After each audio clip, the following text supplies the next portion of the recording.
We're back! And I thought it would just be kind of fun to start up here in the Merry Minstrel. Also, I just realized, man, I am so unprepared today. Don't have my my Twitch chat up on my phone. There we go. All fixed. All fixed. So, let's start the day off with a quick thought. Also, put that party flag up. If I could get invited to a group, that'd be great. I'm still just level 72. I did get into an EXP party after the stream, and that got me up to, yeah, 32,700. Which is nice. I could totally solo grind out the rest of the way. The thing about the party that I got into, I've said it before, but I have really bad luck with short-lived parties in the high levels. In the low levels, I've been in Valkurm Dunes parties that they last like 4+ hours, right? Like they start at like level 10 on lizards and they end at level 20, right? But when it comes to higher level parties, I don't know, a lot of them, they only last for like an hour or less even, and that was the party that I joined. I joined the party, I got out there, like everybody formed up together, they were just starting, I popped my tuna sushi, and then, you know, we killed things for a bit, but then when my tuna sushi was failing, you know, a half hour in, they're like, oh, 20 minutes, and then party disband. So they didn't even go an hour. Not even an hour. Which, yeah, that's unfortunate. That tends to be how it goes, though, for me. But hey, in less than an hour, I got quite a lot of EXP. So, alright. I started things up here in the Merry Minstrel because I had a little bit of a thought. Alright, a little bit of a thought. About taverns, I guess. Kinda. However, before we do that, let me put out a yell. So I would like to get some content done. I guess the main thing is the Zalart missions, right? So I'd say like ZM6, help. Desperately needing help, waving with both hands that I need help.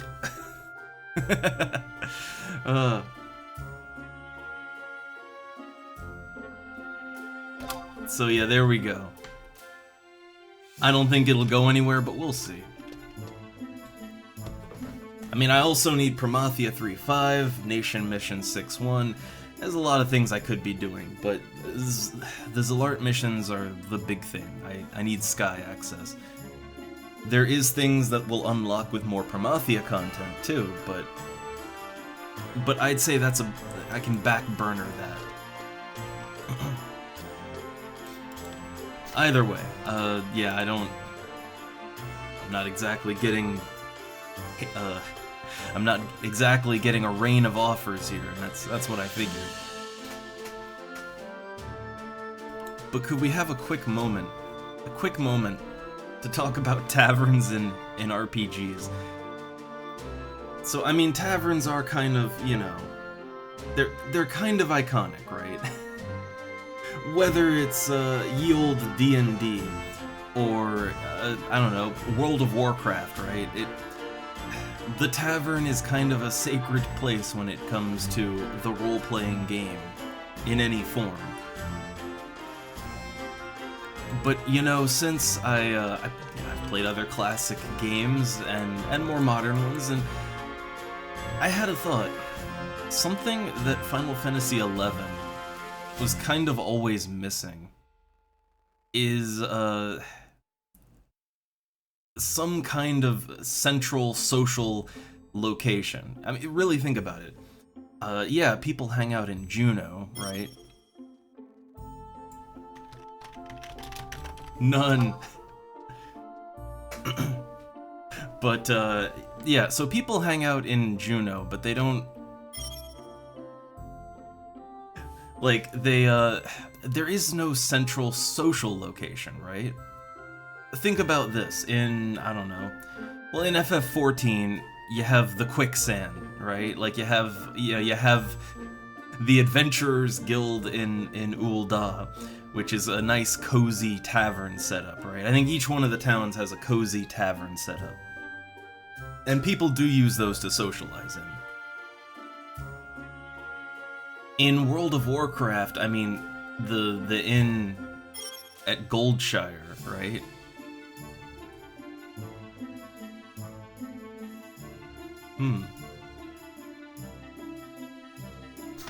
See, look, nobody wants to do. No one's down for missions. But, okay, so yeah, in World of Warcraft you have, you got the inn at Goldshire. In City of Heroes, I mean, I don't know, you had Atlas Park, right? Which wasn't really... I mean, people just hung out under the big statue, right? That wasn't really a designated hangout spot. But then later on, they added Pocket D, the interdimensional nightclub thing, right? And that became sort of the central social hub. FF11 never really had a central social hub, or any social hubs, really.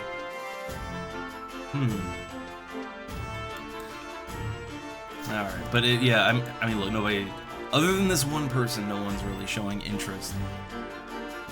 That's why it always takes me a while to get content done.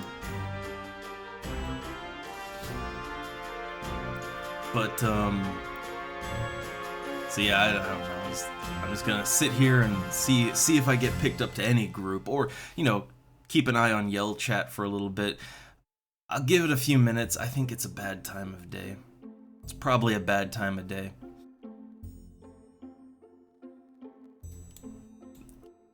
And then I'll just go back to the Boyata tree and, get my spider web farm on. But, I don't know. I don't think a game needs to have central social hubs or anything. It's just most games I've played have something that you can use like that, and that is kind of designated for that. Even as far back as Ultima Online, I mean, in Ultima Online, every town had some kind of tavern or inn, and, you could sit down at the chairs, and, it kind of worked, right? Even EverQuest. EverQuest had several taverns in the game. And the taverns would often have, they'd often have their own little MIDI soundtrack playing in them. They would often, they would have chairs and things. You couldn't, there was no like sit-in chair animation, but you could sit on them. Drinks were served. But I don't know. When it comes to FF11, like, let's take the Merry Minstrel here, right? And there's no one's hanging out here. I assume they're just here for the NPCs, right?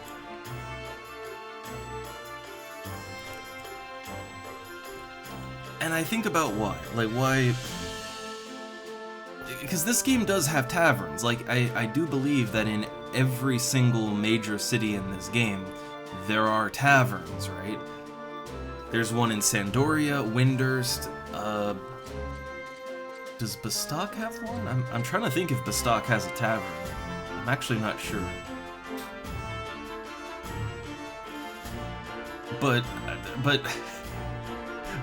at least as far as I know, every major town has a tavern of some kind. So why don't people hang out in them? Like, why even back in retail during the day, nobody would just hang out in the taverns and roleplay or whatever, right? And I think it's a couple of things. One, there's no chairs. Like, there's no chairs in this game, right? Like, look at this place. Look at this place. It's just... You have a bar with no stools, you have a single table with no chairs, there's a stage, but again, no seating arrangements. It's, like, this is the most bare bones you can get. And then also, let's talk about atmosphere. I mean, yeah, like, the atmosphere in this little tavern here, and this is the Juno Tavern, it should be the fanciest tavern. But I mean, there's not even like there's not even a cozy fireplace, right? No cozy fireplace. There's no ambient tavern noises. Like, you know, no sound of a crowd, clinking mugs, you know, things like that, right? There's none of that. There's no ambient noise in here. There's also no tavern-specific music. Think about this, in World of Warcraft, you go into, like, you know, the inn in Goldshire, and the music changes over to an inn-specific music, a very cozy, comfy inn music, right? There's tons of ambient noise, so it sounds like a bustling tavern. There's seating arrangements, there's a cozy fireplace, and a kitchen in back that you can cook in, and, you know, like, it all comes together to make a vibe, right? And, yeah, guess what? People just hang out there. They just hang out. So I kinda feel like that's something that FF11 was always missing. Again, it's not something that it needs, per se, but it'd be nice, right? It would be nice. Horizon, get on that. I don't know, I just think it'd be cool if, like, at the very least, the Merry Minstrel here in Juno. At the very least, it would be fun if there was some ambient tavern noises and stuff like that. I think the problem is the way the game is designed. I don't think it's possible to have, like, a non-zone-wide soundtrack.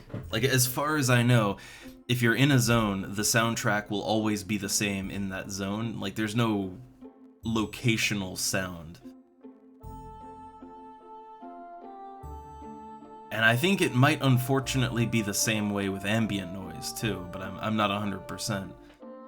So there might be technical limitations as to why you can't have, like, a more atmospheric tavern, but I don't know. I'm not sure. I don't know. I'd like more atmospheric taverns. I'm down for that.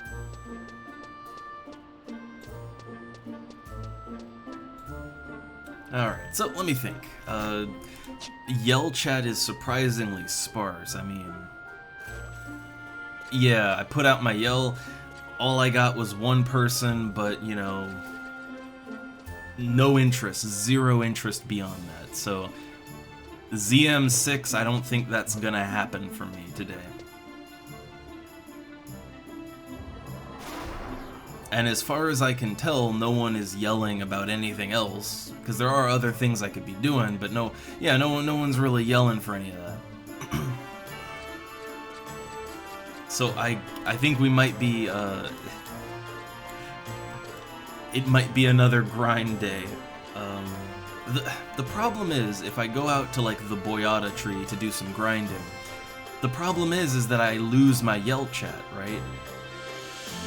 Like, you only get yell chat in town. Like, you can only see or send it in town. So I think here's the second best thing I can do. Alright, second best thing I can do. Set a search comment, right? Missions and quests. Seek party. Now,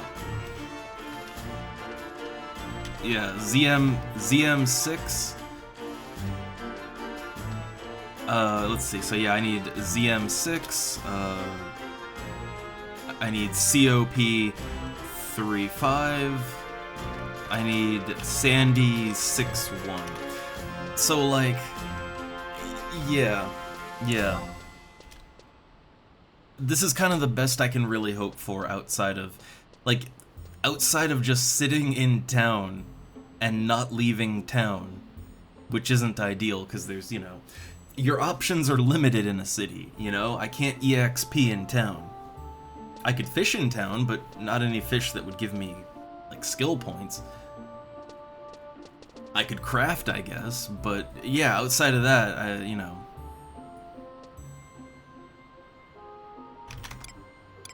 So, there we go. So now, when I look at, like, if I were to do a search, if I were to search myself up, I guess. Yeah, so now when people look me up, like when they're looking for people LFG, so they'll see I have the little red dot, and then when they punch that, it'll say, yeah, ZM6, COP35, Sandy61, help me out. Like, there we go. That's outside of just sitting in town forever, that's kind of the best I can really hope for. Is to just put my red dot on and pray, right?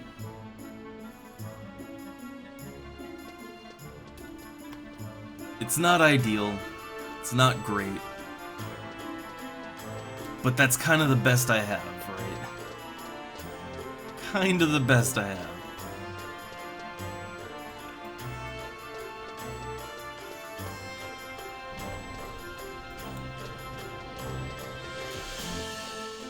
Alright, so I guess I'm back out to the Boyata tree. So I did do a little equipment upgrading, because you might notice I'm under 2.3 million. I went ahead and bought the Senior Gold Musketeer's Scythe, which I gotta admit, I'm really tempted to change my allegiances just for that scythe. Now, +7 accuracy isn't like... It's not a titanic increase to accuracy, but it is noticeable. But only for citizens of Bastock.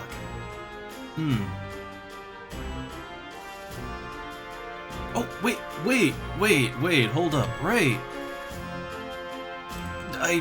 Wait, HorizonXI. Let me go to the website here, because, wait, they do put that on there, right? Tools. Yeah, it's under Tools, Yells. Yell chat, and then yeah, okay.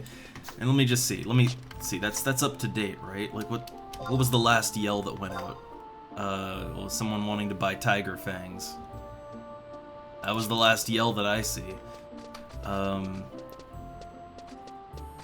Okay, so the top is the most recent, bottom's the oldest. Okay. Thank you very much. I knew about it, but I kind of completely forgot. I kind of completely forgot. So, alright. I guess that's what I can do, right? I can have my web browser open, and I can, like, periodically, right? Periodically, I could take a quick look and see what's going on in Yell chat.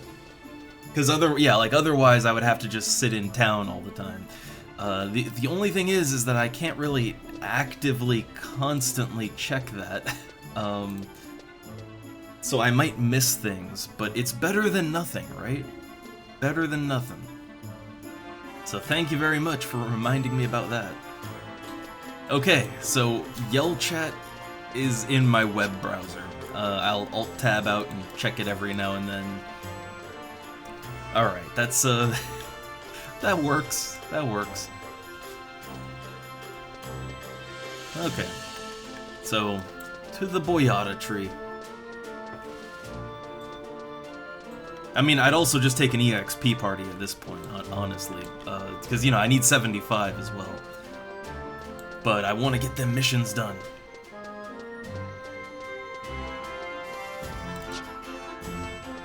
True.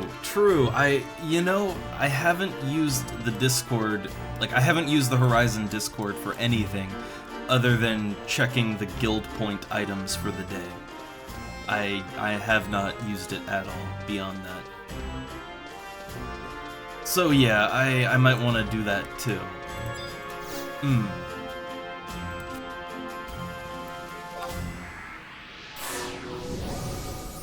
I guess I'm not really used to using Discord with Final Fantasy XI. I'm not really used to that. That's the problem, I guess.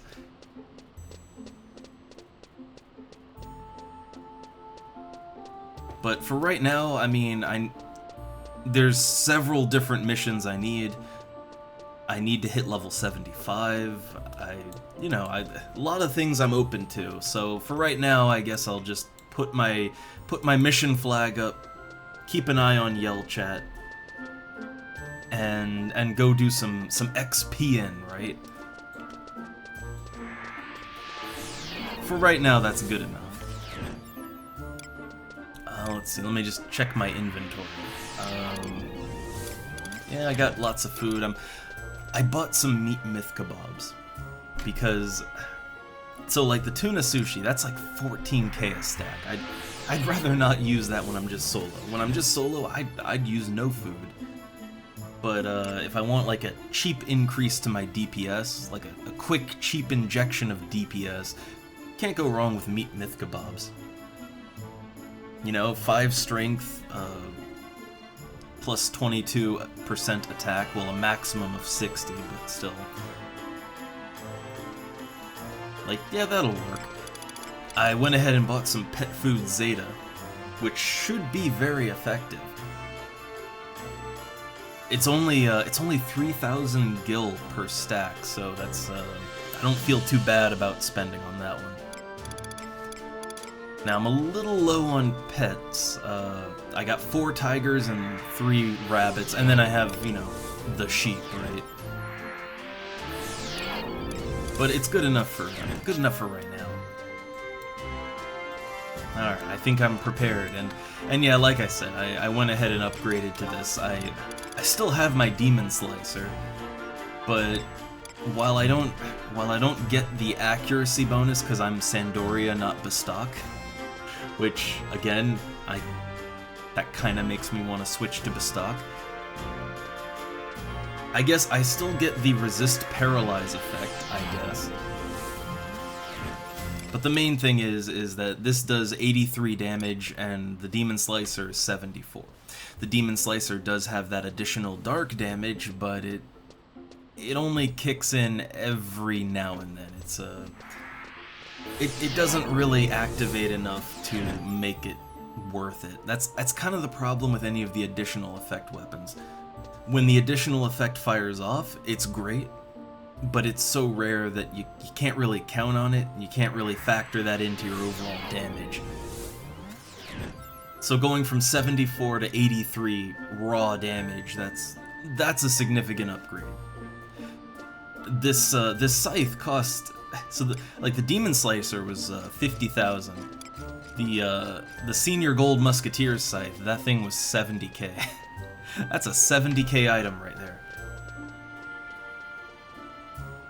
But I do believe this is the best scythe that I can use. Like there's actually not that many scythes that are over level 70. And there's even less that a non-Dark Knight can use.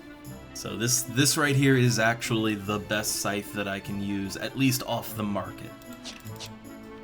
And again, I know, axe good, but I like scythes, what can I say? I will eventually buy a better axe too. Like when I'm 75, I'll just buy like the best one-handed axe I can. And that'll probably do more damage, but until then, like for just leveling up on my own, Scythe is fine. Scythe is absolutely fine.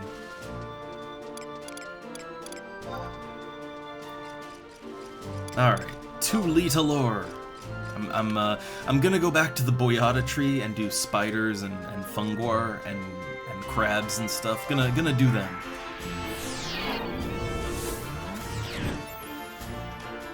Again, not the most exciting, however, it's good EXP. It's good EXP, good gil, can't go wrong, really.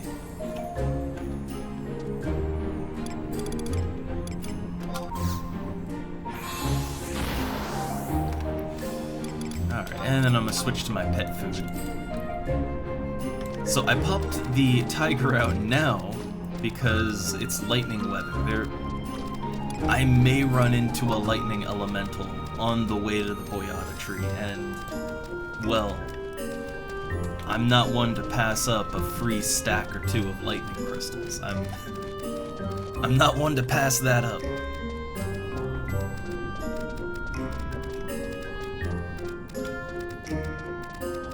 But yeah, it's always a little frustrating when you wanna there we go. It's a little frustrating when you wanna get like missions done, or missions, quests, whatever, but there's just, it's a bad time of day, which I do think this is a bad time of day. But yeah, like there's just not really anyone to do said content with. It always sucks. But, EXP. I need EXP too. So, I'm willing to take whatever I can get.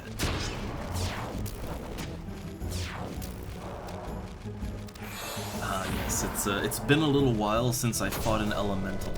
Been a little bit. And these guys, they love to stun you.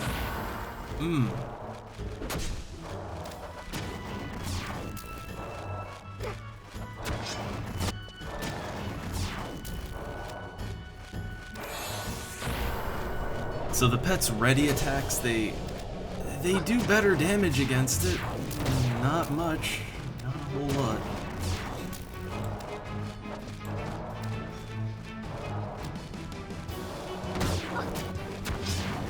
So when it comes to farming elementals, right? I assume that this sort of thing is best left to red and black mages. I would assume. Or even summoners, right? Like, because, the summoner pets, they can unload some pretty big elemental nukes, right? So yeah, I kind of assume that you want to have, like, magic damage against these things, right? I would assume.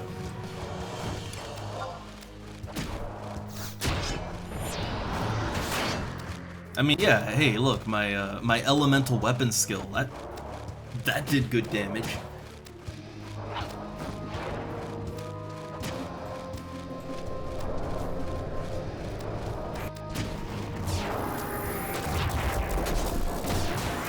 Come on, lightning clusters.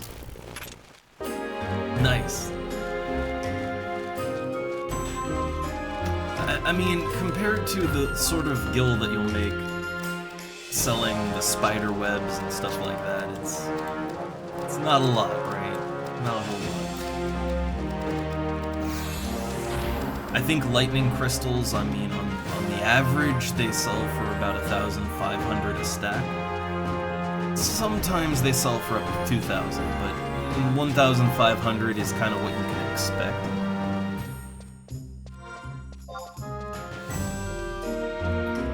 So for 2 clusters, that's like 3,000, maybe a little more. And at this point in time, that would be enough to pay for a stack of tigers, I guess, or a stack of level 72 pet food.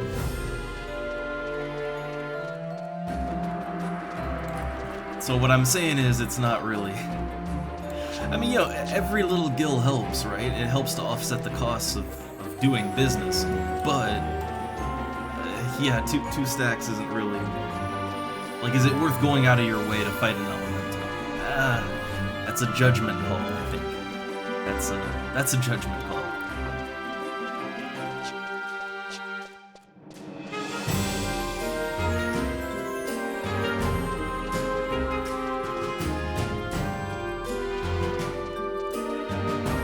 Also, I am still, like, kind of tabbing out and checking the Yell chat on the Horizon website, and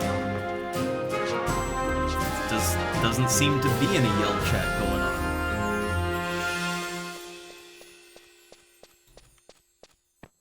I mean, let me refresh it. Maybe, does it auto?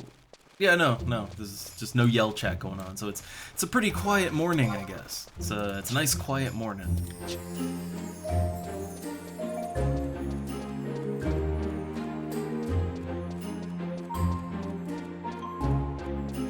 Again, that is sort of the problem with the times that I play the game, right?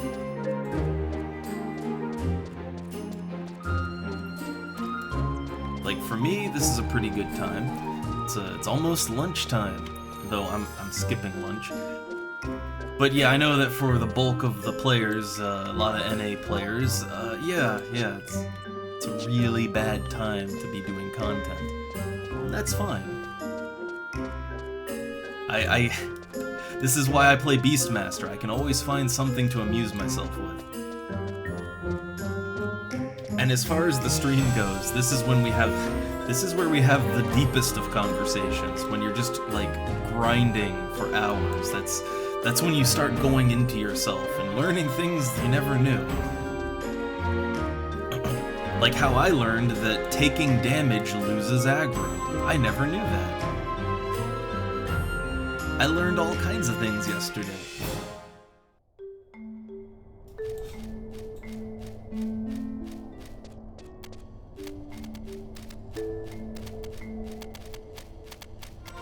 Alright. So yeah, in this place, spiders. Just kill spiders. Kill spiders, eat meat, myth kebabs. So this should pump up, like, I have a new scythe. I'm using myth kebabs now. So my damage should be, like, notably better than it was last time. Well, I just triple attacked for about 300 damage. That felt good. That always feels pretty fantastic.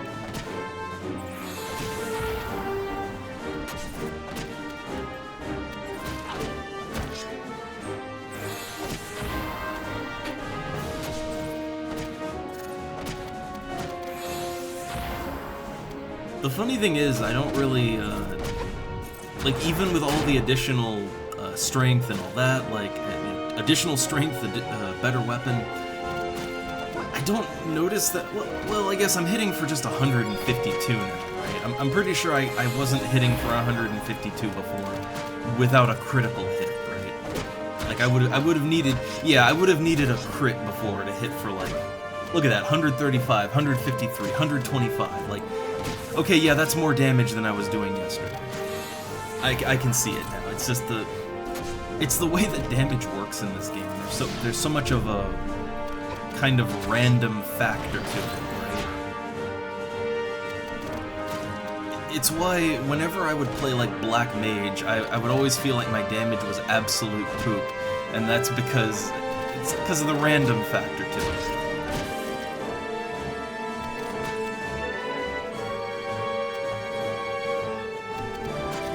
Health low, and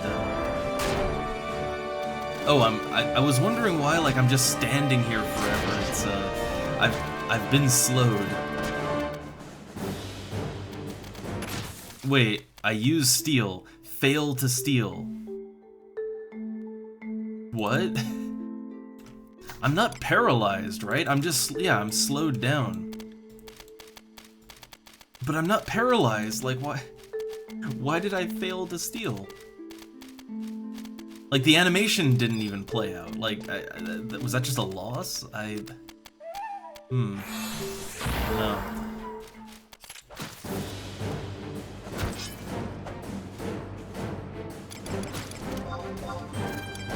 But let me go ahead and pop my Emperor Band.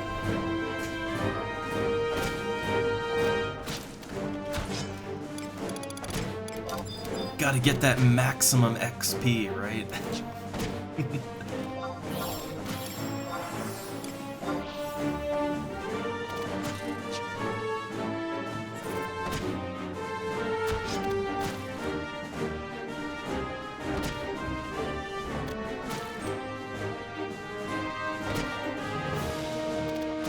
And again, while I'm doing this, I am keeping one, like, well, not keeping an eye, but I'm, like, every now and then I'm just tabbing out and checking.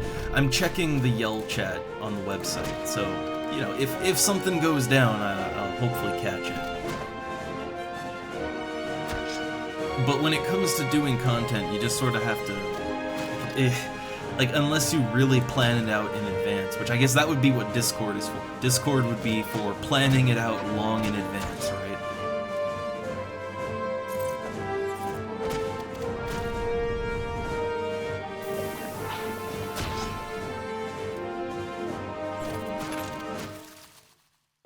But outside of that, I mean, you just sort of have to get lucky for when a bunch of people need to do the content all at once. Okay, I think my pet's poisoned, so let's reward. Nice. The level 72 pet food is actually pretty good. Like, over 1,000 healing. And, well, you know, it also, it also cures status, too. It's the main reason I used it, because my pet was poisoned.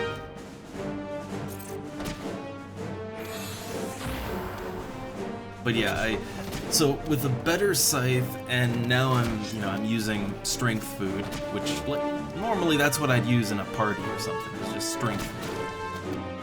Because I have dexterity fairly well covered between thief sub and you know, just dexterity equipment. So yeah, I'm actually hitting fairly hard. Like I'm kind of hitting harder than my pet, that's getting into the danger zone, because when you hit harder than the pet, that means you might pull aggro off the pet.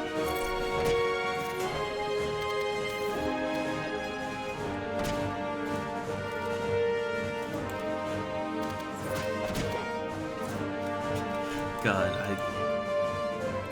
I will say, while spiders are pretty good EXP and all that slow effect is intense. That slow effect ain't great.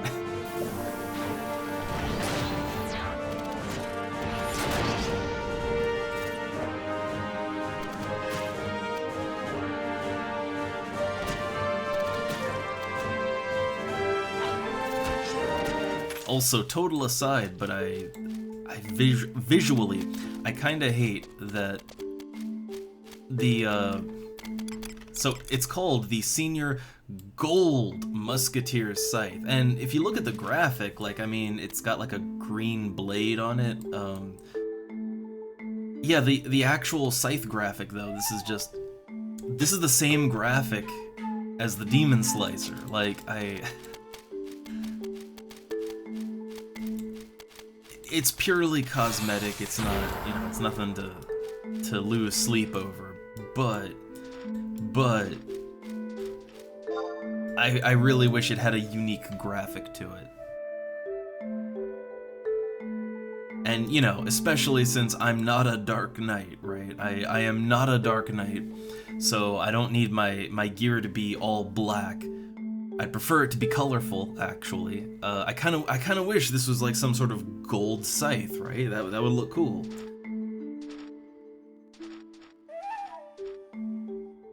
But it's fine.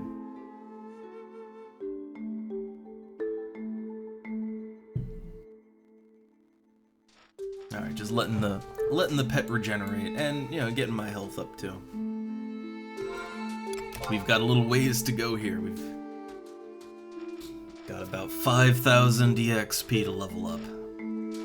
But I don't know, I am in that final home stretch, right? Like 75, it's right around the corner.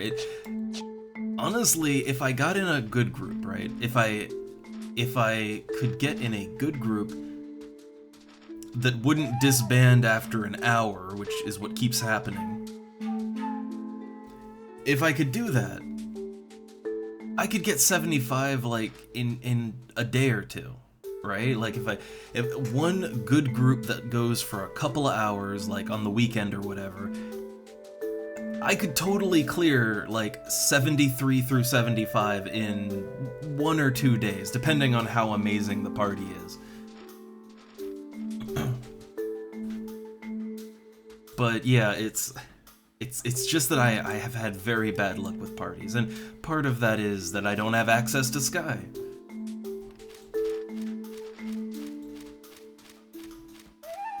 And it's not that I haven't been looking for parties to, you know, to do the content.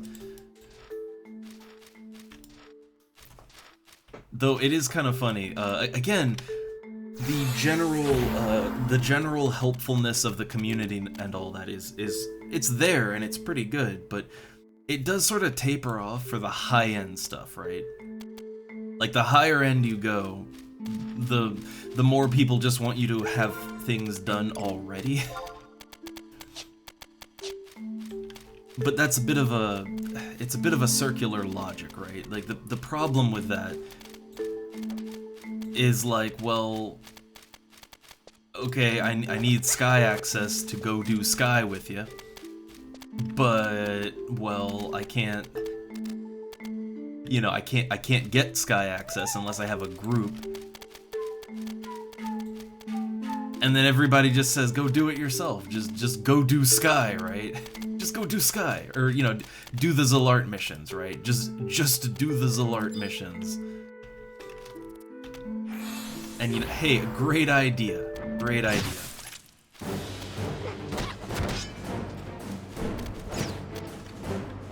Some of them can be soloed. Like, hey, I soloed Zalart 5. I didn't think I could, but I did.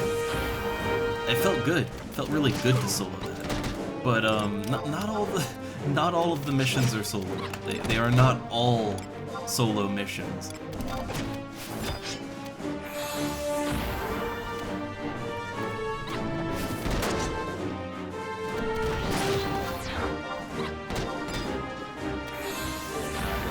Again, I'm not too picky about, like, I am not picky here when it comes to spiders or Funguar. They're the same thing.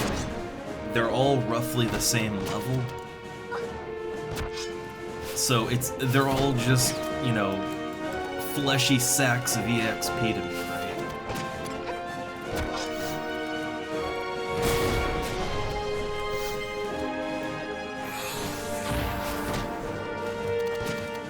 And I think a lot of the people that are here farming spiderweb, they just ignore, they completely ignore the shrooms. But hey, that's dark crystals right there. Alright, that's dark crystals, that's mushrooms that sell for a decent amount. That's good stuff right there. You know, I wouldn't turn my nose up at that.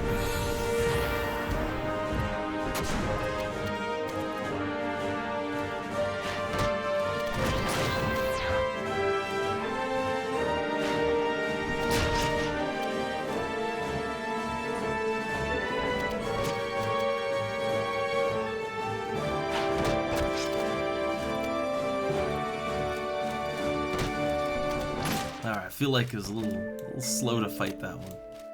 But yeah, look, dark crystals. I like dark crystals. They're good cash.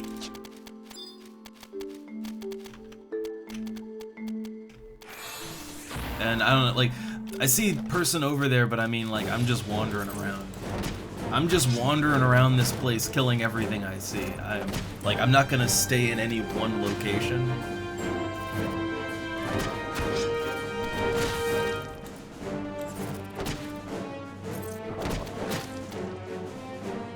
I don't know if they're gonna rest up and take that or not. Like, that would probably be nice, but don't need it.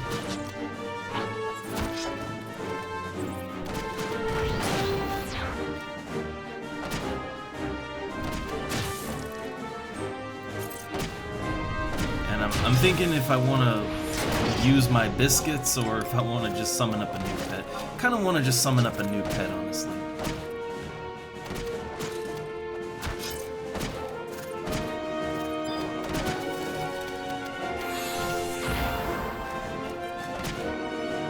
Yeah, there goes Pet.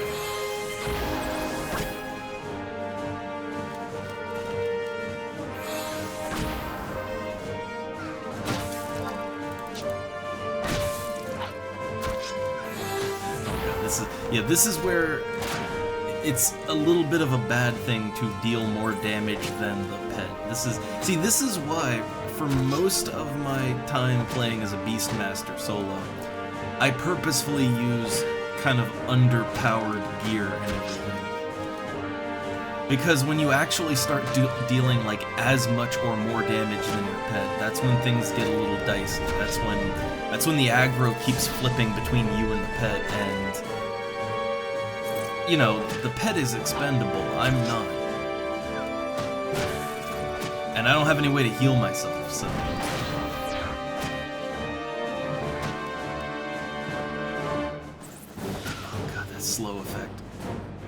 Just waiting for the... There we go.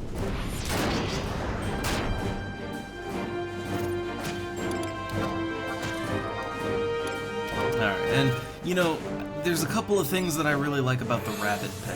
One, it can heal itself, right? So I don't have to pump it full of biscuits all the time. The other thing that I really like about it is that it has a radial AoE with a tight radius, so it's great. It's great for situations like this. And then the last thing I like is that it has a very long lifespan. Like, the rabbit lives, like, it has like an hour-and-a-half lifespan, so...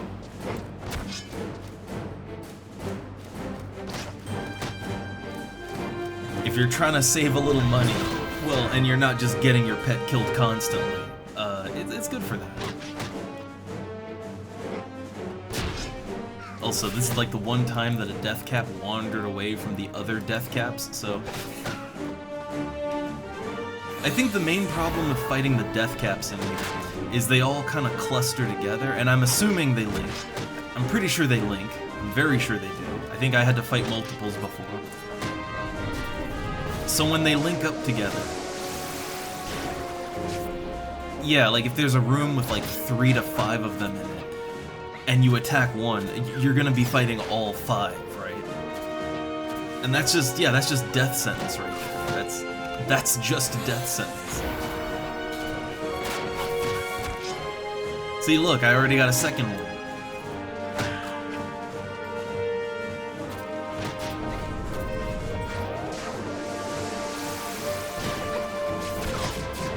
I think probably people like that don't attack the shrooms either, because they do have a lot of nasty status effects.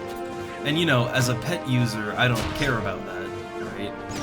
As a pet user, a pet enjoyer, yeah, like, who cares if the pet's paralyzed, poisoned, stunned, like, who cares, right? Uh-oh. I just took massive damage. It just silence gassed me for 551 damage. Christ. 551 damage.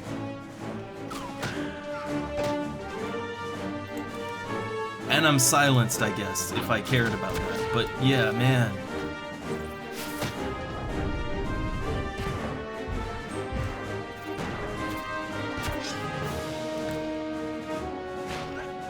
And like, I only had aggro for a second, too.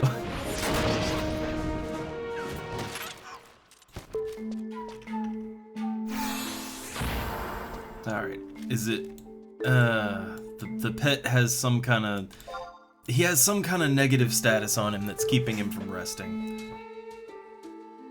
Well, my health is low, so I'm gonna rest. Okay, there we go, poison. He was poisoned. No longer.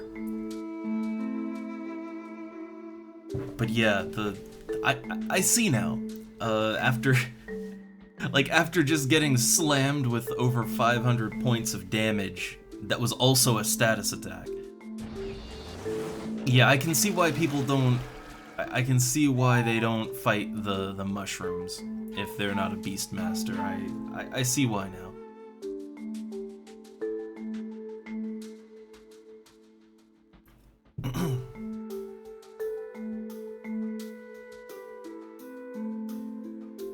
But I gotta say, I don't know, I still don't really see why people, I don't know, when it comes to soloing, right? I'm not saying everybody go Beastmaster, but the thing is that, the way that Beastmaster works, I mean, you know, like that person over there, right? Like, if they were slash Beastmaster, they could just charm one of the spiders to help them fight. You know, the charmed pets are good for so many things. Not just for extra damage, but also just for extra crowd control. Like, you know, you could charm a spider, tell it to attack a funguar. The spider will die horribly, right? But it'll break up the pack of funguar, and then, you know, the one that's was attacking your pet, like, that'll just come to you and the rest will stay. It's like, it's great crowd control. Like, I wouldn't really want to solo without Slash Beastmaster, honestly.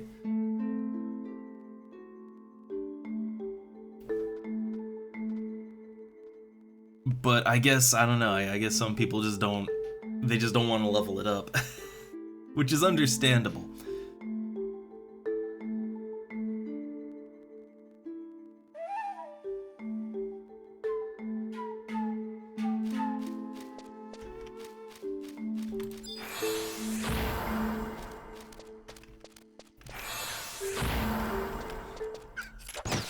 Alright, yeah, like, spiders, obviously the spider web is, it's a really good drop.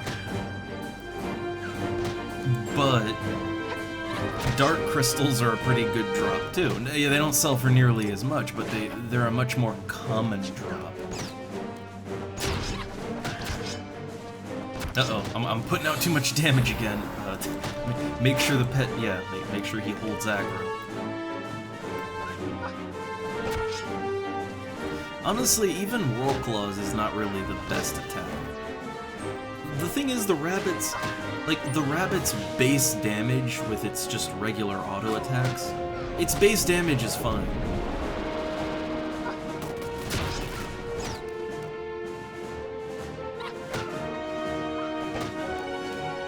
Like, yeah, if it just auto attacks, it does mighty fine damage. However, sometimes you need that extra, like you need to really snap aggro onto it, and oh man, the rabbit's intimidated by the Fungar. Didn't know that. I didn't know that was the weakness.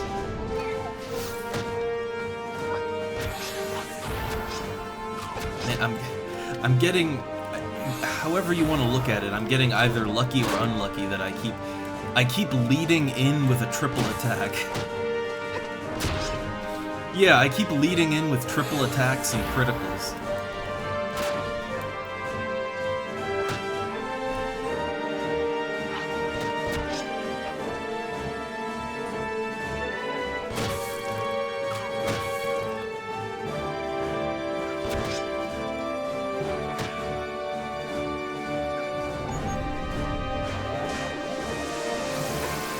How much does that silence gas do to my pet?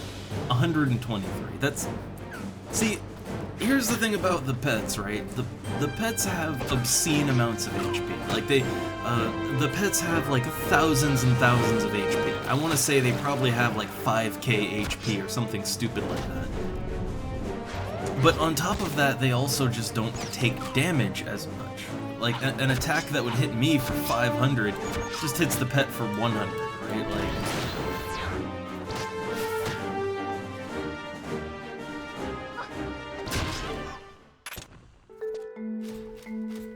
It can feel sometimes, as a pet enjoyer, that it can feel like your pet is the real protagonist, and I'm just sorta here, right?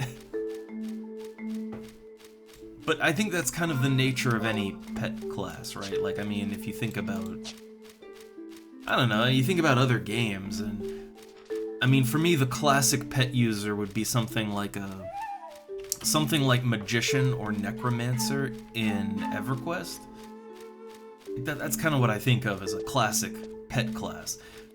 And yeah, I mean, in that game, Magicians and Necromancers, like, yeah, the pet is it's the tank, it's the damage, the pet is the star of the show. The Magician or Necromancer really only exists for buffs and debuffs and crowd control and all that, right? Like, you're the support. And there's nothing wrong with that, right? There's nothing wrong with that. I mean, I guess it's the same if you look at summoners in this game. I mean, you know, summoners don't really have any abilities other than their summoning. So, yeah, the summons are, like, they are the primary actor there.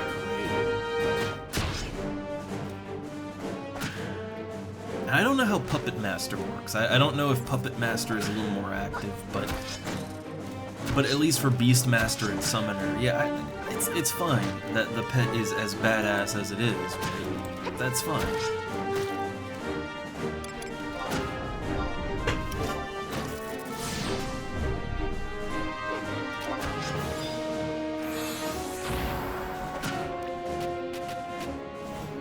So look at me trying to save pet biscuits by having my rabbit wild carry.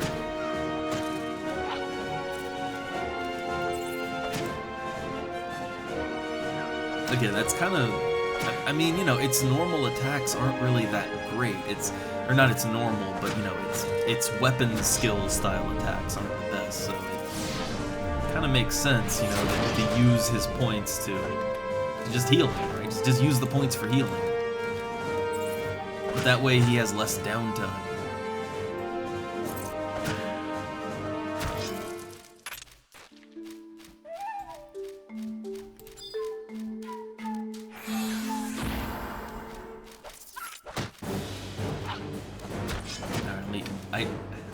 I wasn't quite looking as much as I should at the yell chat. I have to remember to keep looking over there.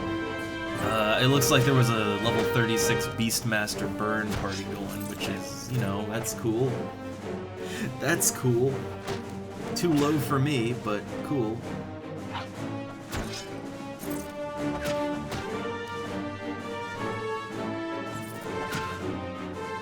I don't know, I gotta be honest, I wouldn't really mind sinking down way low. I wouldn't mind it. For me, it's all about just, you know, grouping up with other humans, right? Like, that's the fun part. If I get less EXP, that's fine.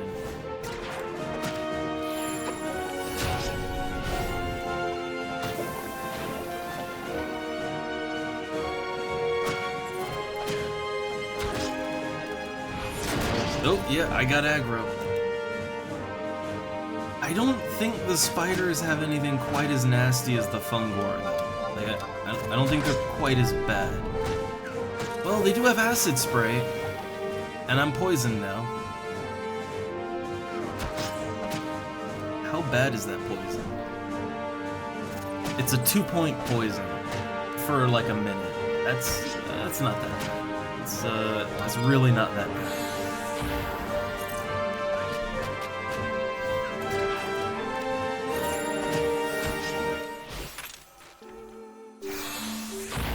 I think I've gotten like 3 Boyata coffer keys so far. Okay, well, I'm gonna have my pet rest, if he can. Is he poisoned? No.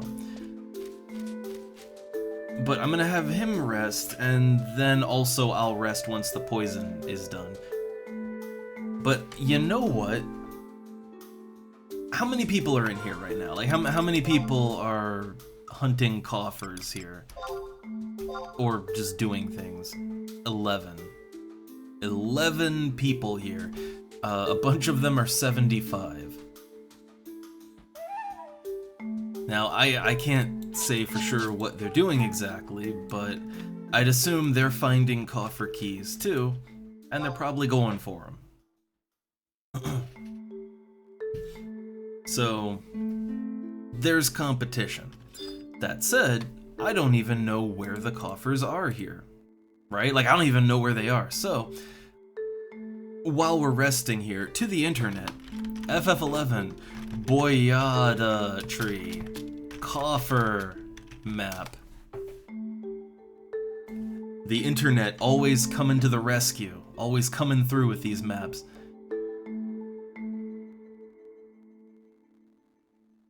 Okay, so the coffer. All right, let me just pop this open. Actually, I'm gonna save that map. Oh, I can't. Well, that's unfortunate. I want to save the map. Oh, okay, I have it open in a browser. So, the treasure coffers... Let me look how that compares to my map. Okay. Alright, I see... Oh, there's a whole section of the map that goes like that way. That's not even on... Yeah, that's not on my map. There's actually a lot that's not on my map. So yeah, there's also an area that goes over here. That's not on my map. Alright, but what is on my map? So there could be a coffer right here. This is a potential coffer spot. There's another potential coffer spot right here. There's a coffer spot in this middle room here. So basically, like, they're kind of at all the dead ends, right? So dead end, and, well, middle of room. There's one potentially in this large room. kind of on the southwest side, or west-ish side, and then there's a couple of more. Yeah, there's a couple more deeper in, but they're all, none of them are particularly hidden or out of the way. So if there's a coffer, it shouldn't actually be that hard to find it.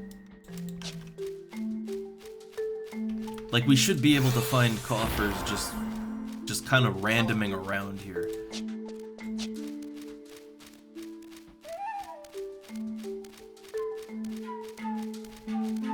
Now, I don't know what kind of goodies you can get out of a coffer here. I didn't check that. I like to be surprised.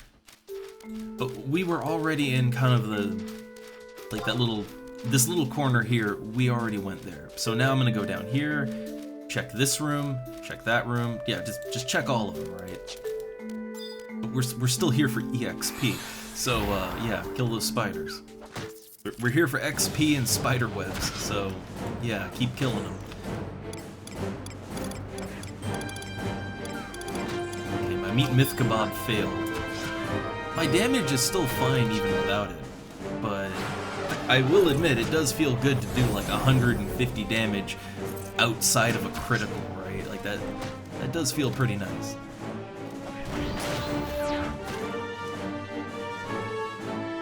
And meat myth kebabs aren't too expensive. They're really not that terribly expensive.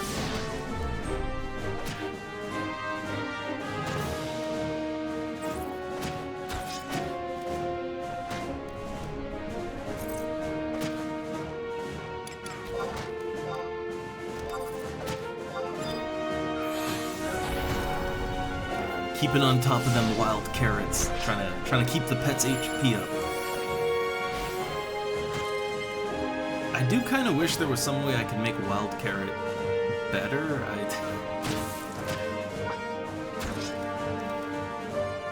Like, if wild carrot was a little stronger, it would actually, well, I guess if wild carrot was really significantly stronger, it would maybe be too good, right? Like, that would be the only special you would ever use with the rabbit. So, okay, maybe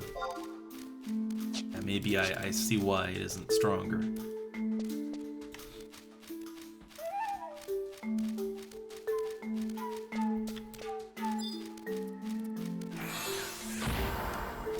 I'm not sure if this is a spot where, like, a third spider will spawn in. I'm not really too sure.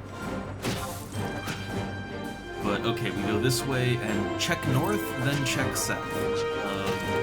And then just keep going. Like, I'm assuming that other people are in fact opening coffers, so if they are, then the coffer should kind of be, like, it should be popping around a lot, right?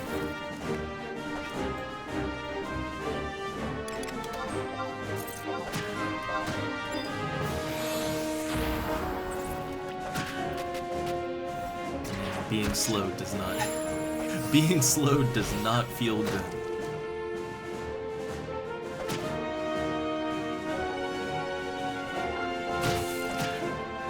And I guess, you know, this is where maybe a one-handed weapon that is just naturally faster would be nice, but I mean, that would get slowed down too, right? Like, yeah, it wouldn't feel as bad with a one-hander, but it's slowed the same amount.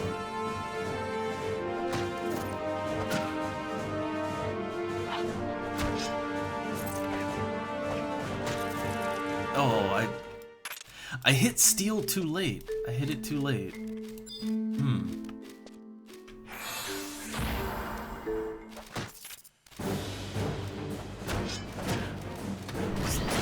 I'm looking at this map now, but I also need to remember to keep an eye on the yell chat. I think I might have to, like, I don't know, I might need another screen just to have yell chat just always there so I can look at it.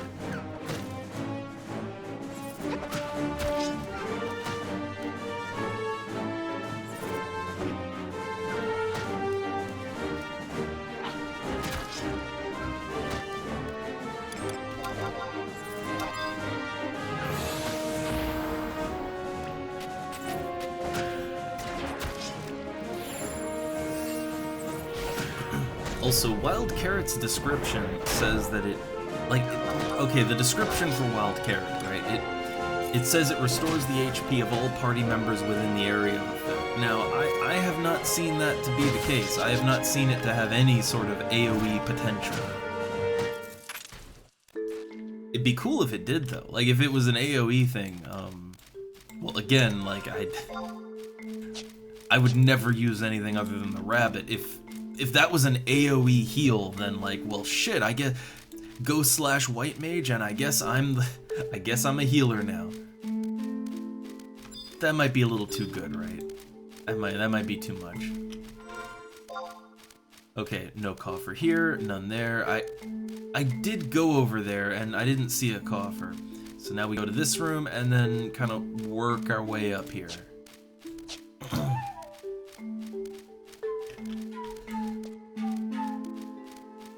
3 spiders. I can fight them. It's just, I don't know. I'm kind of looking for that coffer now. I kind of really want to find a coffer and use one of my keys.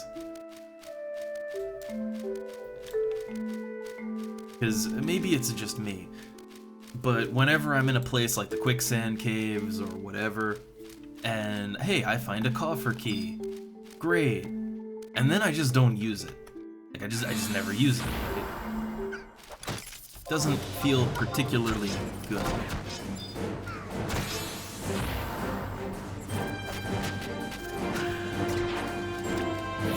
Oh, I got that hard aggro.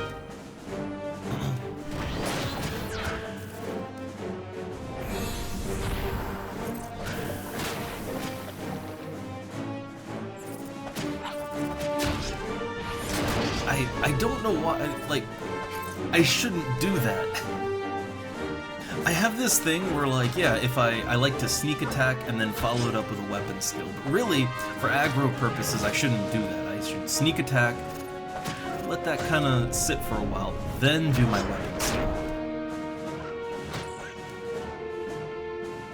Or whenever I get a triple hit, right? Because that's a huge boost to your TP. So I get a triple hit, and then I immediately want to follow it up with a big weapon skill, right? And like, no, that's... you don't want to do that. But you gotta admit it feels good. Like, it feels pretty goddamn good to just lay out a weapon skill after, you know, a big triple hit or a sneak attack critical. It just feels good.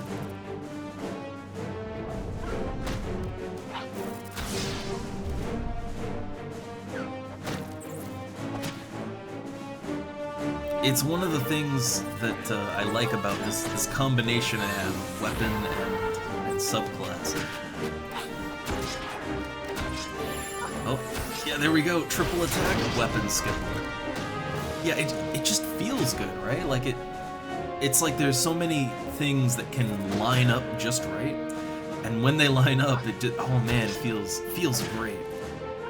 There's just a good feel to it, right? And I honestly think that having a good feel to your gameplay is probably more important than actual, like at the end of the day, it's more important than the numbers of it all, because the numbers don't get me hyped. The numbers don't keep me in my seat. But yeah, a nice big triple attack that pulls aggro and then follow it up with something else like that, yeah, that gets me excited. I like that.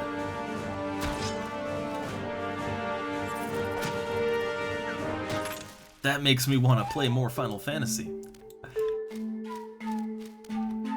Alright, I'm assuming he got acid sprayed. I'm assuming he's poisoned, right? Surprisingly not. Okay. So in this room, there is a coffer. It's kind of in the middle, but a little bit to the west. So I'd assume that it's on that tree there, which I love. I love the idea that this is a tree within a tree. I love that idea. But yeah, so the coffer should be on this side of the room.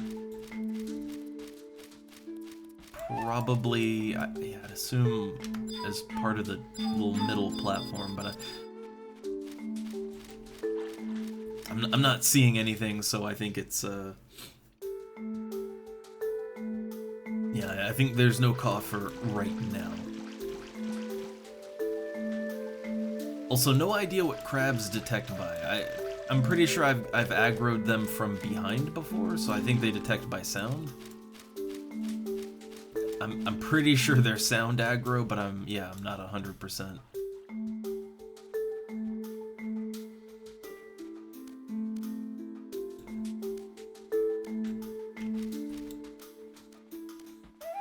And I don't really want to fight them. I mean, I do have silent oil. I got silent oil. Yeah. I don't normally like to waste silent oil like that, but, well, you know, if I don't have to fight things, I'd rather not. I assume that crabs are just sound. I assume. An old gooboo. Now, gooboos are sight, right? I think gooboos are all sight. I think.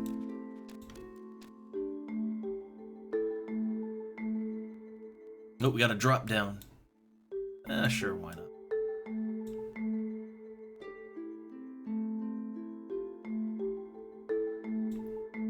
Okay, night crawlers, if they aggro, I think they'd be sound. Also, there should be treasure chests or treasure coffers in this room too. Let me just double check that map. Okay, so in the room I'm in,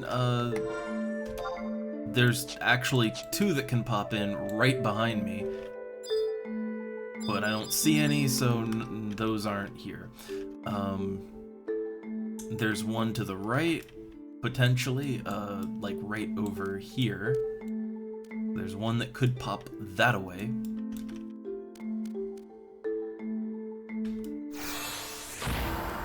Is that two elementals right next to each other?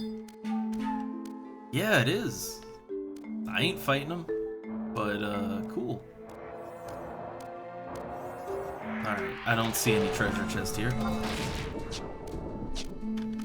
So, other potential locations. Deeper in along kind of the left wall. And then again in the middle of the room and the north part of the room. But yeah, I'm not seeing any. Yeah, I think this is where one would pop in. I think. Maybe a little deeper, actually. Again, I want to avoid the gooboo. I can fight it, I guess, but I would rather not. Okay, other locations are middle of the room. I'm not seeing anything. And then over this way. Yeah, I'm not seeing anything there. Okay, so there should be... Huh, what's that? Mandragora Warden. Huh. Okay. So, let's see. In this room, on kind of the northern end of it, there should be another potential coffer spot.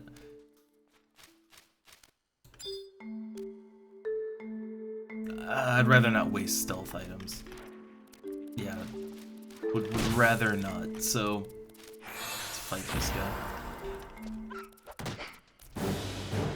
But I'm not seeing any coffers, like, I see no coffers anywhere. I don't know if that's because, like, other people are just grabbing them constantly, or what.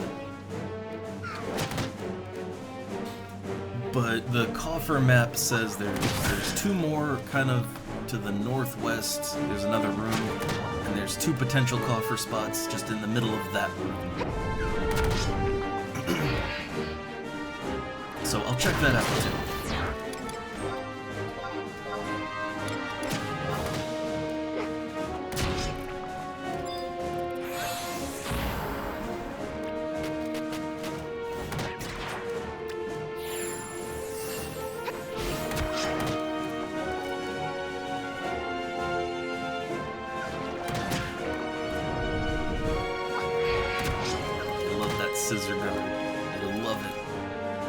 hey, I've used the Paladin Crab quite a few times, and that Scissor Guard is actually pretty good. That's actually the only way that I soloed ZM5 was Courier Carry, you know, Bubble Shower to get aggro, and then Scissor Guard to take the punches from two enemies at the same time, two NMs at the same time.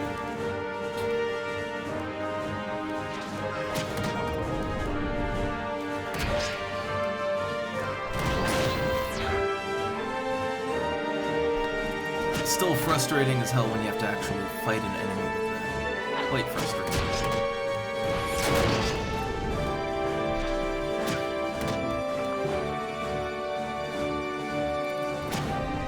Alright. I'm just kind of making sure here real quick. There's no treasure chest here. No chests here.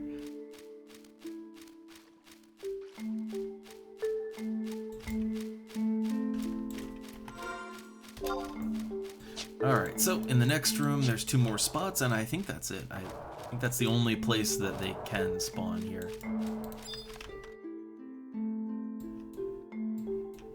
I mean, again, I don't want to waste stealth items, so just fight it if I have to. Yep, you gotta fight it. You gotta fight it.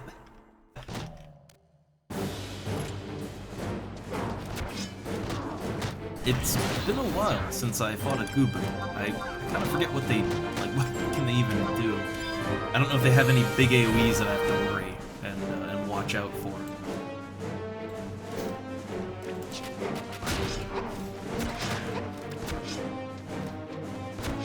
Oh, god damn it, I'm doing too much damage again.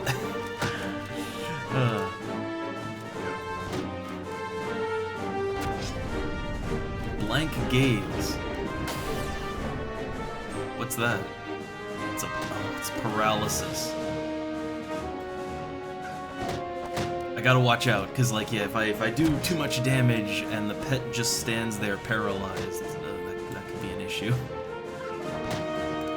But while I'm just fighting this, what's in the room? Well, you've got a Malboro type enemy. I guess maybe let's watch out for that. If it wanders over here, I might have to kind of reposition myself a little.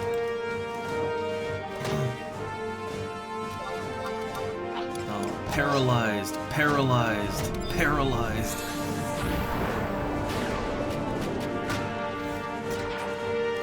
So anti-phase. That's just a silence. Also, can I just say it?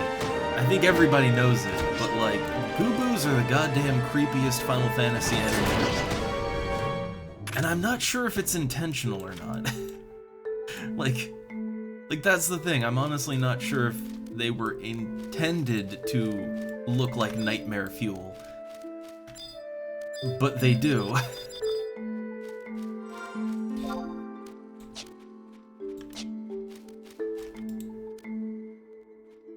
Okay, so yeah, there's 2 potential chests here.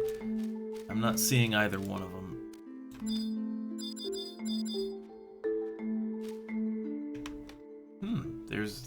There's more spiders here. Oh no, those are the high-level spiders. You don't want any of that. Don't want any of that. Okay, Morbol Menace. I mean, I could fight it, but I'd rather not. I'm just kind of doing a quick check for chests. I don't see any. Okay, then yeah, there are no coffers at all. Like none. Nope, just no coffers. Huh. Again, am I just getting really unlucky with that, or are there just no coffers? Huh. Well, I'm gonna rest my health up, because I'm in the yellow and my pet is... he could use a little rest too. So yeah, I just hit every single coffer spot, I believe. Okay, I didn't hit every single one. There's 2 more that I didn't look at. But I hit most of the coffer spots and there was nothing.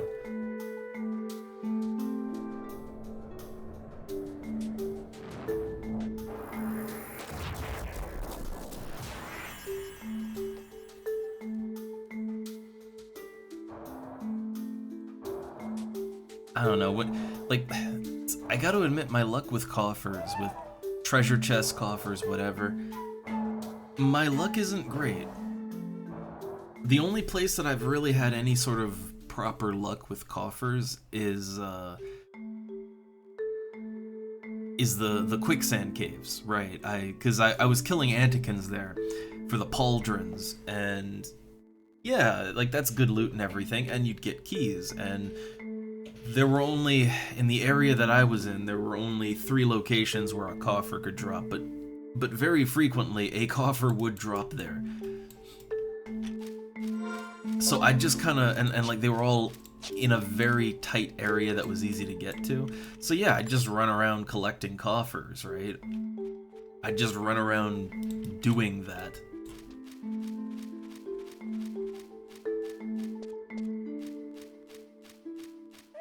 But here, I don't know, here it doesn't seem like I can just get a coffer, right?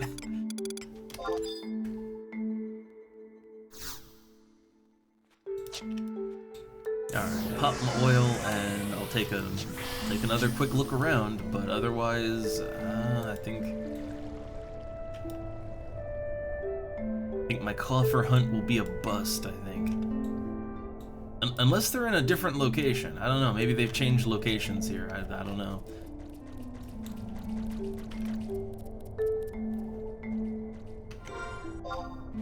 Alright, so yeah, one spot they could be is right over here, and there's nothing.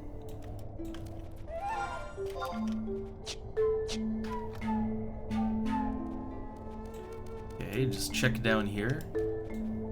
2 spots there, and then in the tunnel leading back to the previous area. So I don't see anything here. Yeah, looks empty.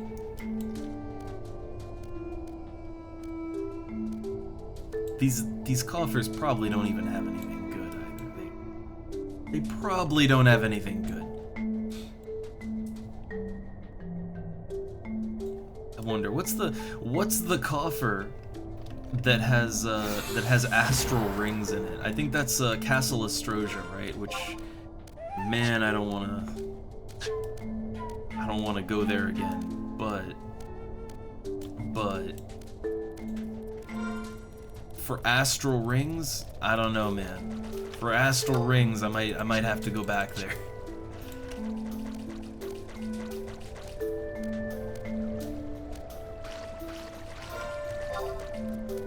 Alright, so in this room, yeah, there's like one potential spot in the middle.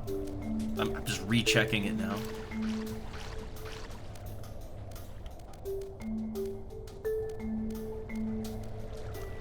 Okay, it's not there.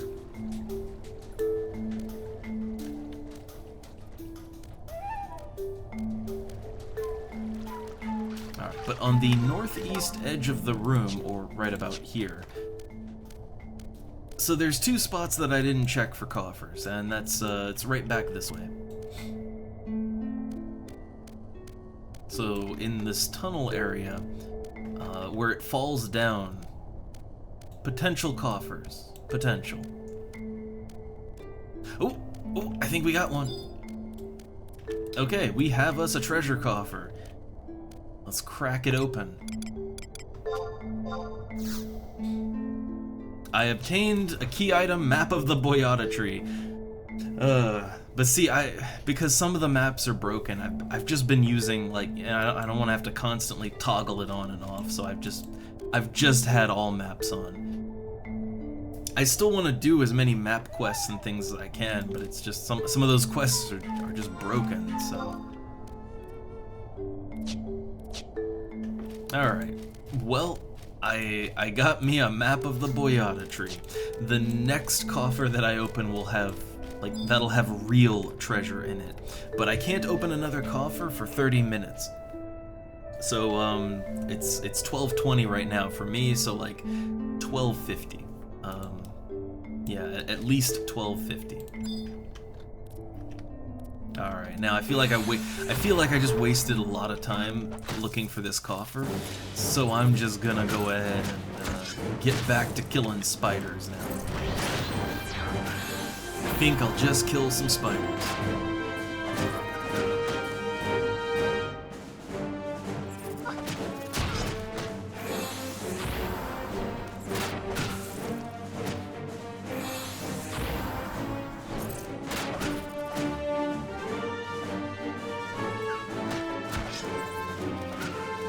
But I wonder, let's see. So, okay, there is a bit of a link here to what you could potentially find in a coffer in the Boyata tree. And some of these are artifact armor. So, there's a chance of getting a lot of the standard stuff, right? The standard stuff being jewels of various types. But also you could get 7,000 to 42,000 gil. Just raw gil out of a treasure chest. That ain't bad. I mean, you know, if you're here killing things anyway, right? Like if you're running around killing things anyway, as long as you don't have to go too far out of your way, I mean, why not, right? Why not open a coffer? You're gonna get keys anyway. And you can't do anything else with those keys, so you might as well.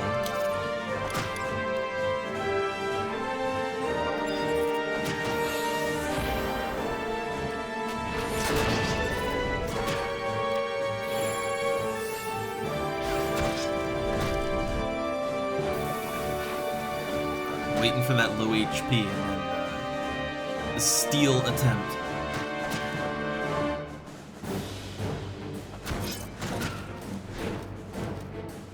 Look, I stole like once, right? I successfully stole one time. So that means I can do it again.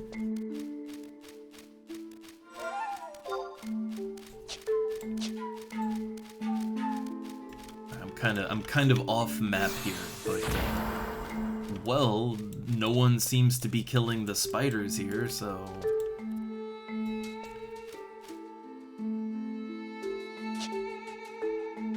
I do have good pet food, but I'm just gonna rest my pet up here. Rest myself up too. I recover those last few hit points. Alright, but at least, you know, at least I now know. I know where all the coffers are roughly. I can kind of remember that. And I have a map of the Boyata tree, so I won't get that again.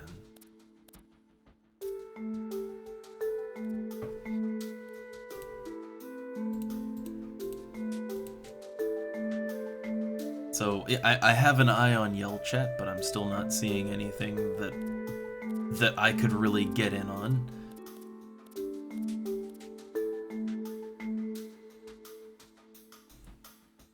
So that's kind of the thing. If you can't really organize anything, and nothing's really going down, there's not that many people on at this hour, well, you're kind of stuck doing this. You're kind of stuck just grinding it out, and that's fine. Like, I don't mind grinding it out. I need EXP, though I would prefer a party. Parties are always good, not just for the EXP. But, you know, they're just fun, right? It's fun to play with other people in this game.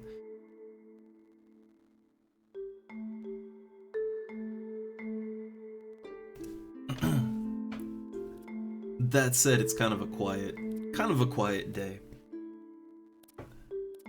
A nice quiet day. And I see people, again, because I have that one eye on Yell Chat. So people are doing Eco Warrior, which I always try to get mine done very early in the week. I already got it done yesterday, but it gets harder and harder as the week goes on to get people for that. Like early on, it's just parties just happen. Sometimes multiple Eco Warriors at the same time.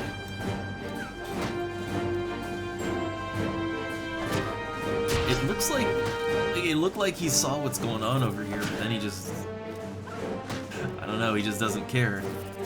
Oh, there he goes. There he goes. He wasn't sure, alright? He wasn't sure if he wanted it on that or not.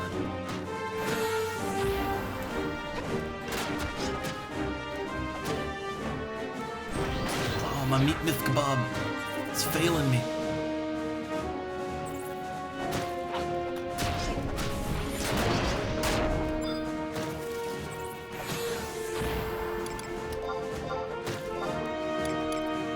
Okay, 16 seconds on that. Just gonna go ahead and pop some more meat myth kebabs. See, I gotta say, at first I felt really bad about all the consumables that I use at this level, but I don't know, a stack of meat myth kebabs is like 3k, right? A stack of rabbits or tigers between 3 and 6k. A stack of pet food, another 3k.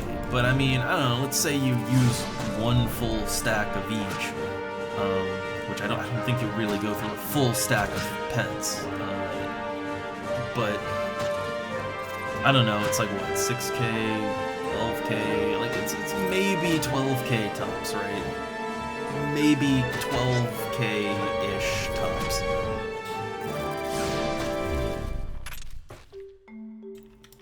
So, like, if I crack open a treasure chest in here, or a coffer chest, if I crack one open and I get 7 to 42,000 gil, that could potentially make up, like, that could make up all my consumables right there.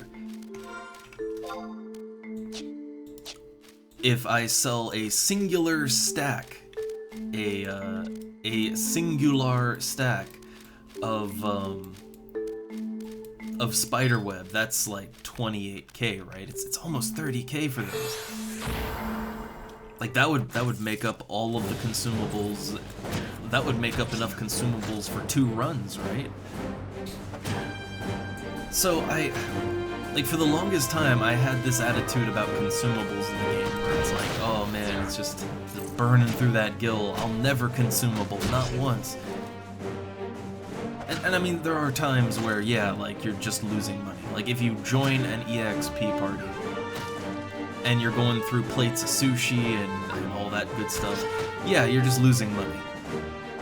But when you're solo, like, no, you can make that difference up.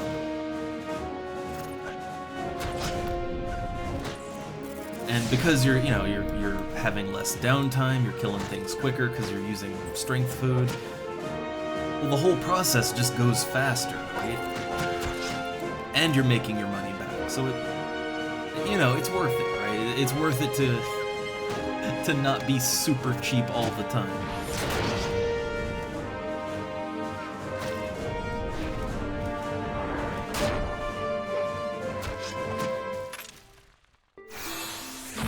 Also, I did get that stack, right? Yeah, okay, I'm up to a stack, so that's 28k.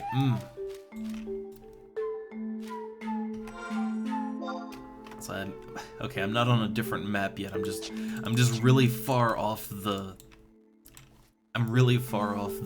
drawn map right now. I don't know if that person is just recovering, or if they're hard AFK, like passed out at keyboard AFK. I don't know.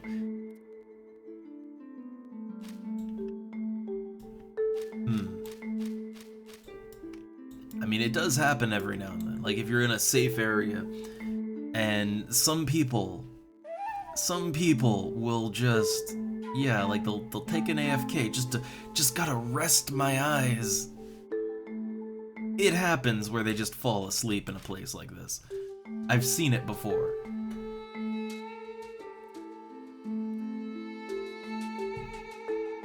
I think that's one of the things that this game is, I think it's kind of notorious for it, actually, like, since the olden days. Like, this is the game where it was a bit of a meme that people farming, like, crawlers in the crawler's nest, that they would go like they would go for like 24 hours straight and then just pass out.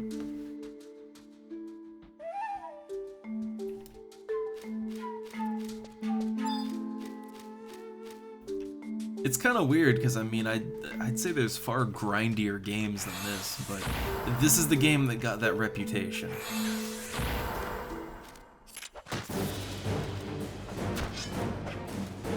So yeah, I don't know what they're doing, but they're not fighting spiders, so I'm just gonna jump in here and get the spider.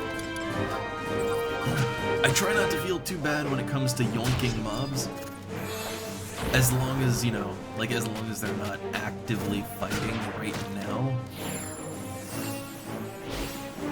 Like no one has claim over anything, so just take the spider. What I will say is, though, very nice, like, I like that sword. Very nice, yeah, very nice sword. Very nice looking armor right there.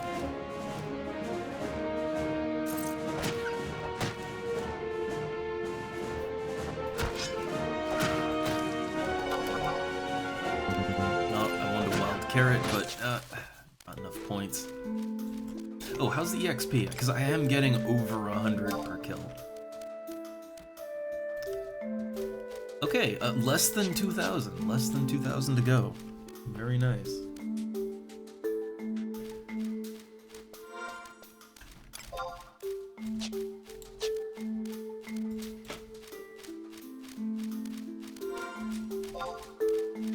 Okay, just working my way back here. Okay, we got 2 spiders. There's a 3rd one over there. I just want to see, like, where's the best spot of entry here. I'm gonna go with that one. That spider is just kind of all alone. And I like that he moved out from the wall a little bit. It makes it easier for me to get in.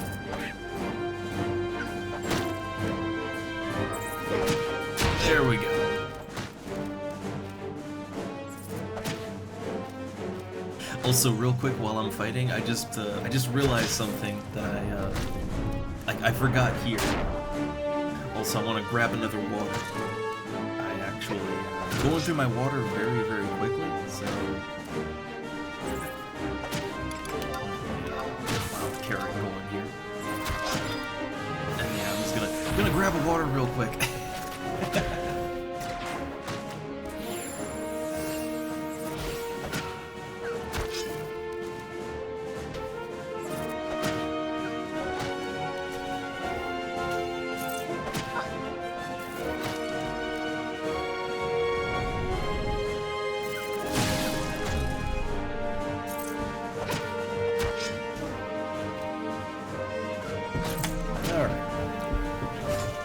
Again, that right there, that's the Beastmaster advantage. I can get up and get a bottle of water and everything is fine.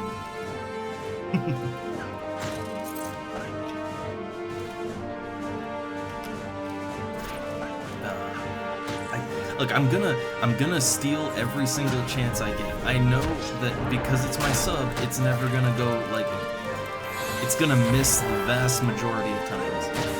I know. But every now and then, it'll actually fucking work. It's super rare, but every now and then it will in fact work.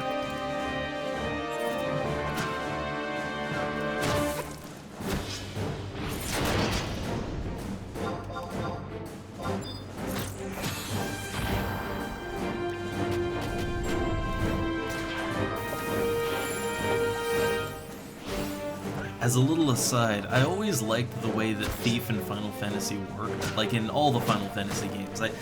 In general, I like a class that specializes in stealing items, getting loot, getting currency.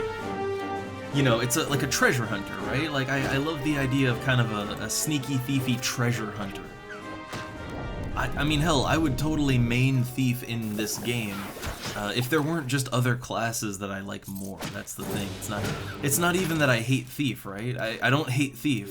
I actually like Thief's gameplay.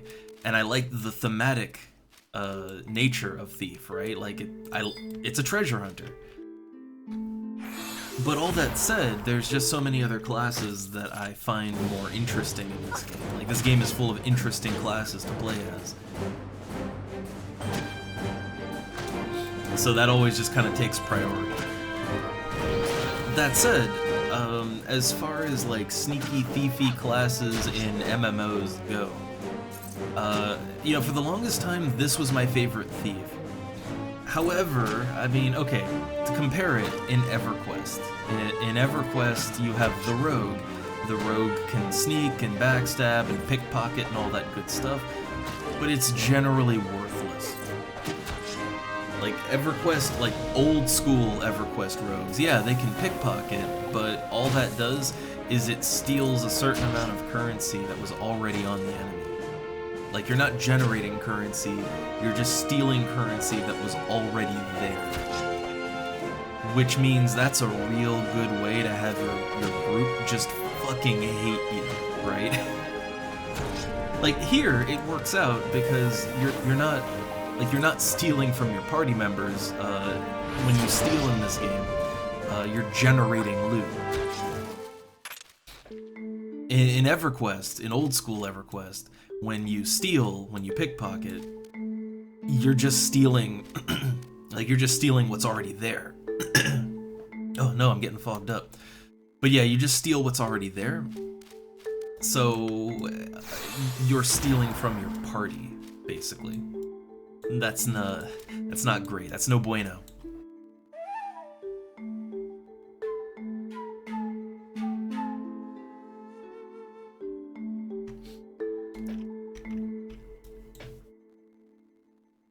But I will say that ever since so I know that I kind of made my main in Turtle WoW.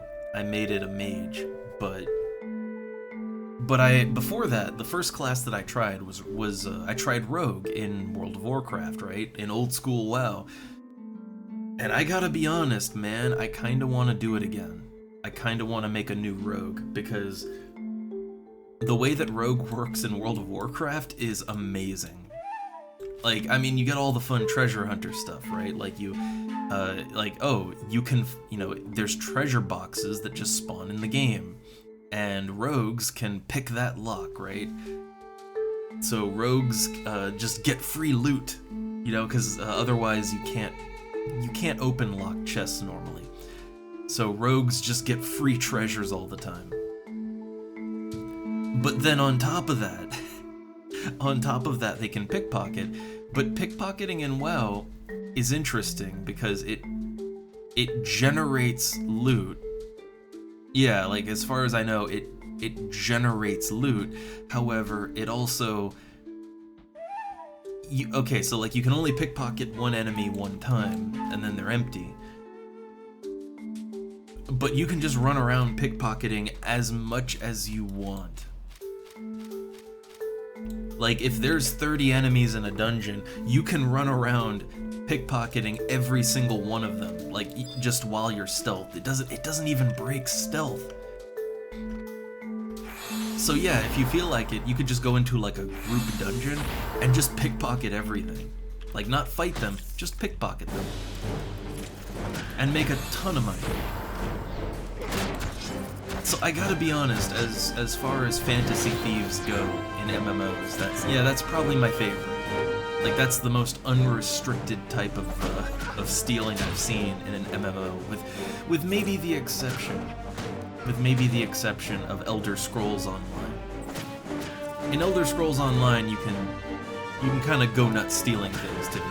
You can let your inner kleptomaniac out in that game, because, you know, it's an Elder Scrolls game, right?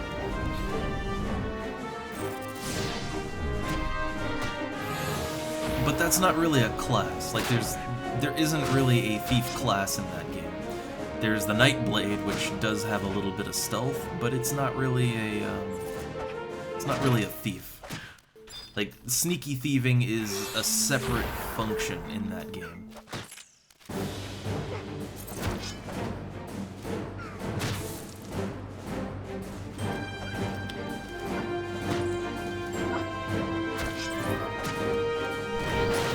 But I don't know. I'd still say while while the World of Warcraft rogue kinda, I think for ease of access, for stealing everything that isn't nailed down, they're a little better than the thief here.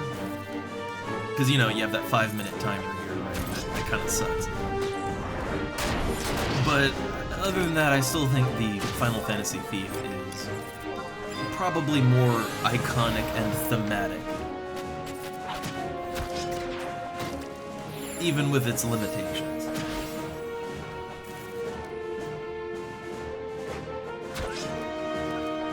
Oh, there we go. See, I told you. I fucking told you. It doesn't pay off very often, but when it does, it does. So just steal every fucking 5 minutes.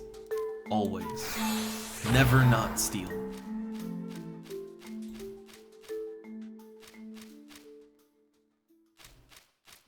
Oh, things are respawning. I was gonna tell my pet to rest, but honestly, I mean, really, just, yeah. And I've had this pet food up for a while, but I think just summon up a new pet. When this one dies, yeah, just get a new one. Because the thing is it lasts for an hour and a half, but it will despawn eventually. It will.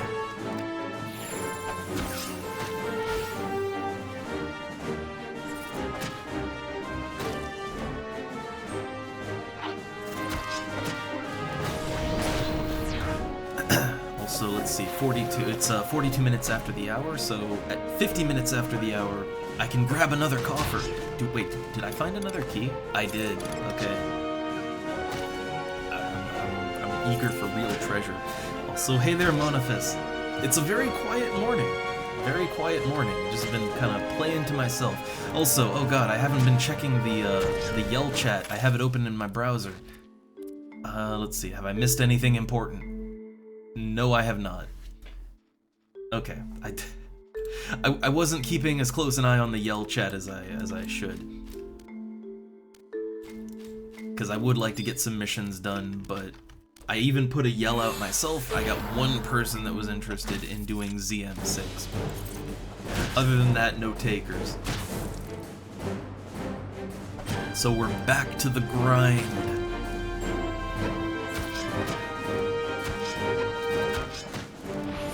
God, I love this new scythe. It doesn't do a ton more damage than the Demon Slicer, but it does noticeably more damage.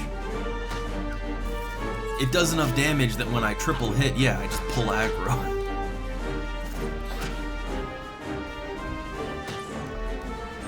I mean, in a way, I think I maybe deal a little too much damage. Like with only a few exceptions, I tend to out-damage the pet now.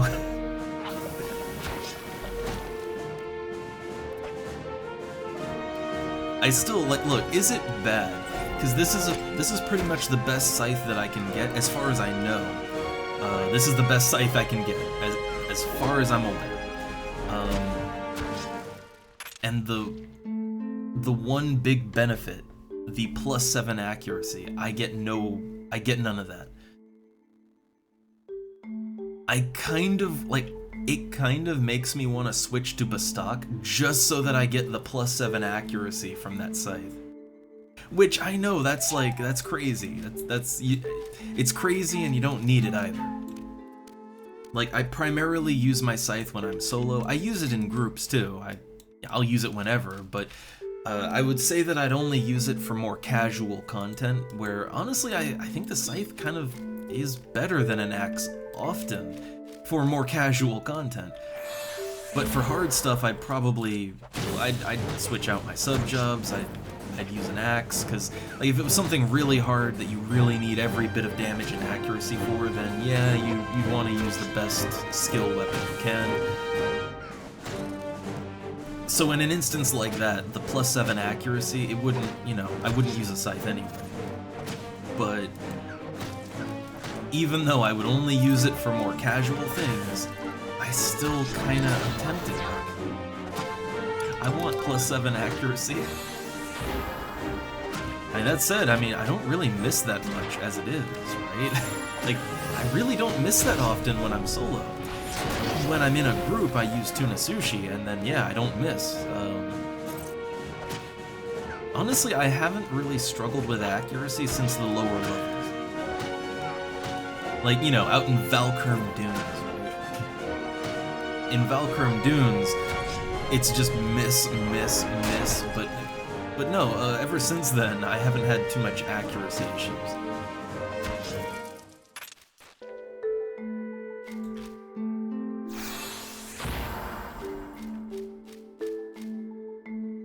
Alright, and let him get his health back up. So I'm only 700, I'm less than 700 EXP away from 73. And then the next level, I think it'll probably take a little over 40,000.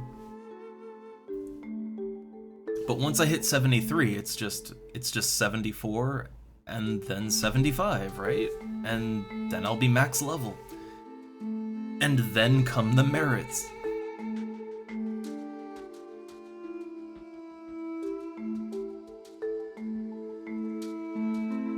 Which I have no idea how hard it is to grind out merits. I have no idea.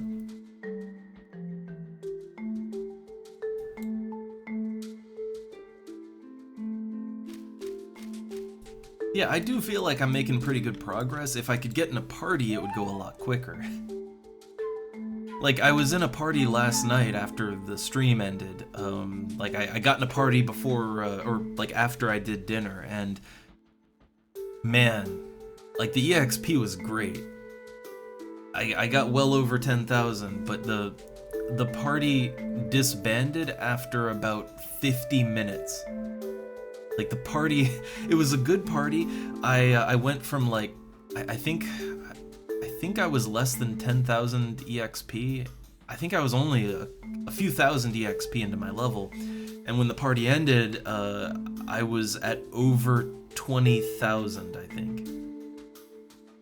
I only had like 8k to go, right? Yeah, I only had 8k to go when I started up today. So they got me to like 30,000 into my level,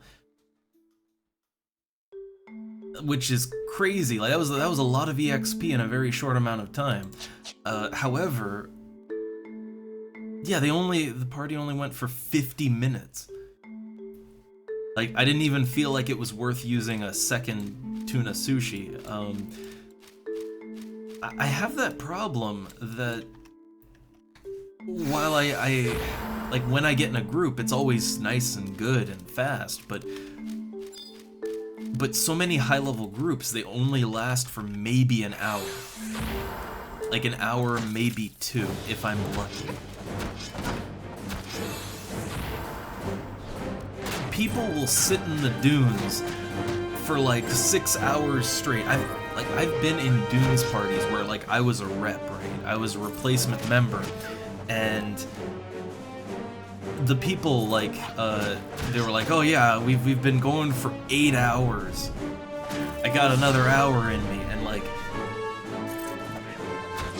people will just live in the dunes, but when it comes to doing like a high-level EXP party that actually, you know, makes tons of EXP, yeah, no, they only want to do it for maybe an hour, maybe.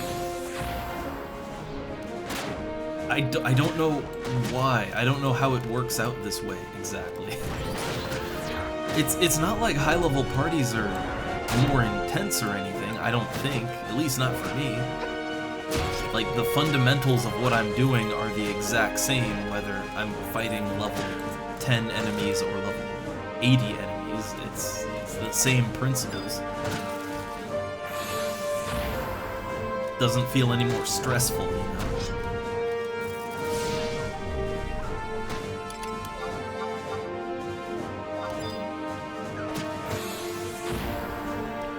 But that said, I mean, I don't know, I'm still leveling up at a nice steady pace. Like, the leveling is going nice and smooth still. Also, I really should... I keep doing that, where like I unload a big critical and then I immediately want to follow it up with a weapon skill. Or I triple hit big and then I want to follow it up with a weapon skill.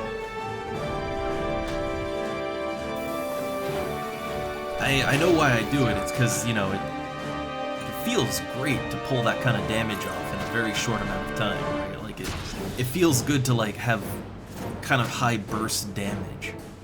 But with this setup here, you don't really want that, because that'll pull aggro off the pet. And then I get slammed with like 500 damage and also poisoned or something like that, and it just kind of throws a wrench into everything.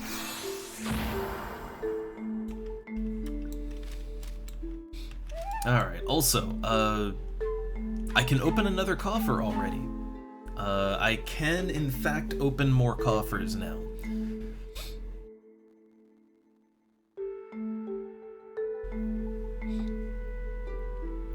So, let's see. I have a map.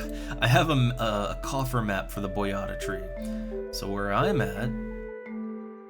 So the coffers in this area are back here and a little further back. There could also be a coffer in the room down there. Like, it is possible for one to spawn there, although I'm not sure if I could see it from here. I probably couldn't. Probably not something I could just see.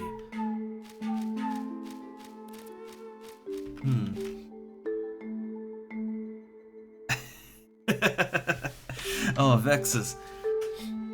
I mean, I can't do coffee black. I need some milk in my coffee.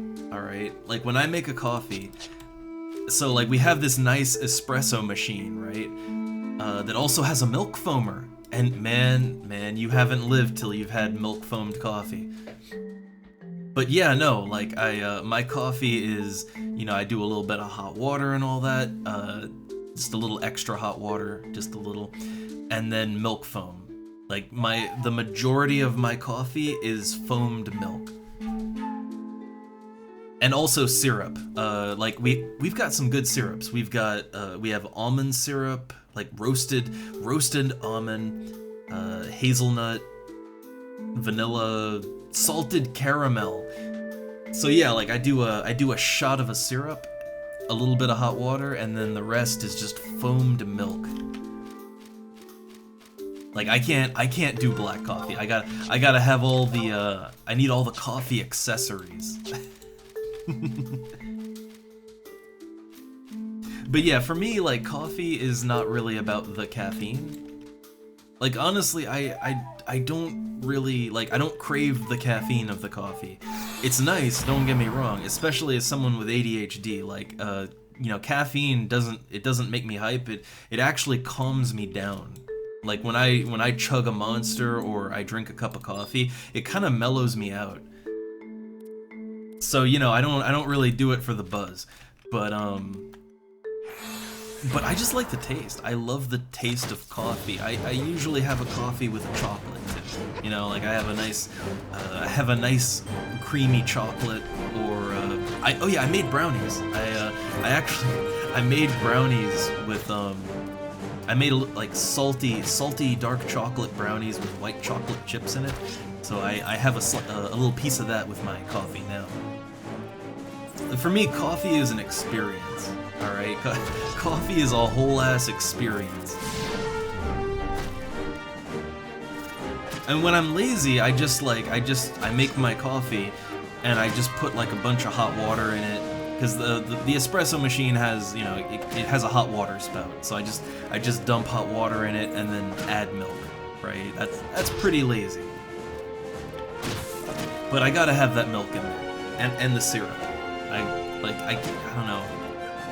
I like the taste of coffee, but I can't just take it straight. It has to be mixed with something.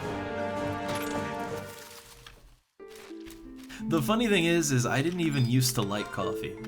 Like, for the longest time, I didn't drink coffee at all.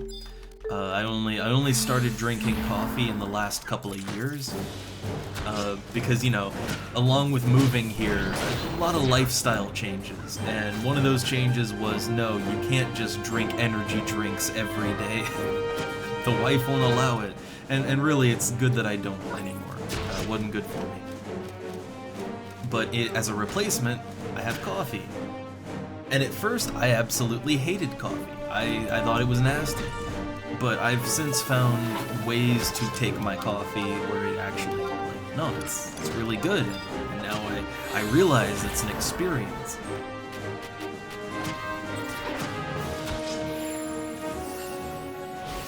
I think that's the thing. Like, when I would just, you know, before, like, I would just, you know, I'm one of those weirdos that likes the taste of energy drinks, so I just drink them because I like the flavor. And again, they never made me hyper or anything. They always mellowed me out because of the caffeine. But what I realize is that things like energy drinks aren't really, like, you can't really make an experience out of that, you know? You pop the can open and you chug it, and, you know, that's... It's not a whole thing, right? It's not a ritual. There's no ritual to it. Oop. Oh, there it is. There's the coffer. I'm gonna have to fight some crabs, though. And hey there, Burn.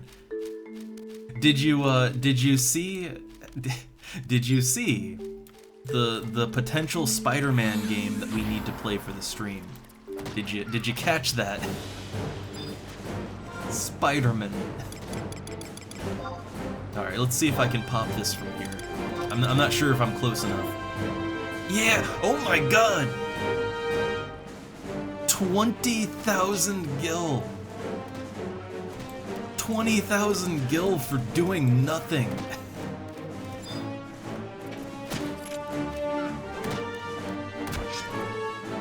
Man! Okay, yeah, I think I'm just gonna live in the Boyata tree now. Call me a wood elf, because I live in this tree now.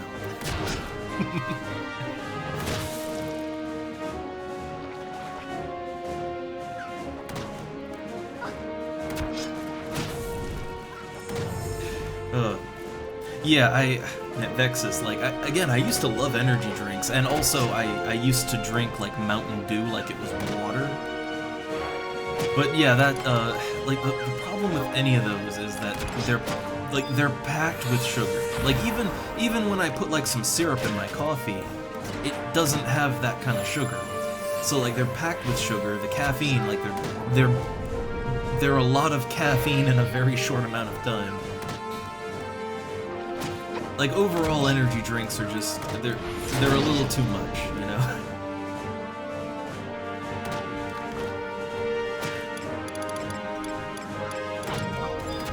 But I don't know, I have come to enjoy the experience of making coffee. Alright? Like, now that we have a good espresso machine now, like, yeah, I have come to enjoy the ritual of crafting a coffee and then having, like, a chocolate or some brownie or whatever, you know, having that with it. It's a whole thing, and I kind of, yeah, I've come to enjoy the experience more than just cracking open an energy drink or a Mountain Dew. I say that when I have, like, I have an empty Monster can on my desk, so I still like them, but not as much as I used to.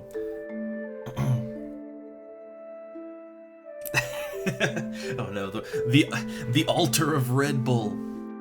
We must summon the Red Bull.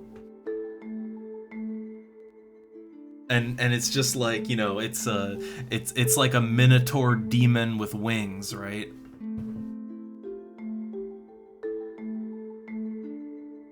Oh no, not the Folgers.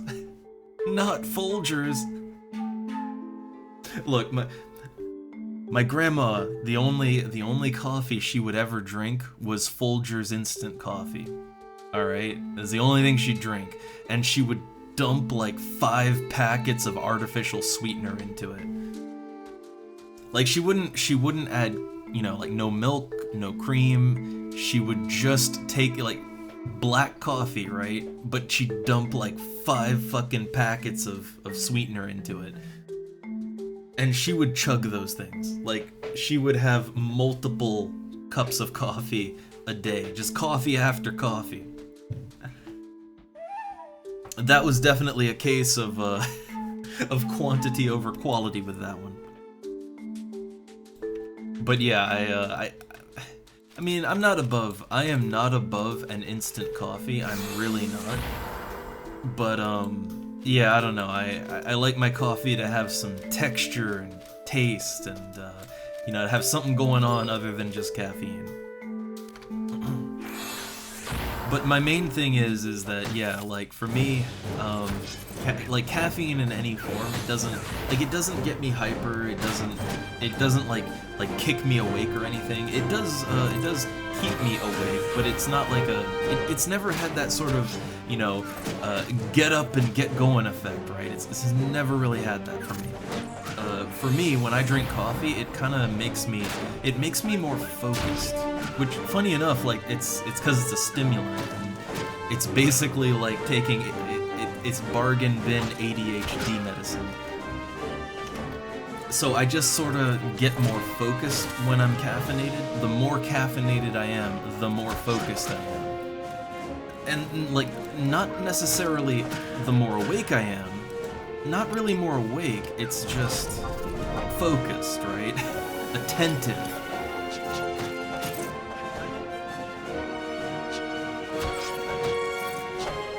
And I like that.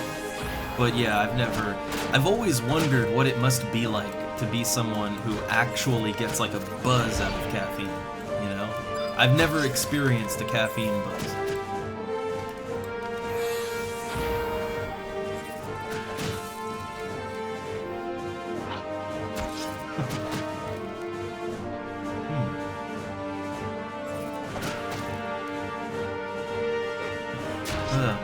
But yeah, I don't know. I mean, even for instant coffee, there's better options than Folgers. Like, there are other instant coffees that have a little more flavor to them, you know?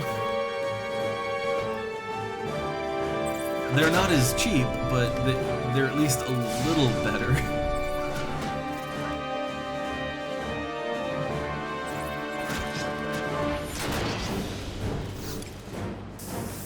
Yay, level up.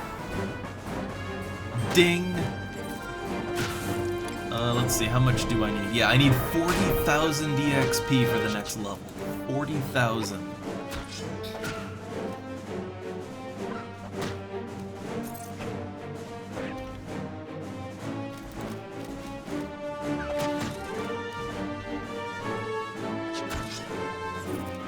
I'm gonna summon up the, summon up the tiger for the next one.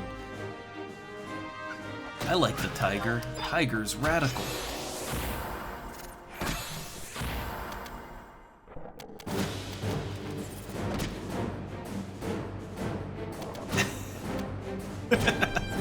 Oh god, Thanksgiving turkey with Monster Energy. Look, I have seen a recipe from my family. They posted it on Facebook, where they made cupcakes with Mountain Dew, which is, you know, close enough to Monster.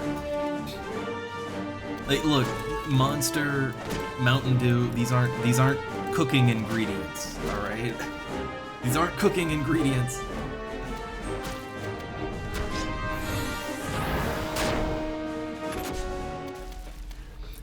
Though I will say, man, I've seen some really strange recipes lately.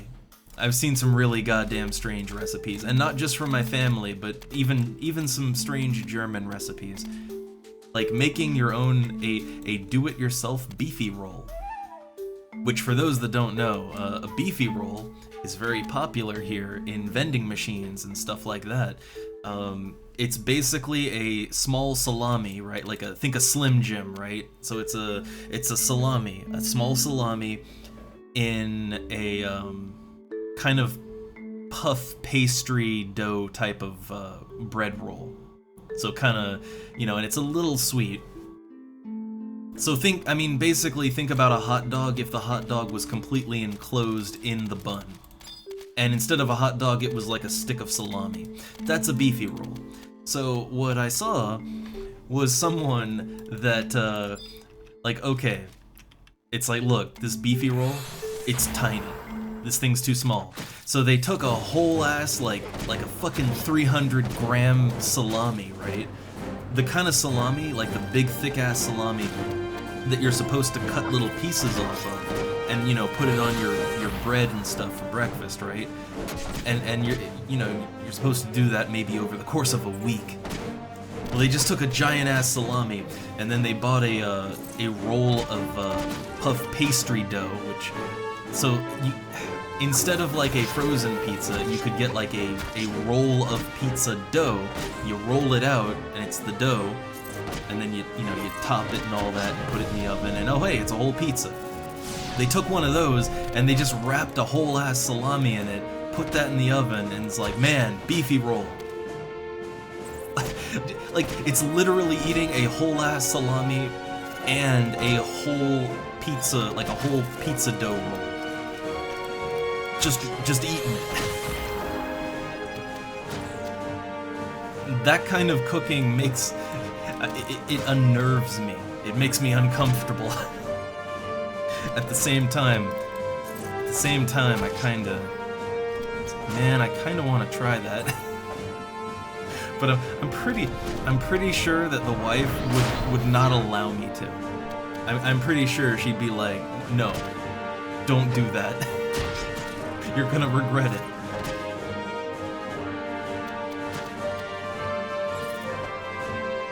Maybe like a smaller thing. Maybe the idea is good, but maybe actually just do like hot dogs, right? Just buy a jar of hot dogs.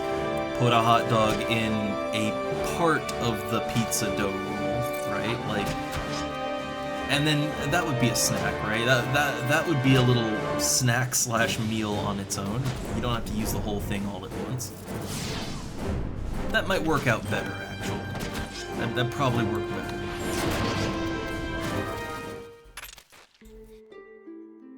Oh, another coffer key. Oh god, when did I open the last one?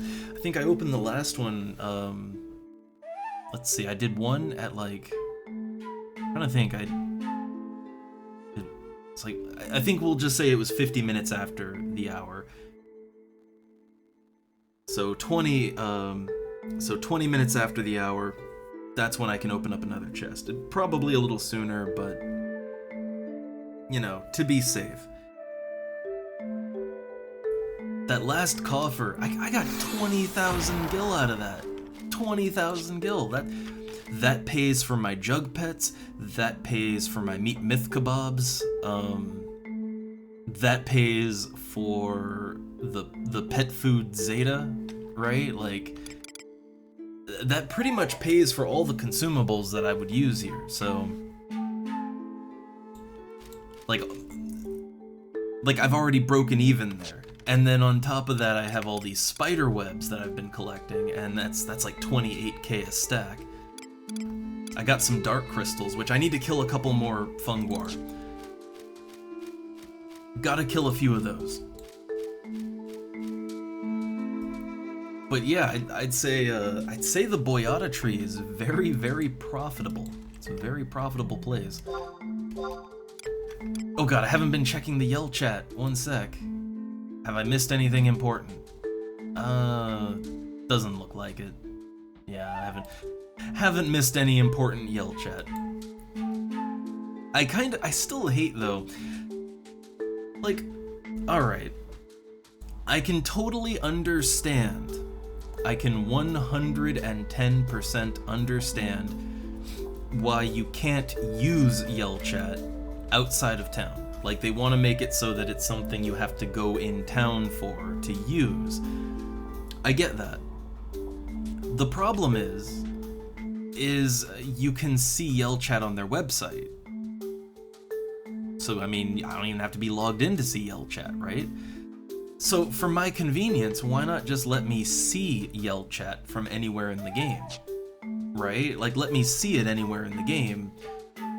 But don't let me actually use Yell chat unless I'm in a town. I feel like that would be a good compromise, right?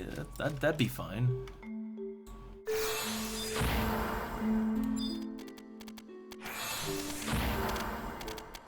I don't know. Also, can I use my EXP ring again? I can. Look, EXP rings, they were meant to be used.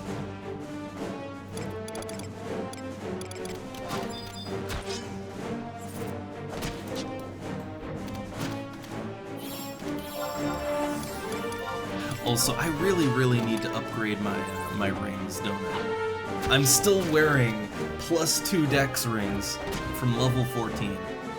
The thing is, they still work. I mean, you know, it's still 4 extra dexterity total, right? But I mean, if I upgraded those rings, I'm pretty sure that there's like +4 dex rings that I could be wearing right now. Like, I'm pretty sure.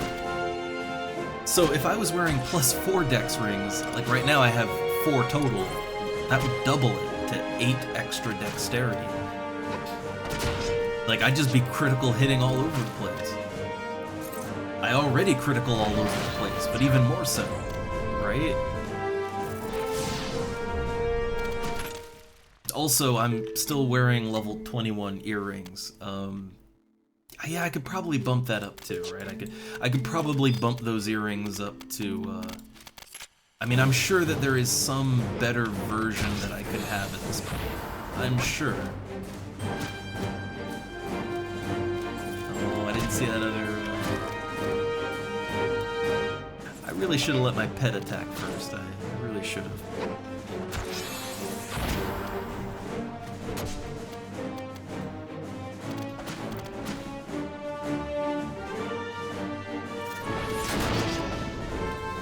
I was trying to wait for my attack to go off, but it's like, man, I'm slowed down. My attacks take too long to go off.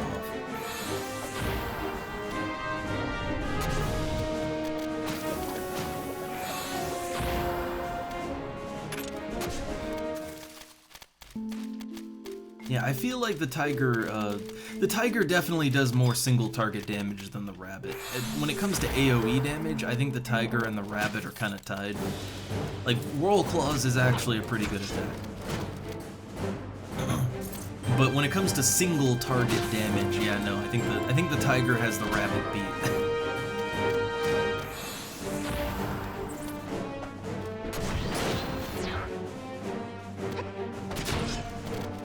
I still think it doesn't really, like, for the purposes of soloing, it really doesn't matter all that much.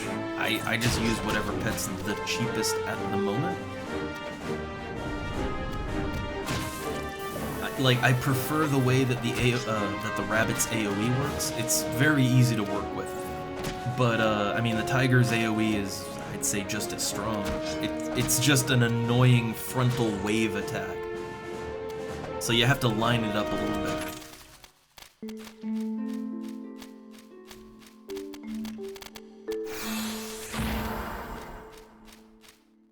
Okay, is he... He's making sure he's resting, so I'm gonna get my health back too. I think it's a good idea not to tread a line, you know, don't just ride the low HP line. Because that's how you get a nasty surprise. Also, apparently, let's see, when was that last one shot out? 4 minutes ago. Apparently, people are doing the Carbuncle Mitten fight, which, apparently they got 2 out of 6 people for that. What do you have to fight for the Carbuncle Mitts, exactly? I would love to get my hands on the Carbuncle Mitts, do not get me wrong. Let me just do a quick search on this. So, Carbuncle Mitts.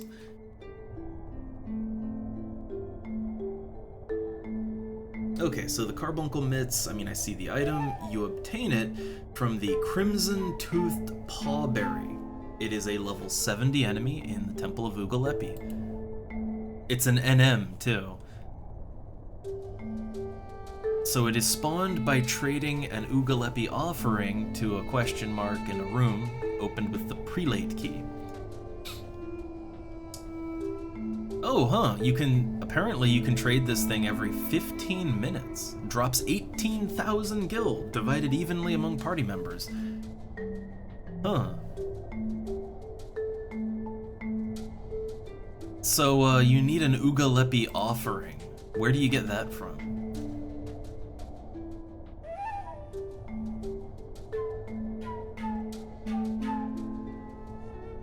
So apparently you find it at a question mark and it can take up to 2 hours to spawn, sometimes less. Interesting. Interesting. I mean, I don't know. I am interested in. Ooh, someone's doing ZM6. I saw someone doing ZM6, so I'm gonna get on that.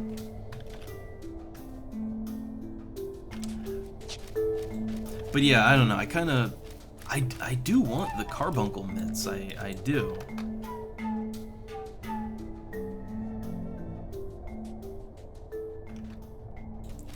So I don't know. We'll see if that if they're there and that pans out. But yeah, the carbuncle mitts are something that I would really, I would really like to get my hands on those. It would change playing Summoner, right? Okay. Alright. Yep, alrighty. So yeah, it seems like it seems like there are people that want to do ZM6, but you know, no takers as of yet. Unfortunate. I mean, I also still I am kind of interested in doing that carbuncle mitt fight, but you know, I'm not actively playing Summoner right now, right?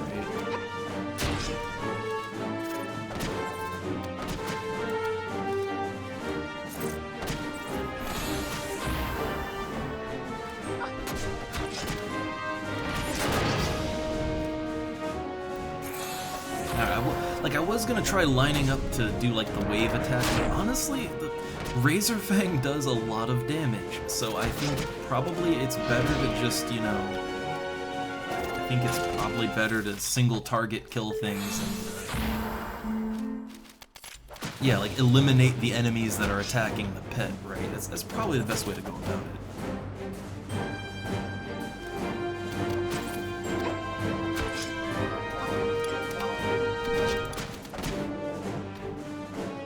I'll use my pet food after I'm done fighting the spider, because it might poison the tiger, and that would giving it pet food would cure its poison.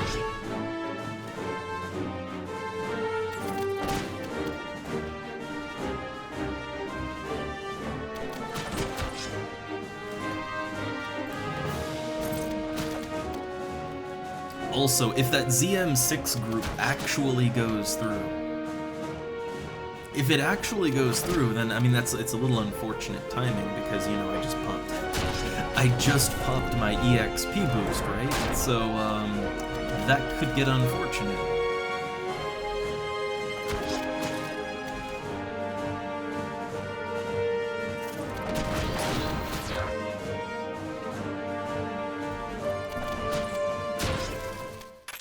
All right, reward. It's kind of funny, but pet food Zeta is actually cheaper than some of the lower pet food options. I find that very funny. Okay, so, right. I need to look around for a coffer key, or for a coffer. Not a coffer key, but just a coffer. I do have the map available. So, there's 2 spawns here, but then there's one further back. Like if I fall off of the ledge here, there is another place where I could find one.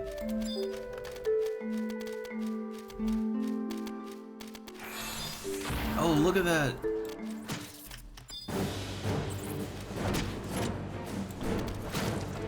More people going after spiders. It's relatively uncrowded in here today. Like the last time I went to the Boyata trail, like when I first found out it's a place I could go to, there were so many people here just farming spiders. Which I guess that, like even if you hit level 75, I guess you could use this place for merits, right? Like, I mean, spiderweb is worth a lot of money.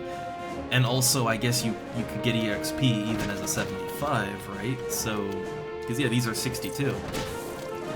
So I guess you could use this place for meriting, I guess.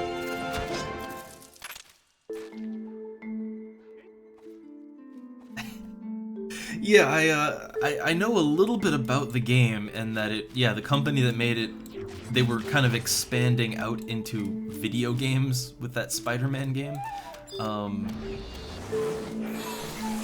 But to me, it has a real town with no name vibe, which that's a whole game right there. It's probably just because it uses the cinematic technique known as rotoscoping. That's probably why it reminds me of the town with no name, because that uses that for animation as well.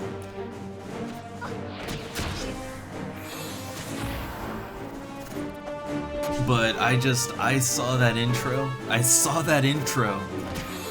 and I'm like, oh yeah, this is on par with like the Zelda CDI games. I think I need to play this one.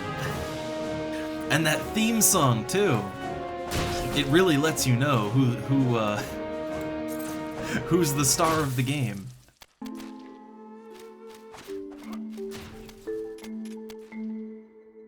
Oh god. Actually, that might be perfect. That might be perfect, actually. Like, hey guys, hey kids, you ready for that new Spider-Man game? Well, check this out.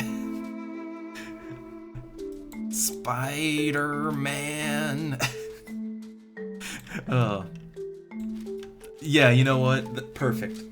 We'll save it for October. Who knows? Maybe it'll even be spooky too. Who knows?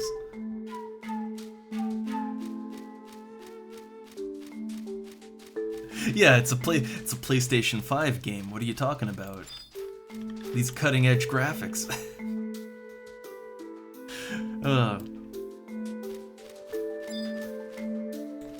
I'm just really kind of surprised, because when I've looked at some frames from the game, and I am really surprised that that the game hasn't been used for meme purposes before.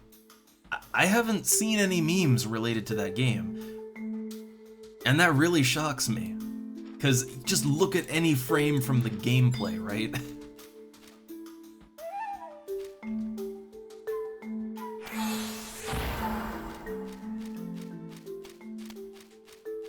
Oh, my pet seems to be stuck up there. Can he attack? Come on, you can do it. You can do it! Yeah, there you go.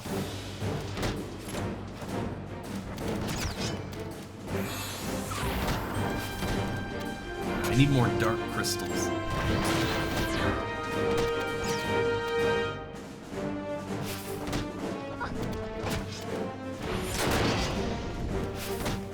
I feel like spiders should drop dark crystals, but it's fine.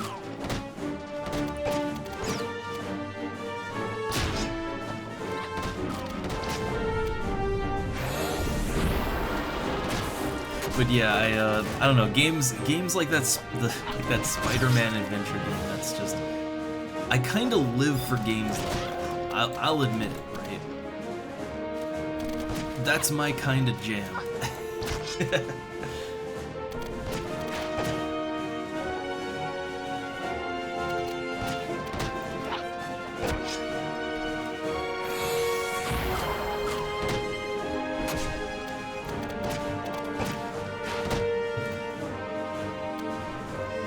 I don't know what it is, like between that and, you know, well, I have to play through Swagman now, too. Gotta beat Swagman.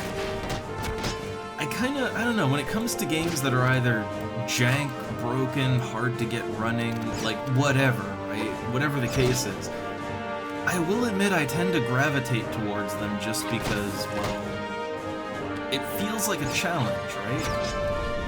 It's like I'm being challenged by the game. And I can't let the game win.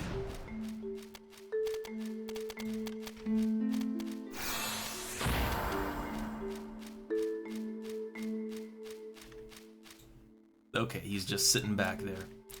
So, let's see, the next potential coffer... Again, I have that coffer map. Alright. Looking at the coffer map, comparing it to my map.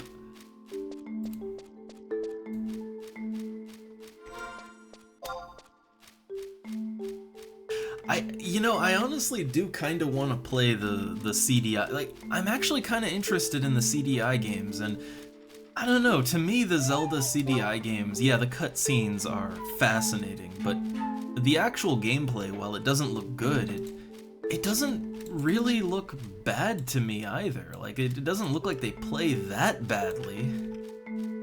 So I do kind of want to give them a shot. I kind of do. Also, oh, the wife is pulling up. So I guess we'll have to take a moment to see where we're at. It's pretty safe in here, right? It's safe in here. So, alright, I can just sit here for a sec. Put on the old AFK.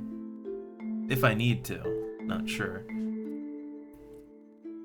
Oh, there's the wife. Oh.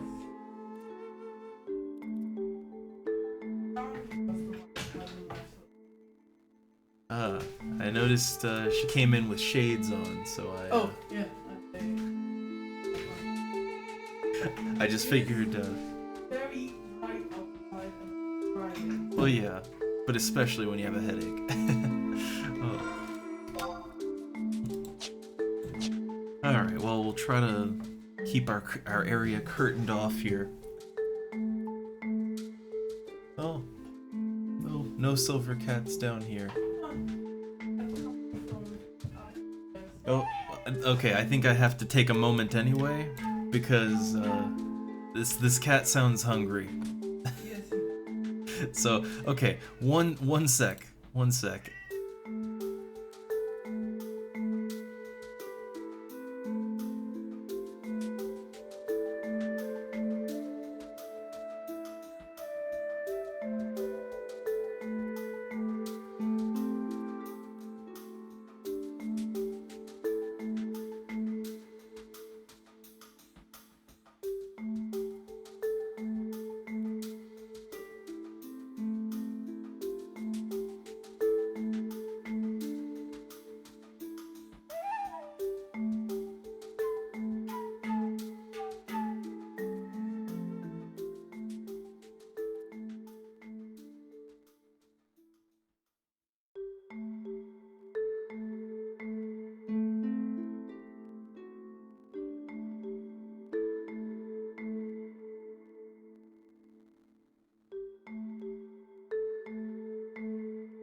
Alright, I'm back. Hungry cat has been fed. I think he was just napping upstairs and then, well, he heard people talking, more people talking. And it's like, uh-oh, food time. Can get food from one of them.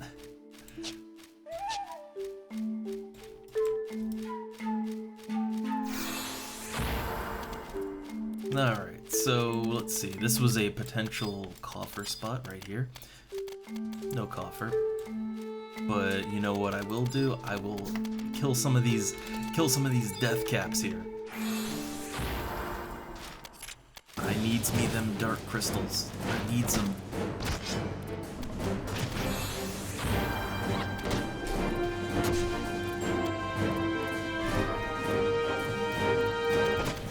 But since I haven't gotten /telled or invited to anything, I assume that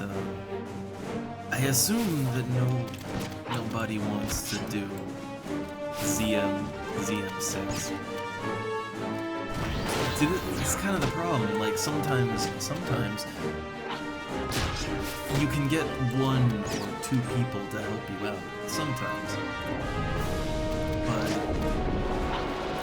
but getting like a full group of 6, that's a big ask, right? Big ask.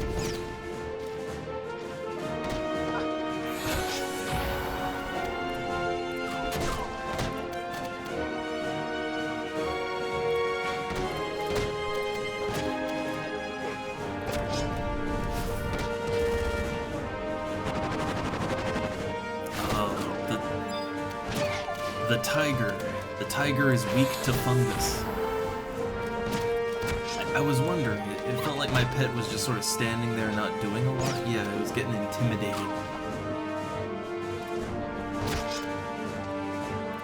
So that's not great. That's not great.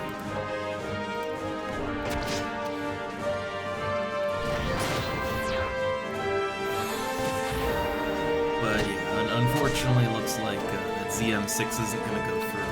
However, I don't know, in the old chat, well, it looks like people are still readying up for the Carbuncle Knit fight.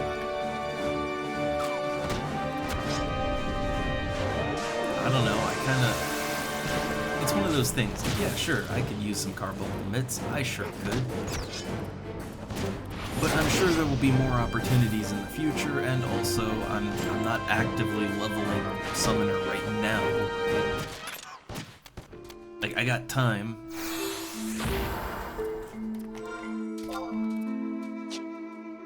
Okay, oh, so the next coffer spot could be this way.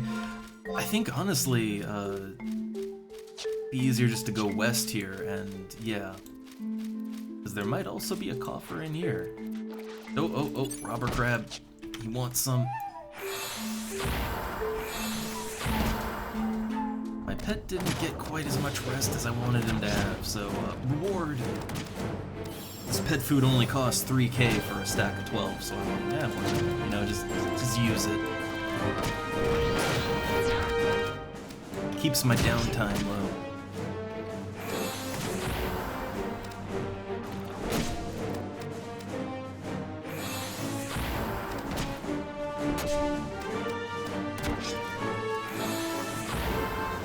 But I will say, anytime that I have to fight crab monsters, it's, yeah, that's when I kind of wish that I had some form of, like, Dia, or defense down.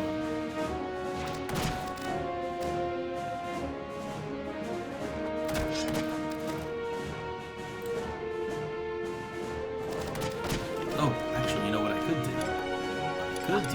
Pop that meat myth kebab. Like, clearly I don't need it. I don't need to pop meat myth kebabs. My damage is okay without it, but especially against enemies like this, yeah, I'd like to have it. I would like to have it.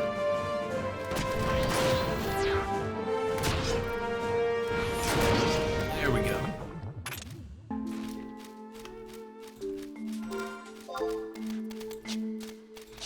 Alright, so there is potential coffer down here. Also, tell the pet to rest now. Now is the time. Coffer? Treasure coffer? Huh? No coffer. Man, I got 20,000 gil out of the last coffer. I would like to do that again. So, okay, there's no coffers in kind of the southern part of the map. I'm not seeing one in the middle by the tree. Oh, cat's doing things. Oh. Cat is looking adorable, as always.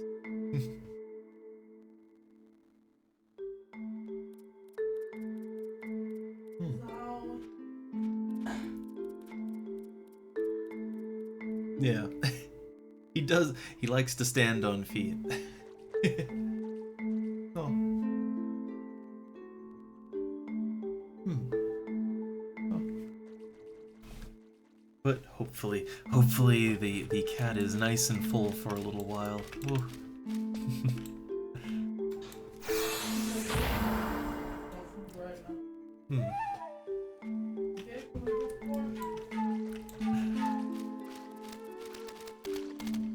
Alright, let's see. So...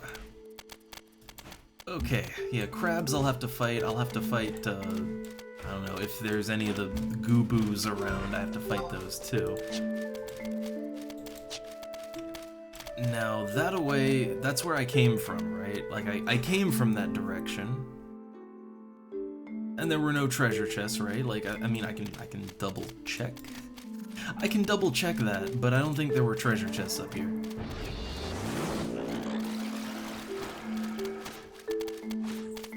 But you know, we can have another quick look. So if treasure chests were gonna pop, they would be like in this area right here. I don't see any. Oh. Uh-oh. Okay, guys. So I do need to take a moment. The lizard needs weighing. Very important. So let me just put the AFK on, and it should just be a minute. Be right back.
Alright, I'm back. Hopefully back for a while.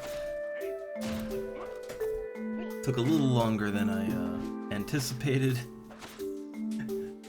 Lizard stuff, messy business. Alright. So, okay, I guess I don't think any treasure chests would have moved around in the time that I, So, okay, we need to go up this way. Up that away. And I think best way to get up there, probably through, like, just sticking to the right wall.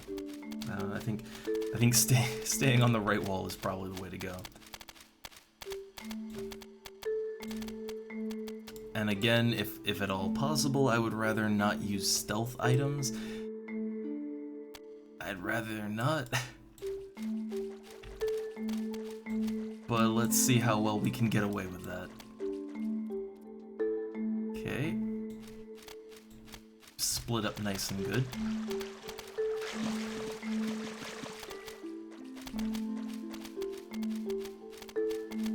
I mean, at this point, I guess, you know, if I use stealth items to get to a treasure coffer, but then the treasure coffer, like, if it's got another 20k in it, then that would, that kind of make up for it. Ah, there it is. Okay. So I have to time it, because, you know, 30-minute lockout on treasure chests. So, okay. What awaits me? 10,000 gil. Okay, not as good as the last one. I mean, according to the wiki, it's between 7 and 40, like between 7 and like 44,000 gil. So there's a lot of variation there. But even 7,000 gil is, I mean, even that's pretty good, right? Okay, so I shouldn't open a coffer, or I shouldn't even look for another coffer till about 10 minutes after the hour.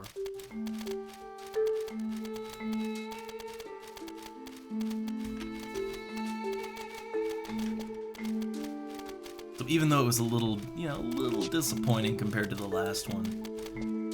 It's 10,000 gil, right? Uh-oh, uh-oh. Uh-ohs.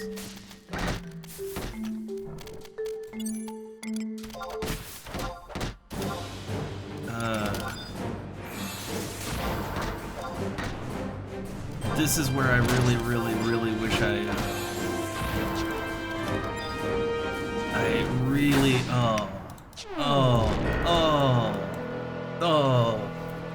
I swear the night crawlers didn't aggro me before. I swear they didn't aggro. D level. Well, that's what I get for going out of my way for a coffer, right? So how, oh god, that'd be like a 4,000 EXP loss, huh? I mean, I'm only 500 to go to get back to my level, so I guess it's not that bad. Not that bad. I mean, I do have that one, oh yeah, I have the Mog enhancement for EXP, so I guess I didn't lose as much EXP as I could have. But see, yeah, like that's an instance right there, like what just happened. That's one of those instances where you really wish you were using the rabbit, because the rabbit could have pulled that aggro, could have pulled it in an instant. But the tiger, like I used the AoE. You gotta, like, yeah, you gotta say something if you're gonna do that, but it's fine, it's fine. I also kind of wanted to restock on rabbit pets too. Wanted to do that. So the thing is, right, like with the tiger, I like the tiger, but if you're in a situation where you might get jumped by like 3 enemies at once, well, the rabbit is ideal for that. Like the rabbit can, you know, it can whirl claws all of them all at once. You don't have to do any special positioning or anything. And then you can decide what you want to do from there, but like, it's a lot smoother. So, okay. Yeah, I want, oh my, see, this is why I've got to level up my cooking some more. So I would love to have more, I'd love to have more rabbit pets. but there are currently none available to buy. Like, there's just none to buy. So, okay. That's fine. Oh. What does it do with the monopod? Food one? Or... Oh! Human temperature. Ah, yes. Because I have a headache and I feel unusually hot for the temperature. I wonder whether I'm still sick. Oh. Well, make sure to wash that. Really? Yeah. Oh god, we're just bouncing between being sick. Oh no.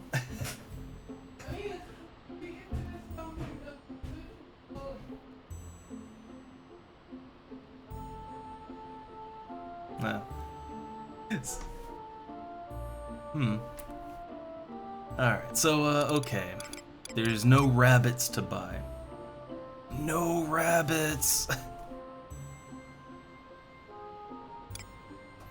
So let's see, let me think, what else would be good? I need a pet that has a good solid AoE, that, like, would save me if I was in a situation like I was just in. So yeah, there's the tiger has an AoE, but it's not great. I guess the sheep does have its, it has its sheep song, but that actually doesn't pull aggro. It just puts them to sleep. And then I would still have to manually attack each one individually, and but right now, I mean, there's not really many. Oh, come right the fuck on. So this is price manipulation, right? Like this is price manipulation. Okay, oh, Sky. No Sky. So yeah, 14K for the sheep pet. Like, that's just wrong. That's just wrong.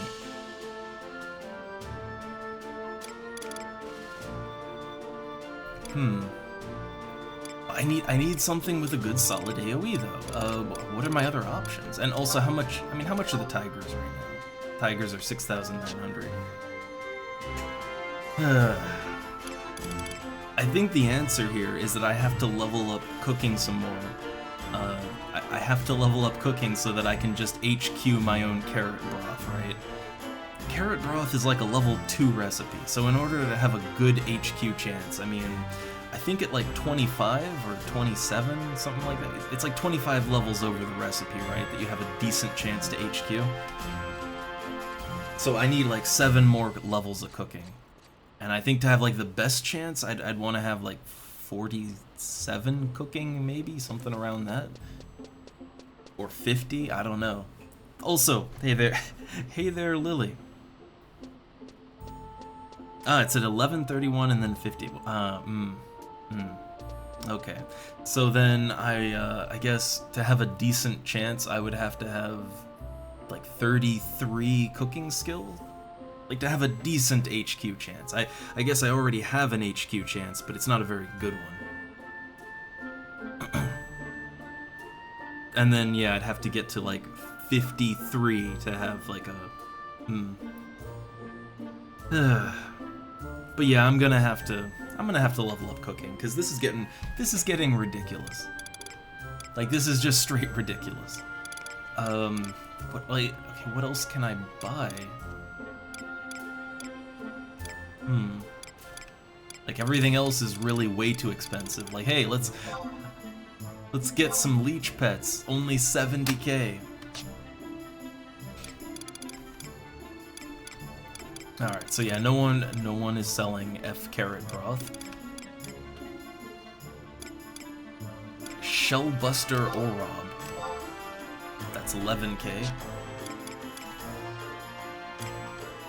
I wonder, there's 180 of these things up for sale.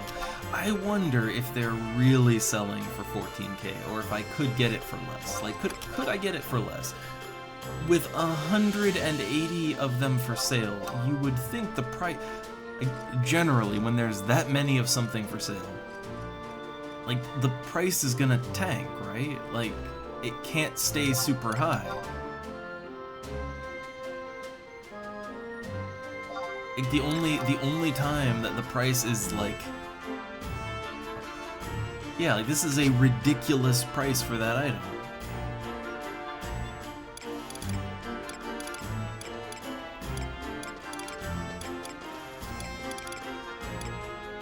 I mean, how much does the fancy crab cost right now? 9K. Man. How much is this pet? 40K.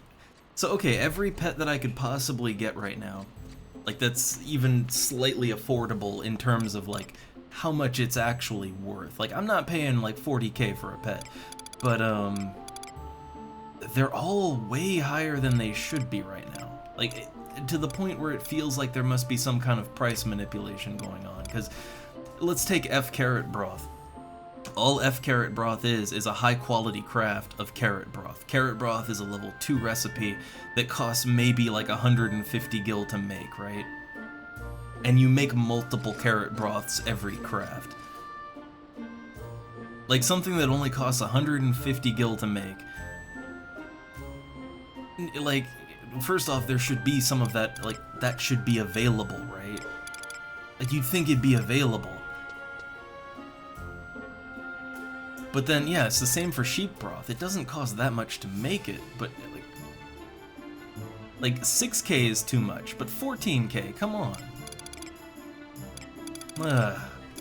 Alright, well, what am I gonna do? How much is an individual carrot broth? Individual carrot broths aren't that bad. I don't like it, but I'll buy a few individual broths.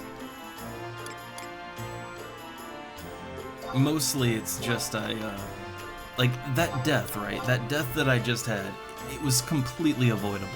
Like if I had a pet that could have just quickly AoE snapped all the aggro up, that would have, like, wouldn't have been an issue.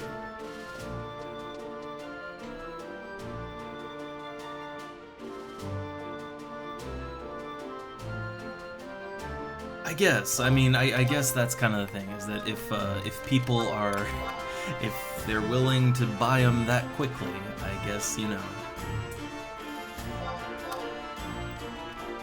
Alright, so I don't like paying this much. This is overpaying, but it's not that bad. The carrot broth pets, they last a long time. They last a good long time.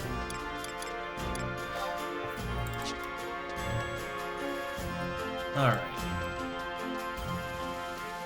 So let's get back in there, because I need to get my level back. I gotta get my level back. I know, yeah, like carrot, like F carrot broth is the easiest thing to make. I mean, technically I could make it, but like my skill's not high enough to make it reliably. But it's such a cheap recipe, that's the thing. It costs like nothing to make.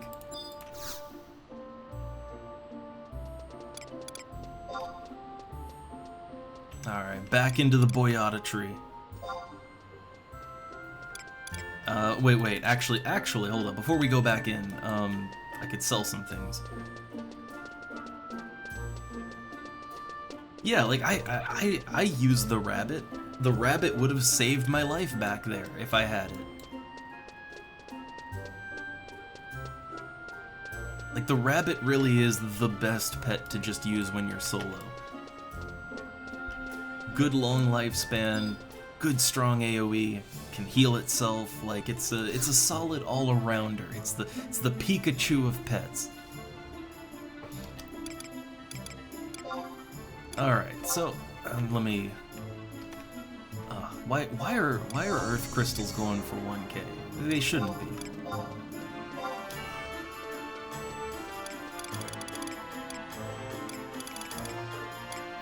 Alright, so I have 2 stacks of spiderweb, and it looks like spiderweb's just going up. I mean, you know, if I can get 29K, I'm pretty happy with that. Like, I'm pretty happy with getting 29K. That's more than I expect, really.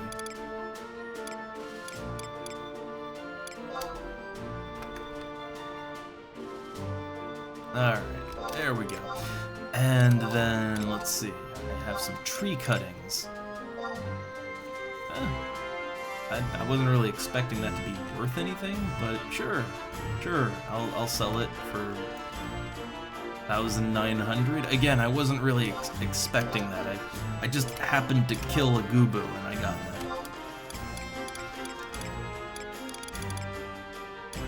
Okay, so that's everything, right? That's I think that's everything I wanted to sell. Oh, I do have these 2 lightning clusters. 1,300. Crystals are usually worth a little bit more.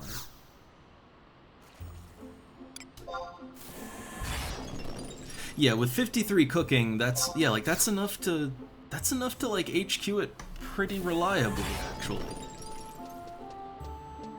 Like that's the highest HQ chance you can get, right? So like for me it's just that my chance to HQ is so low it would take me quite a while. It's not even a matter of the cost, it's just it would take me so long to actually do it. That's kind of the bottleneck there.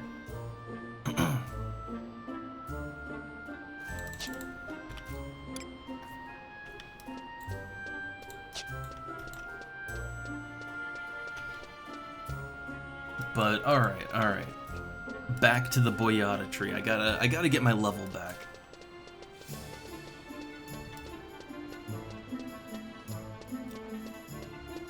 Man, it's been a while. It's been a while since I died, but it's been a real long time since I got a D level. It's been a long time since I got D leveled. I'm usually really careful about that.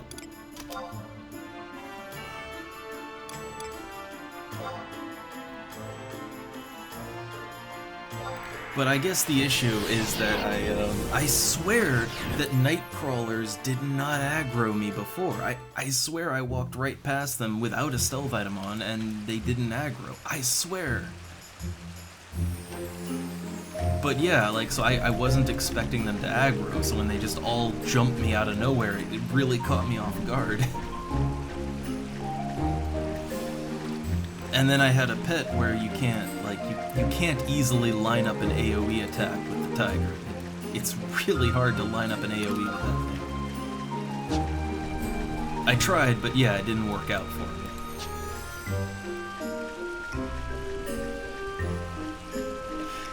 Yeah, I know, like, de-leveling never feels good, but it's especially, you think about how much you lose, right? And like, at my level, I was level 73, so when I died, I lost 4,000 EXP. And you don't make EXP any faster when you level up, like, it's the same rate as when you're at low level. So 4,000 EXP is, like, that's a lot of time I just lost. That's like I mean, I had an EXP band on, but that's still, like, I just lost a significant chunk of my time.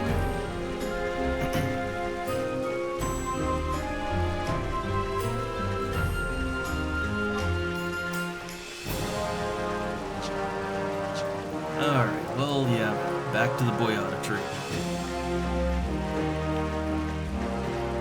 At the very least, I'm happy that it gave me a moment to put some items up for sale, which maybe they'll sell soon. And I restocked on F carrot broth as best I could, right? I had to buy individual carrot broths, but at least I got to restock that. Because honestly, while the tiger is perfectly acceptable, the rabbit lives longer, and it has a nice AoE that can save your hits. Coulda used that, right? But I wasn't using my rabbits because I didn't have that many of them.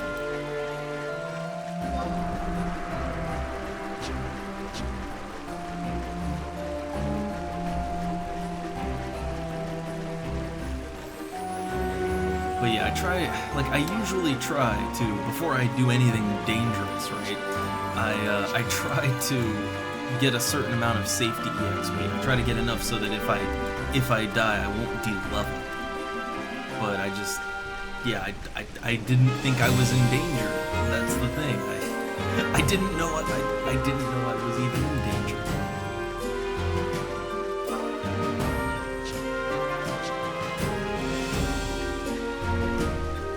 Oh, game music too loud. Well, let me see. This zone is actually surprisingly louder than normal. Also, I'm trying to talk a little quieter. Hold up. Oh, or actually, hold up. Best way to do this actually would probably be, because I want to keep the effects where they're at. Turning the in-game music down is probably the way to go. Just put it on the same level as my effects. Yeah, I'm trying to talk a little quieter right now because the wife is in, got a big headache, so trying to keep it down. But also this zone is actually a little louder than the... okay, so I like the Horizon music, I think it's a good addition, but what I've noticed is that it's not necessarily balanced the same as the original music, and actually even some of the original music isn't balanced that good either. Like you'll go into some areas and the music will be significantly louder than in other areas. That's kind of true just in the default game too, but especially with the Horizon music.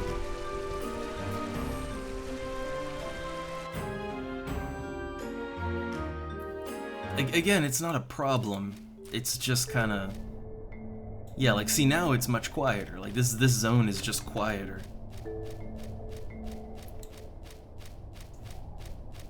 I don't know. It's fine.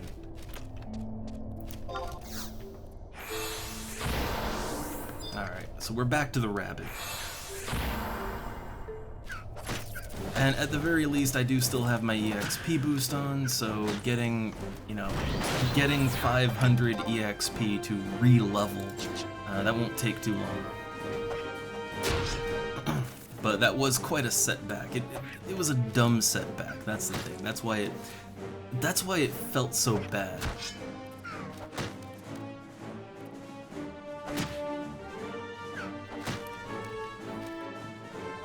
Like, I just ran into the middle of a bunch of night crawlers and just got destroyed, right? The thing is I wasn't expecting it. Like, I swear I'd run past them before and they didn't aggro, so like, I didn't think anything of it, right? And I was getting destroyed before I even knew what was happening. If I had the rabbit, one Whirl Claws would have saved me, but yeah, the tiger just couldn't cut it. So it just sort of felt like a very, very dumb death. Like, I don't really mind as much when I'm, let's say I was doing a hard boss fight or something. You die, it happens. I think I died like, what, 3 times before I managed to clear Permivian Mia. Like, that was quite a few failed attempts, and those were expensive failed attempts. But you know what? I didn't really feel bad about it. Because, yeah, that's hard shit, right? Failure happens, you learn from it. Not really any lesson to learn, though, about running into a group of night crawlers. That would... I mean, I guess now I know they aggro, right?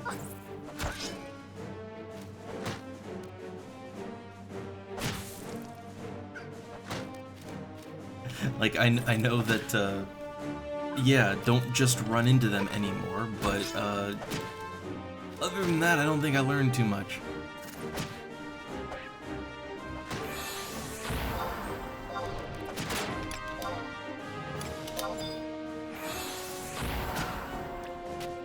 Also, I just noticed something kind of strange about the silhouette for the spider. So, the spider has, like, it's got, like, little needle spikes on top of it, right? But if you look at the shadow, what the fuck is going on with that? Like, in the spider's shadow, the shadow is pretty much accurate except for the needles on top. Like, those are just boxes.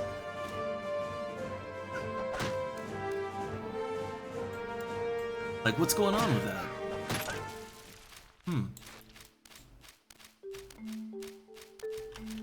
I have been killing spiders in here for God knows how long, and this is like the first time I've actually stopped to notice that.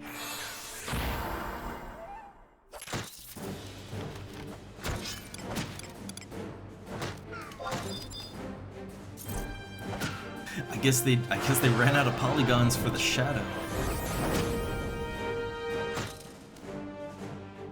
Like the rest of the shadow is it's modeled completely accurate, right? Like to the pixel, it looks fine.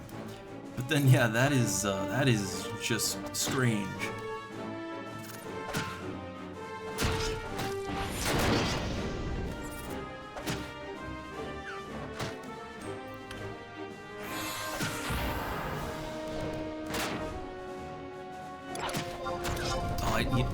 You know what I should have done? I should have bought more pet food while I was in town. That's actually the thing I really should have done.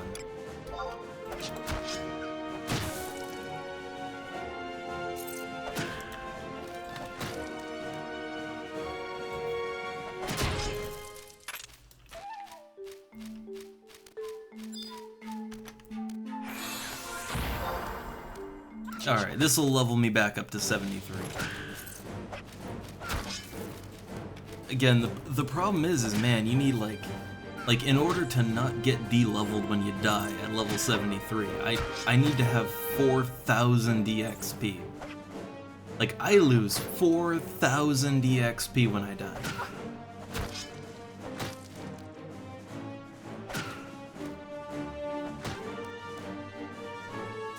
I do gotta say, I kind of wish that the EXP penalty for death was a little bit more lenient, or that there were more ways to reduce the penalty.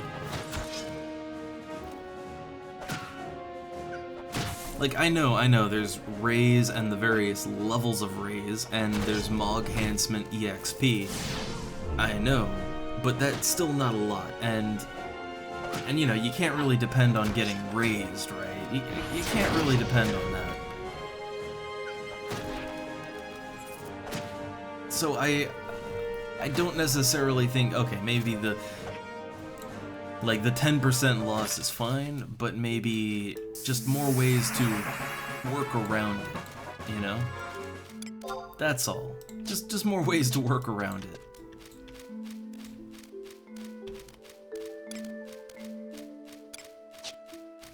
Okay, so back up to 73. Yep. Oh, also I should tell the pet to rest because, well, gonna need them hit points.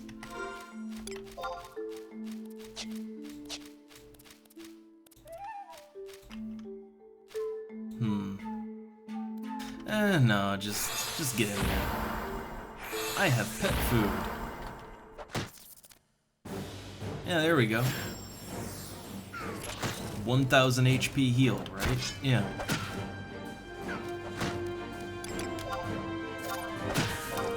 And the rabbit has wild carrot, so yeah, between wild carrot and reward, it can stay fighting for a while.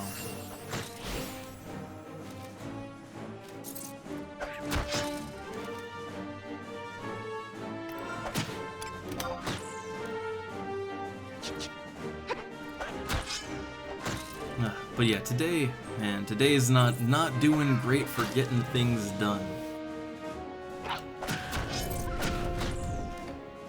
Let's see, I was looking at the Yell chat, like, on my browser. It's been a while. Yeah, no one's doing anything that I need. No one's doing stuff I gotta do. I put out a Yell earlier for ZM6. Someone else put out a Yell for ZM6, but no interest. Like, other than 2 people, there's no interest.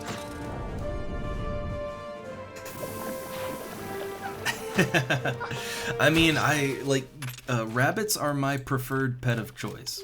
Like, I prefer rabbits, and, you know, I'm willing to buy them at their market value, but, I just, like, I don't know, like, I go through them. I always need carrot broth. But I like to buy at least 2 stacks of carrot broth. See, now I'm a little paranoid about it, right? I'm a little paranoid that there aren't gonna be any for sale when I need it. So yeah, now I want to have some extras on hand. So I'll buy a lot.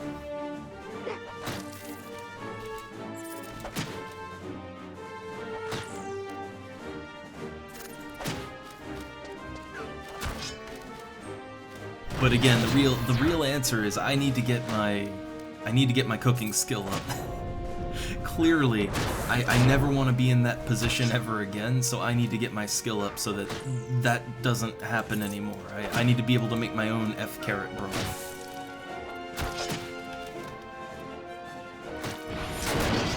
Oh, glorious miss.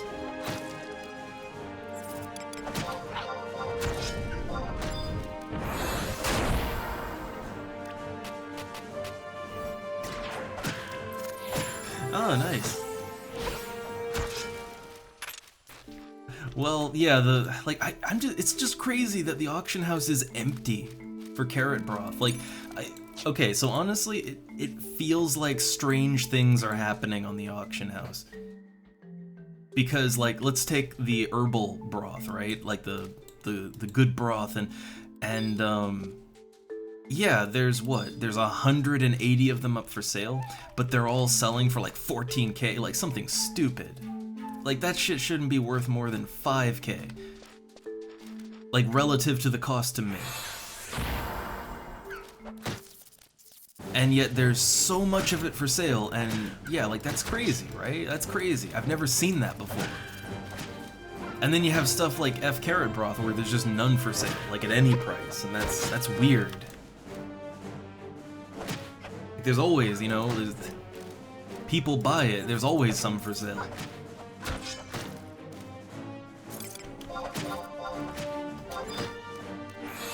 I don't know, whenever I see a lot of sales all from the same person, and there's a ton of something for sale for more than its normal value, like, it just shoots up.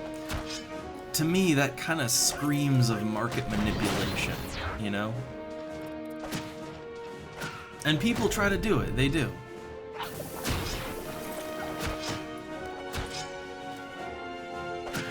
Like, hey, here's this worthless item, but people buy it, so I'm gonna buy out the whole auction house and then put my stuff up for a crazy amount, and then just sell it to myself, and now this is the price now.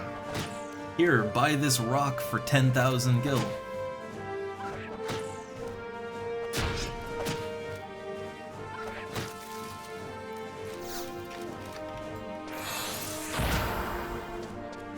But anyway, I guess if you're gonna send stacks, well, I guess I'll calculate the market value of that and send it back.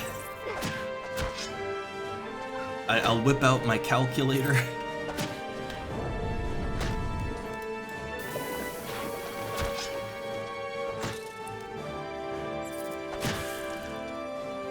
That's the kind of thing. I wish you could do like some sort of delayed trade. I'm not exactly sure how that would work, but like, I kind of wish you could do like oh my god. Hold up. Carrot broth. Like, I wish there was some form of delayed long-range trade. I don't know. I don't know what that would look like exactly. But I need it.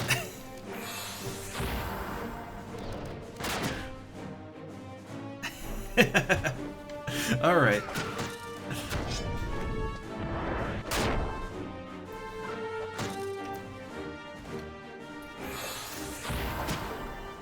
I'm trying to think, actually. Have there been any games where you can, like, I don't know, trade at a range or set up a trade? I guess technically EVE Online you can make, like, contracts, right? I guess. It's kinda, that's kinda what I'd be wanting.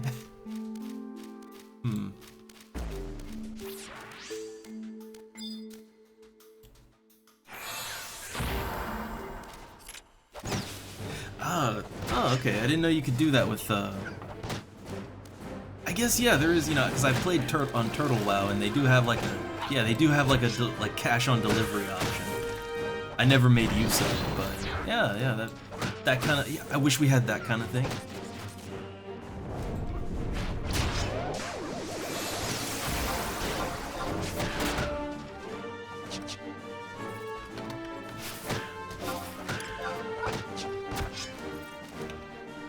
Reward! I just summoned this pet. I can't have him die on me this early.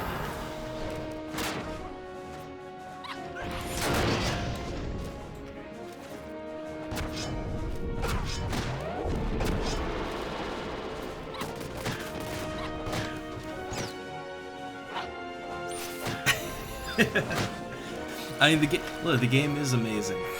Even when I die and lose 4,000 EXP, it's still amazing. It's just I did an amazingly dumb thing.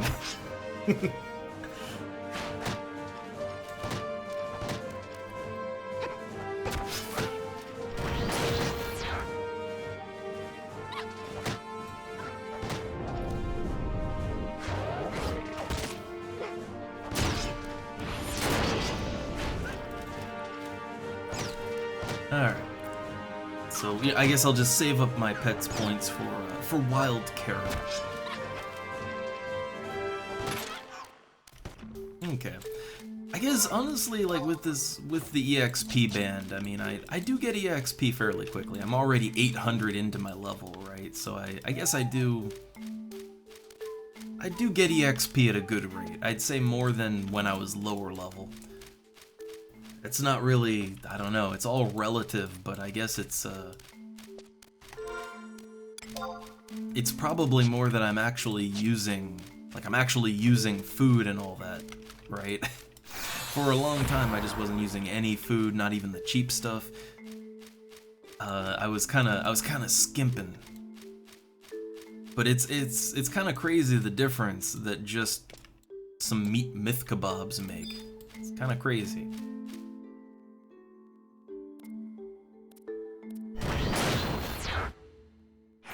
Get that pet over here.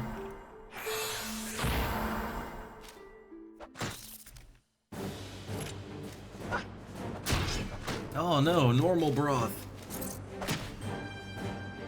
I forget what the percentage chance is, like, because like with your skill, you'd have enough to like you'd have like the best HQ chance, right?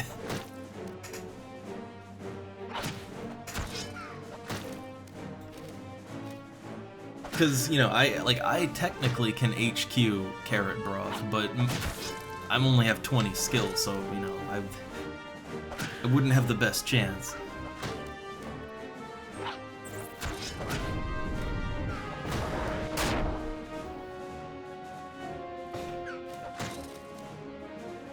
The good thing is carrot broth is dirt cheap to craft. That's the good thing. That's the real good thing. Which is why, like, that's why I can't understand why there just wouldn't be some HQ carrot broth on the market, right? Because, like, it's easy as hell to craft. And cheap. It's cheap and easy.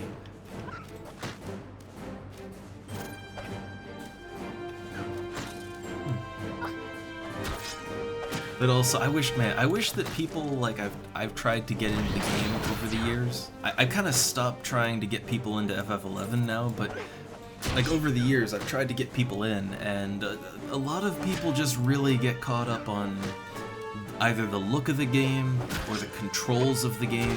The controls are a big one. For a lot of people, it wasn't the graphics they had an issue with, it was that it can take a while to get a handle on, like, the UI, the character controls. That can take a while. Like, some people get really put off by more archaic control schemes.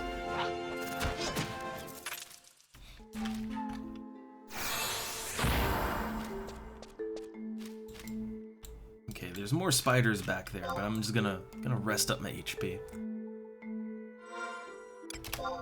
But if it's not like the graphics or the controls, then it's yeah, I've had people that I've tried to get in that, well, yeah, the first time they die and they de-level, they're just done, right? Or they don't like the grind. A lot of people don't like a grindy game, which is, it's kind of funny because it'll often be the same type of person that will happily play through like FF14, and I mean, you can't deny that it is a grind to get through all those quests, right? It's a different kind of grind, but it's a grind.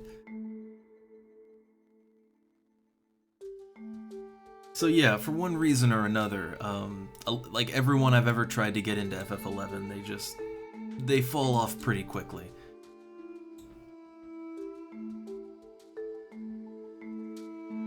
I mean, for me, like, the first time I played this game, I found such a magic to it. But, I mean, you know, even me, I mean, back in the day, I quit playing around around the Promathia era. I only ever got to level 50, and I barely got through any of my missions. And I think part of what kind of made me quit was just that I had such a hard time.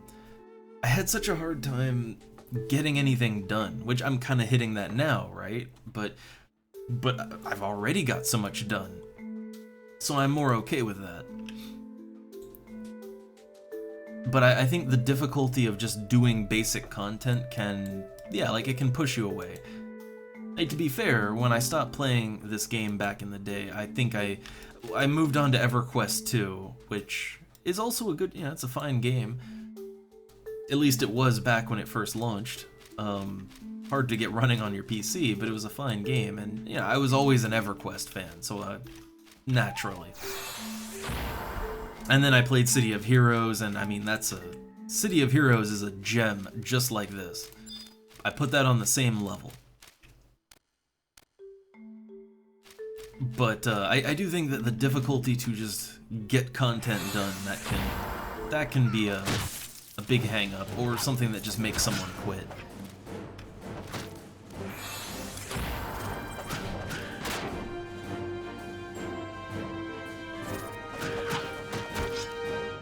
But I think in general, because hey, even though in the past I've quit playing before, I always come back. I always come back to it. I think that really there's just a certain type of person that the gameplay, the look, the feel, the style, the gameplay, like, it'll just click with you.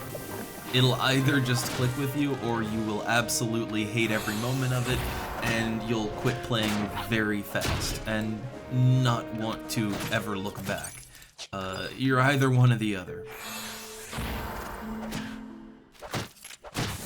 I can agree with that.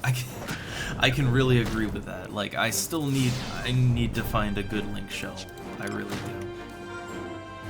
I mean, actually, is there even anybody in my link shell? It's been super quiet. Yeah, okay, there's like 5, including me, there's 5 people in this link shell, so, yeah. I think I might need a new link shell.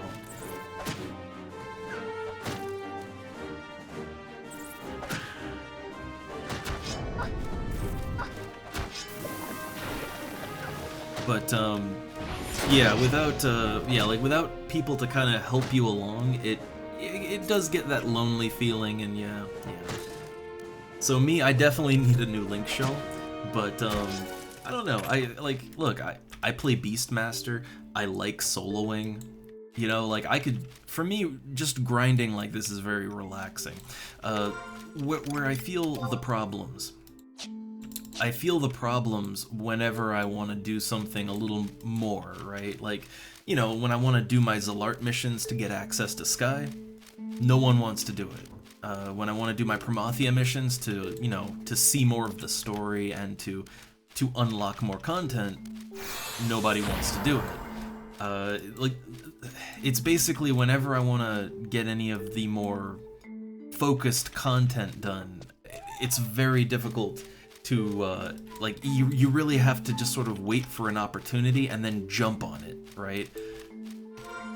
And fortunately, there's a lot of people playing on this server, so during, a little closer to NA hours, it's not too hard to find people to do stuff with. But that is definitely one of the kind of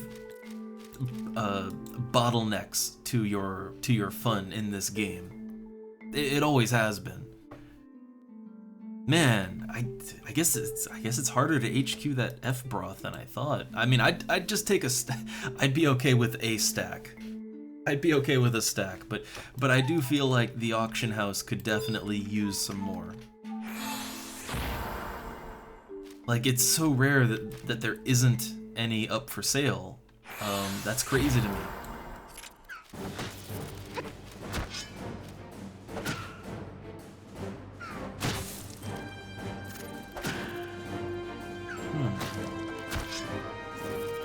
Yeah, I guess guess that's kind of the problem, is that, and it's a problem that I think retail experienced very quickly, right? Because remember, I played retail back when Zalart was that was the thing, and then I played a little while into Chains of Promathia, and I couldn't get anyone to do the Promathia missions with me, and that was when it was like it was new content, right?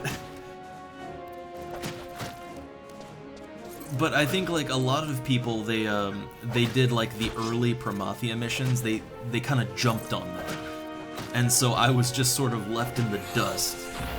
But that, I would say that kind of having the bulk of the player base moved on beyond content, and thus they don't want to go back and do it again. That's always been a long-running problem with this game, always.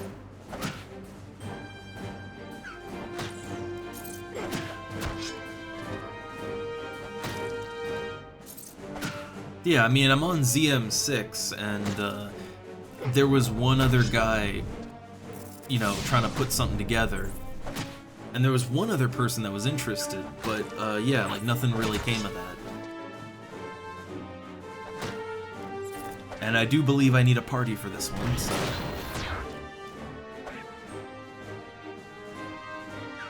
Well, what I'm really hoping will help out, yeah, we talked about it before, but what I am really hoping will help with the, you know, getting people through content problem. So on Horizon, they are planning to implement some kind of system to reward players who have already done content for helping others to do it for the first time. Like I'd assume it'd be like if you're doing, you know, Zalart Mission 6, and, you know, like everybody else has already done it, but hey, I need it. So if veteran players would help me, then they'd get some kind of bonus Gil EXP something, right? They get some kind of bonus reward, and that might incentivize them to help others a little bit more.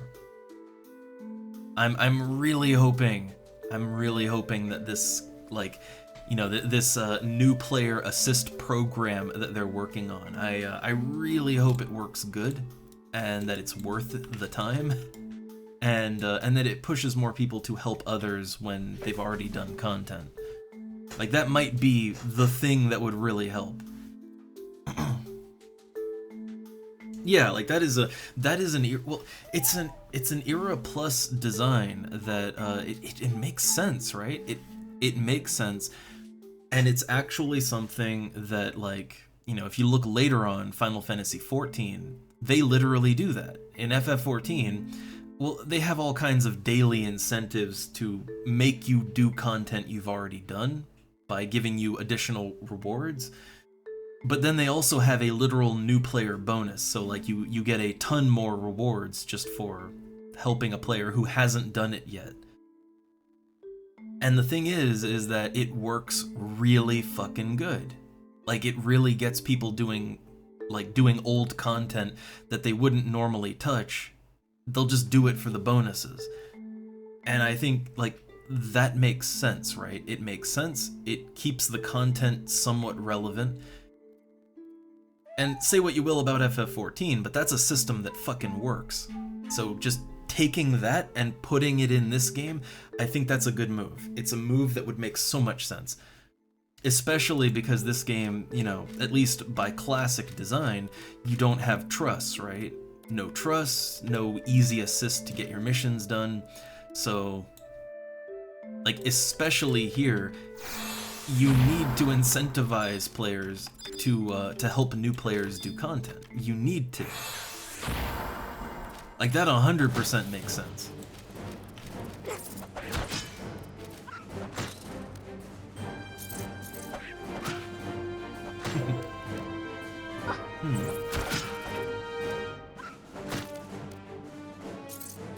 Yeah, like, or something like that. Like, you know, just giving increased EXP and Gil would be fine, but if they made like a whole separate system, you know, like a separate token system just for helping players, like, that'd be great, right? I just think the general idea is super solid.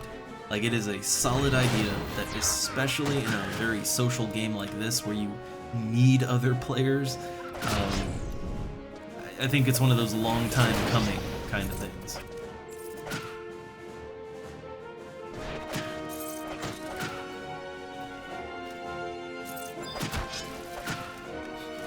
Because even me, like, the thing is, I want to help other players, right? I want to, and I will.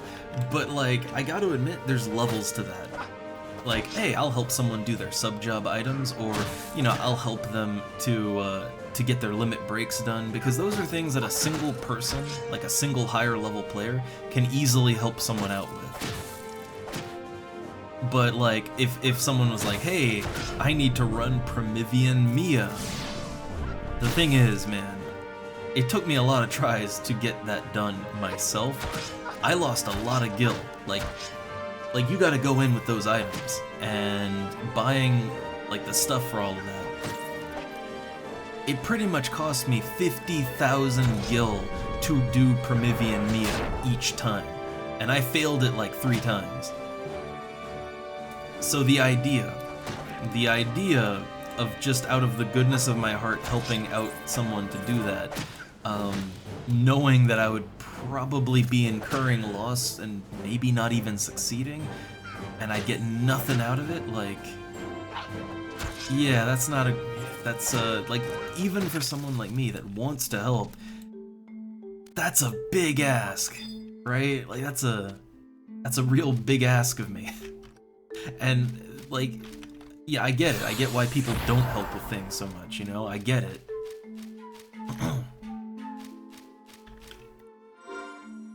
Also, new coffer key. I'm pretty sure I could open another coffer at this point, but I'm not sure I want to risk it, right? I'm not sure I want to risk it again.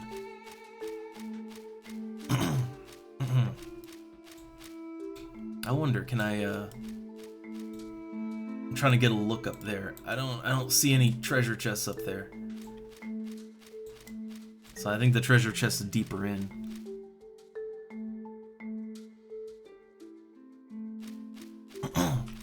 Yeah, I'd say that's kind of the thing. And I mean, even the idea of, like, okay, I'll help you, but you, like, if this is something that requires consumables and all that, then, like, you're gonna have to contribute to the fund on that, right?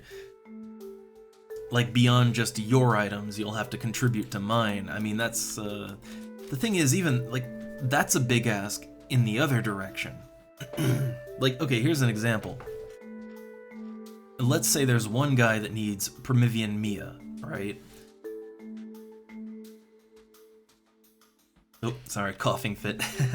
But okay. Let's say there's one guy that needs Promethean Mia, and then he ropes 5 people in to help him with no reward program or anything. So the thing is you might be individually spending 50,000 gil, right? For one person, 50,000 gil, especially if you're, you know, if you're not a high level, like, that might wipe you out. So now imagine if you had to buy your 50,000 gil worth of stuff, and then you had to buy 50,000 gil worth of stuff for everyone else. Honestly, there's not that many people that could drop that much gil just all at once, right? So, see, that would be a big ask in the other direction.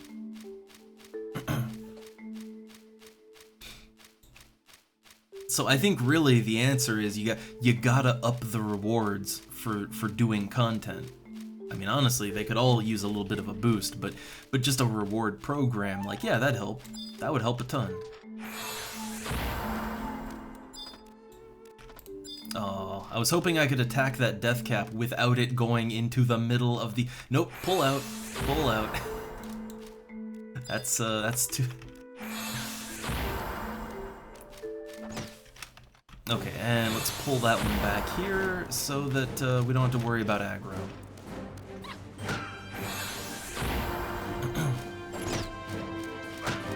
Yeah, I guess you could do the Prometheans with, like, a bunch of pet jobs, but I do feel like, specifically Mia, I mean, actually, Hala and Dem, I feel like you could probably do those without items, but but very specifically Promethean Mia.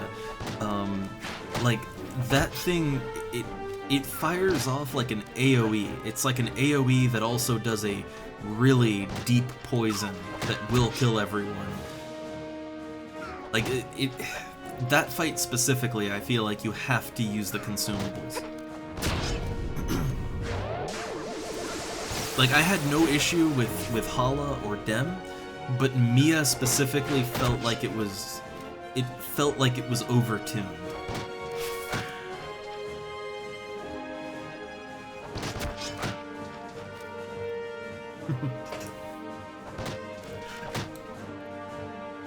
Also, yeah, I kind of like the way that things work with like you tell your pet to attack an enemy that's moving.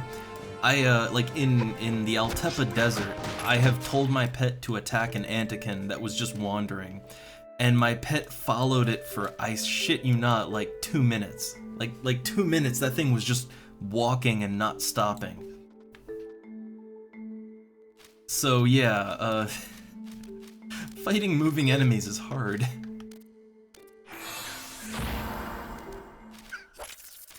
Ooh, nice, nice. Yeah, see that's why I thought F carrot broth would be an easy one to make if you have the skill for it, because it costs almost nothing to make. And if you get a good HQ, like yeah, you craft several F carrot broths in one go. So like I thought that's why that would be an easy one, but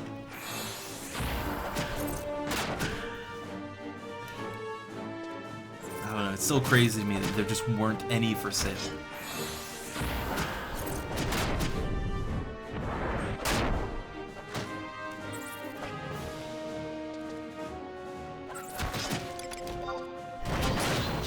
Let's see, I want to do Spinning Scythe. There we go.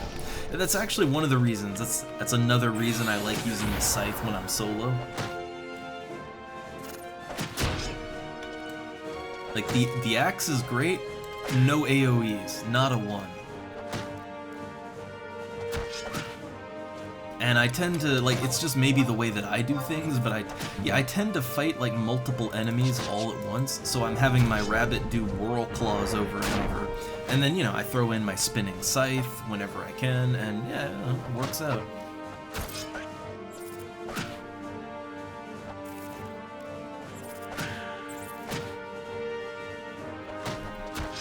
I mean, hey, you can technically play with people from level 1. That's kind of the thing I like about this game, is that technically, let's say you have a friend that wants to play. I mean, you know, you can both just hit the newbie zone as level 1s and play together, and it works out just great.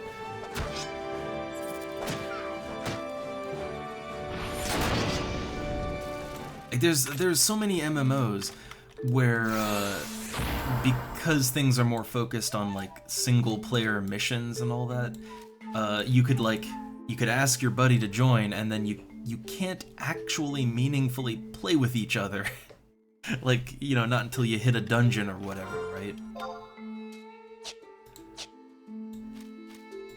Oh, I know the no friend problem. I know the problem.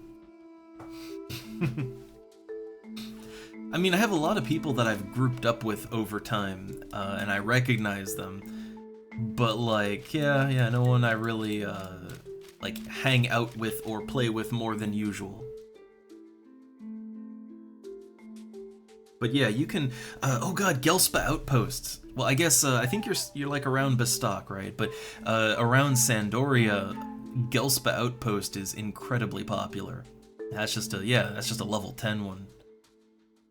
You can make a ton of fire crystals doing that, too.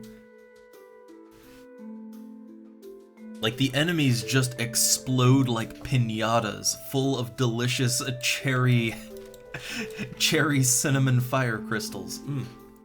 Delicious.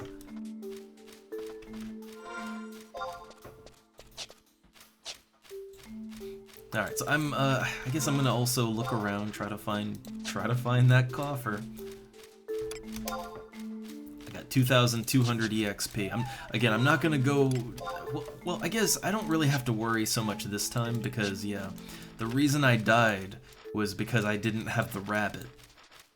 But I have the rabbit now, so if something, like if a group of enemies attack me, I can just whirl claws.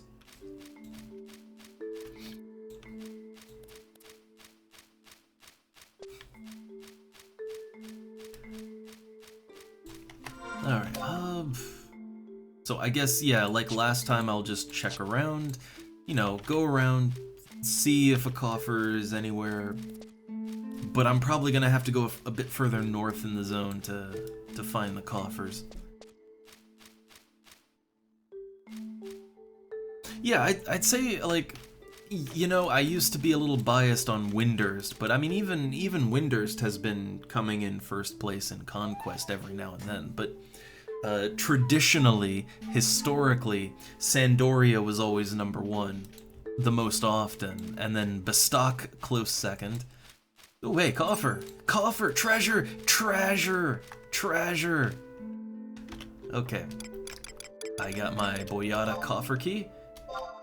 Crack it open. Do-do-do-do. 16,000 gil! So my record for loot here is 20,000 gil from a treasure chest. I have yet to beat that. But the last one was 10k, this one was 16k, and oh hey, the coffer respawned right here. So make note of that. Unless someone else grabs it, the coffer is just right here.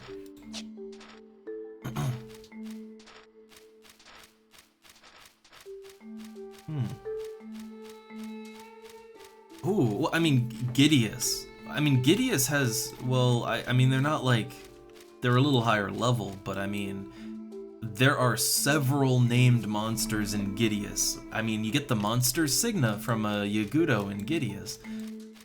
Like, I know there's several named Yagudo there, but I don't know if they have any, like, lower level enemies that pop names. I'm not sure. But I'd say that Gideus having so many named Yagudos that drop good shit, like, that's probably good enough, honestly. That's good enough. Nope, I don't want to attack first. I wanted my pet to attack. There we go. We'll not have a repeat of the Nightcrawler incident. But see, right here, this is where Rabbit. This is what Rabbit's all about.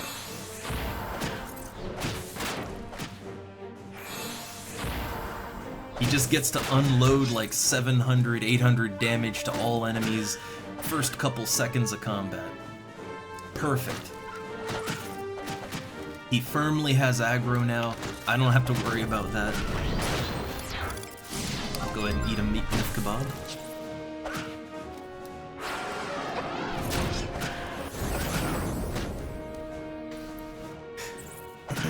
Which, by the way, I can't stress this enough, as someone who avoided using food and all that for the longest time. No, food's good stuff. Even the cheap stuff, right? Like, even if you can't afford the good food, the cheap food will still have such a noticeable difference in your performance, no matter what class you are.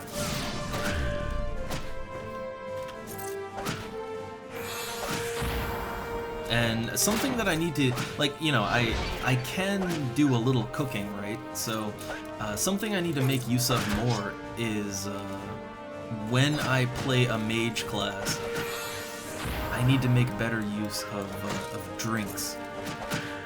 Like, just, I could literally just, like, have apples on me, apples and water crystals, and I could just craft my own apple juice just right on the spot, right? Also, pet going down. That's okay. I'll pop another rabbit out. See, I often just make my pet fight to the death, so I kinda go through my pets faster than I should, you know?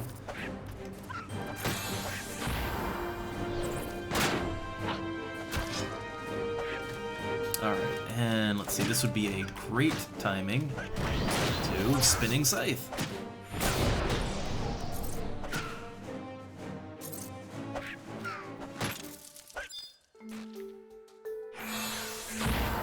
There we go. technically I could have used my pet food and that would have saved my pet. I didn't have to let him die.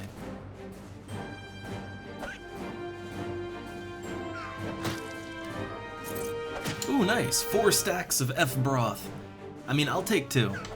I won't be greedy, because I do think the auction house, like, it needs more carrot broth. Oh yeah, I should have used wild carrot, but I kind of got carried away. I got carroted away, whirl clawing.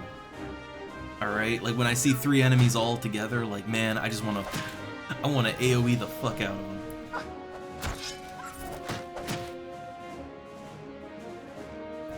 Oh, I didn't know chief kebabs last an hour. I didn't know that.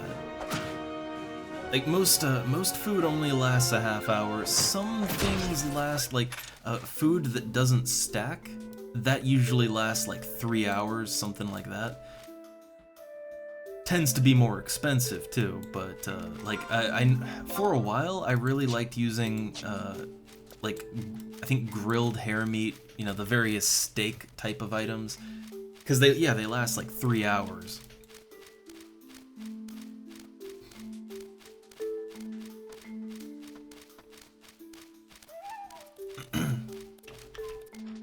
But like even, you know, for melee, obviously the advantage is to food.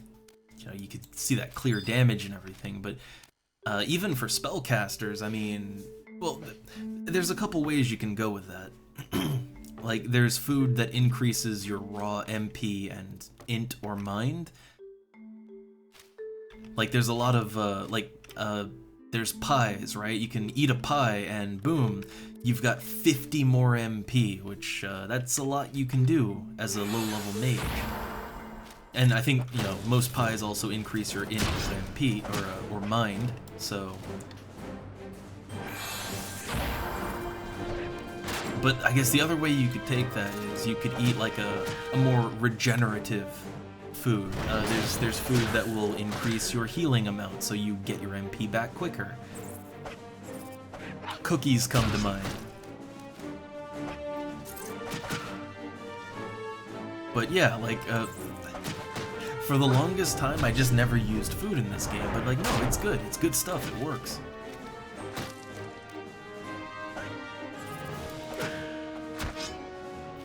I can't really whirl claws here because, yeah, there's that death cap just standing here, and I don't want to aggro all the death caps too. Ooh, nice. Hedgehog pie. The classic Sonic.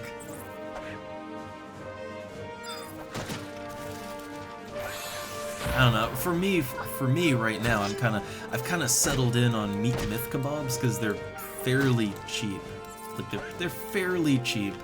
They're very accessible. Tons on the auction house. And I mean, they have good bonus, right? Like, yeah, 5 strength. The agility and int don't really matter for me, but 5 strength and 22% attack is pretty nice. And then of course, when I'm in a party, I use tuna sushi. Like, that's my party food right there. But tuna sushi's expensive.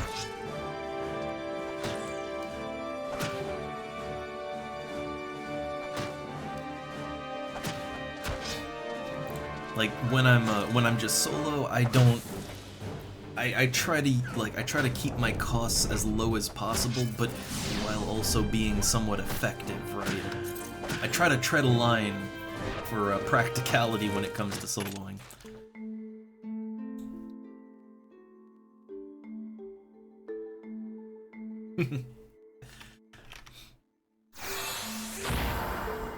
Oh god.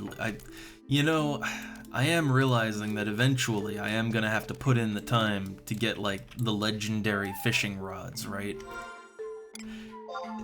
Like, eventually, so you can get to 100 fishing without a legendary rod. Like, my understanding is you don't really need the legendary rods until you're actually catching legendary fish. So, like, I can get to 100 with what I have right now. But yeah, eventually I am gonna wanna get a legendary rod, aren't I?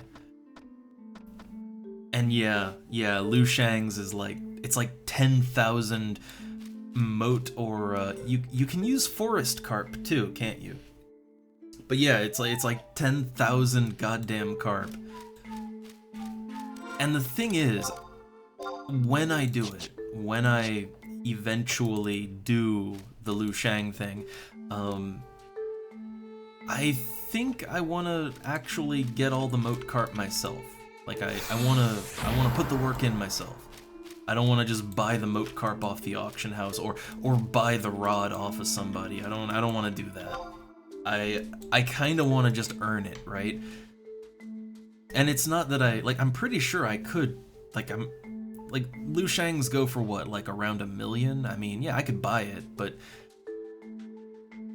I want to earn my legendary rod, okay? As part of my story, I need to earn it.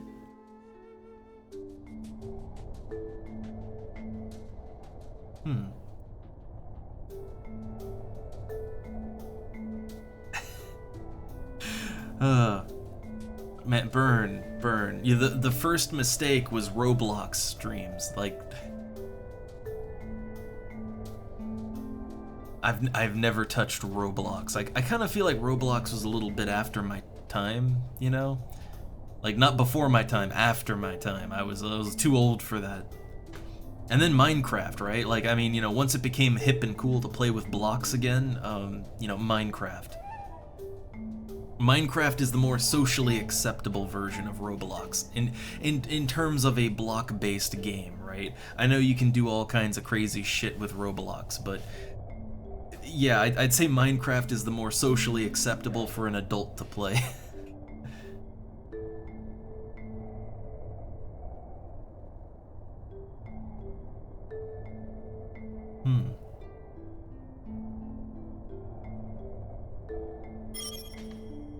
Okay, 10k. 10k for 2 stacks. That's great.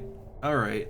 10k. And I guess I'll, okay, real quick, because I really wish we could have, like, a friends list in this game.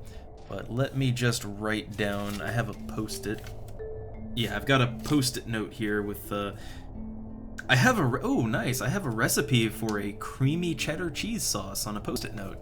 I don't know why, I don't remember making that, but... So, okay, right after the ingredients for an awesome cheese sauce, I'll just make a note of your character name so I can just send the stuff, and 10k. There we go. There we go. Also, I gotta make that cheese sauce sometime. I could go for some creamy macaroni and cheese. Man, it's the little things in life.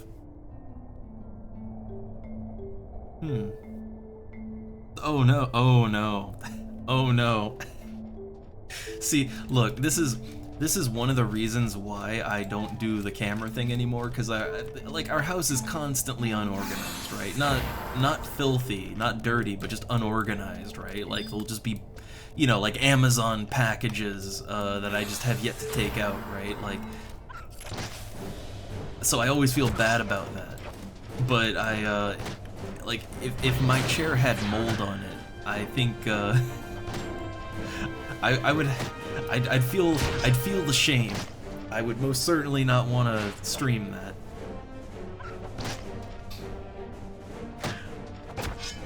that. Oh no. Well, here's the great thing. If you had a 5-year-old Big Mac just laying around, it would be pristine, because those things just don't age. Because they're not real food.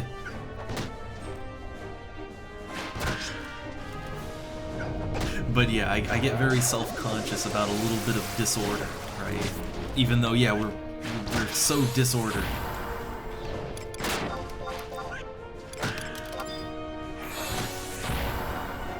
It's like, oh no, I have the old office chair behind me, because the cat likes to use it as his personal bed.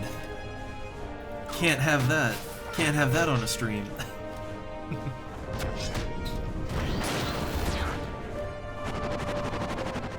Oh no, You're basically treating it like an episode of Hoarders or any given TLC show.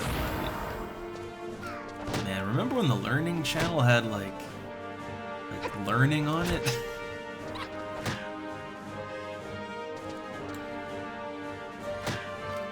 Remember when the History Channel wasn't just wild conspiracy theories about aliens?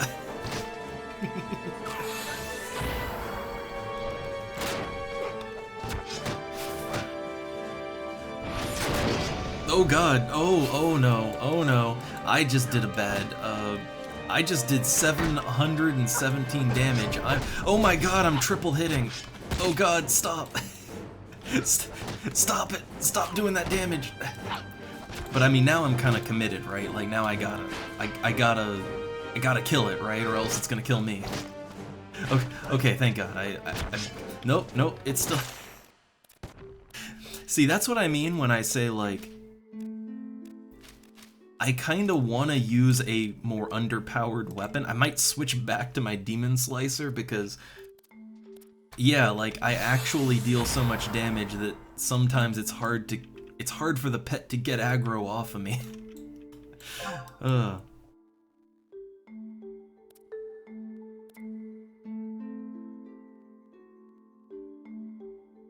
Oh, nice. Oh yeah, the goblin fishers drop clothes poles, and I think something else too. But the clothes pole is actually that's a pretty decent fishing, like it's a pretty decent starter fishing rod, I'd say. They're also, I think clothes poles actually sell for a little bit too.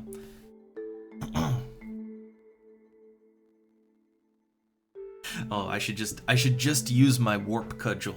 I should just fight with the warp cudgel.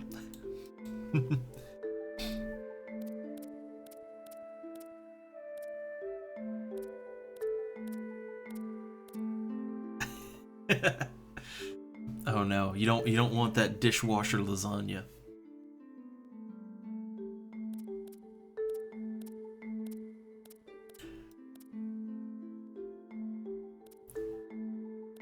But yeah, it's kind of weird, like, as a Beastmaster. Sometimes you want to kind of handicap yourself, because if you're doing too much damage, then you're tanking, not the pet, and the pet has like thousands of fucking HP. Like, my pet has thousands of HP. Its defense is way higher than mine. Like, the pet is a much better tank than I will ever be. The pet should be tanking. But yeah, see, when I triple hit like that, or I lay down a 700 damage Vorpal Scythe, it's really hard to come back from that aggro-wise.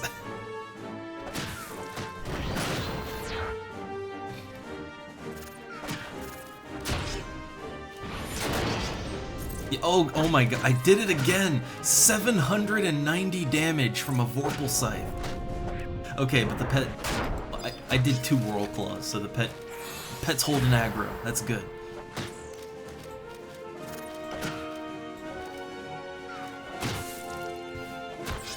I will say I do love the Scythe. I will stand by it. The Scythe is a goddamn good weapon as a Beastmaster. With the right sub-job. I think Slash Thief, or probably Slash Warrior too. I mean, Warrior gets Berserk, right? And double attack.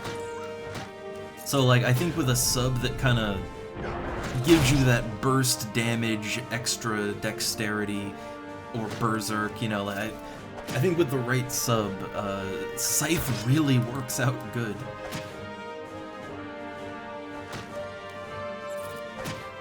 Oh, I'll try to steal. Okay, no steal for me.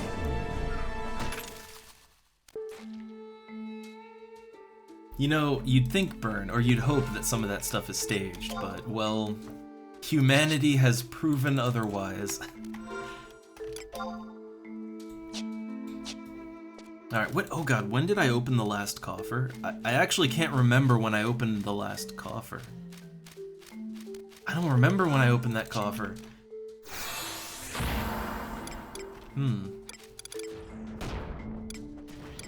let's see. Well, I need a new key. I guess I need to find a new key anyway. Oh no, look at this. Oh no. I'm not alone anymore. Yeah, I think it was like around 10-15 minutes ago, something like that.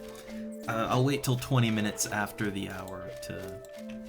Yeah, just to be safe, right? You don't want to despawn the chest for no reason. Oh, burn, no. Oh no, what?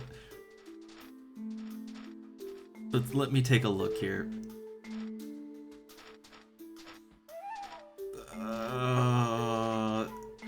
Nope. Nope. Alright.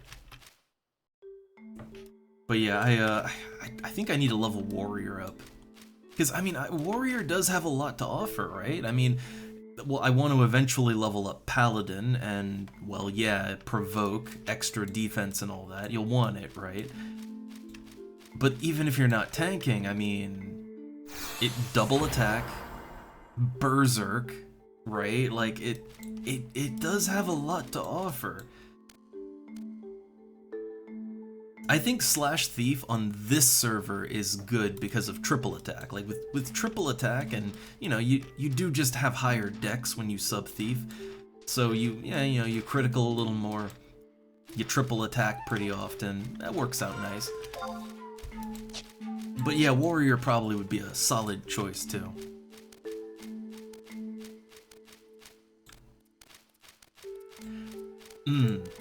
I mean, well, how much, I'm trying to think, like, for insect balls, I'm trying to think, like, how much you need, like, you can HQ that to make more, right? I forget what level insect balls is, but yeah, that'd be a reason to level up cooking, at least to a certain point.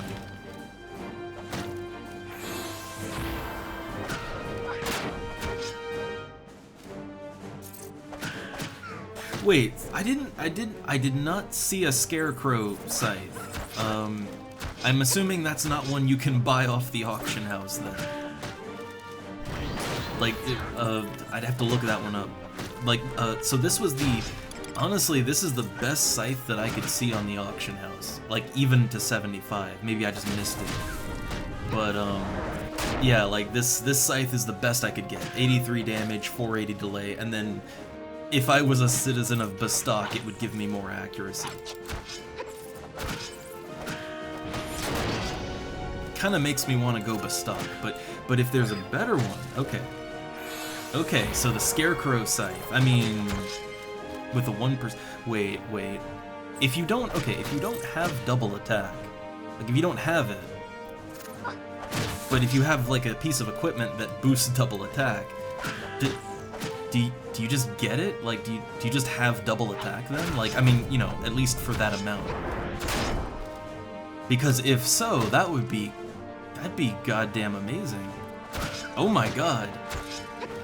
Oh my god, like, imagine, like, so first off, I just triple hit like twice just now. Imagine if I also had a chance, even a small one, but if I also had a chance to just double attack too. That'd be kind of fucking awesome.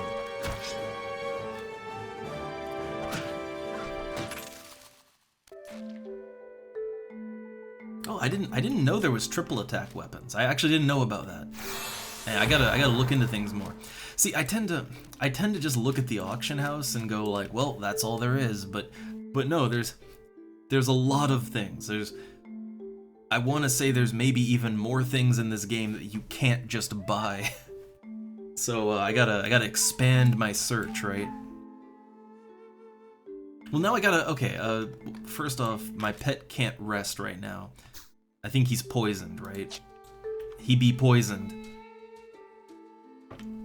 So let me give it a second to clear. I could use my biscuit on him, but I try to save my biscuits for combat, you know, like for saving my pet from bad things in combat.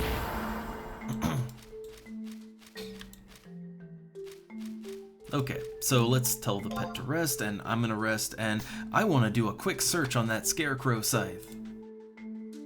I'm curious now.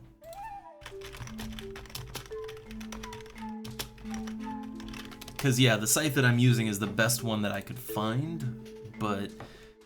So, yeah, 86 damage, 480 delay, and then... Ooh, nice! Additional effect versus birds, bind. That's kind of funny. I don't think I'd use that very often, but it's funny.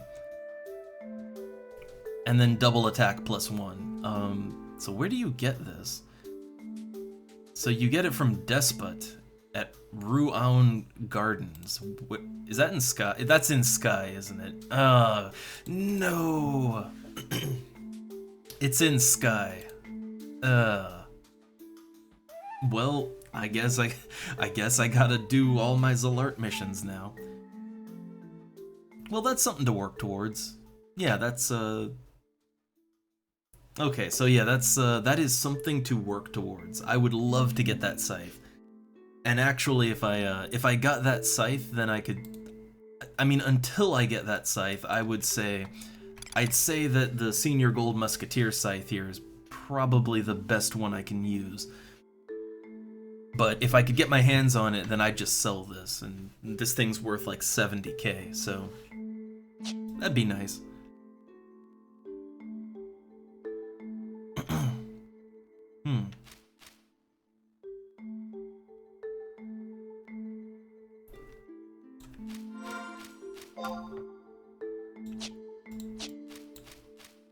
Well, I guess, yeah, I have a new goal now. Get access to Sky, and then also get that scythe.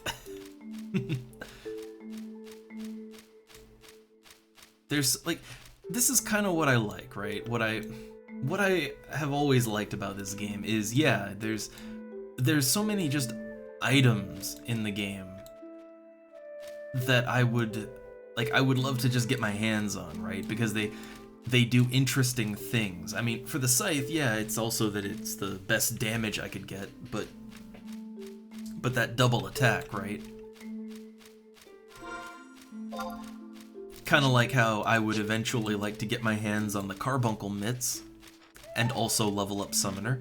Like, there's so many just items that they do interesting things, and they're very rare and hard to get, so they sort of become long-term goals, right? I sort of love that.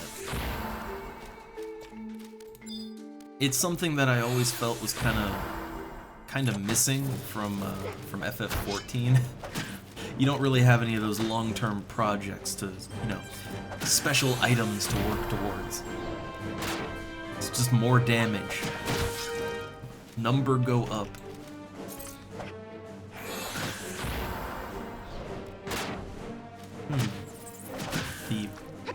Let me check that one. Let me do a quick search. Because I mean, like, what I'm using now, it's not the best either. Wait. It only does 24 damage? Huh.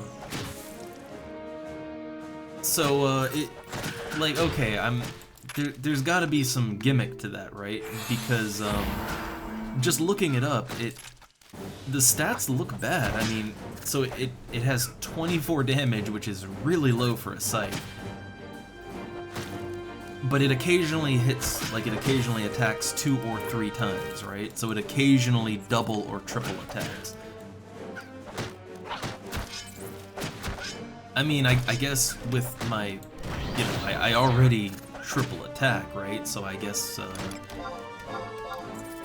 I guess that could mean theoretically I would hit a lot, but I don't know.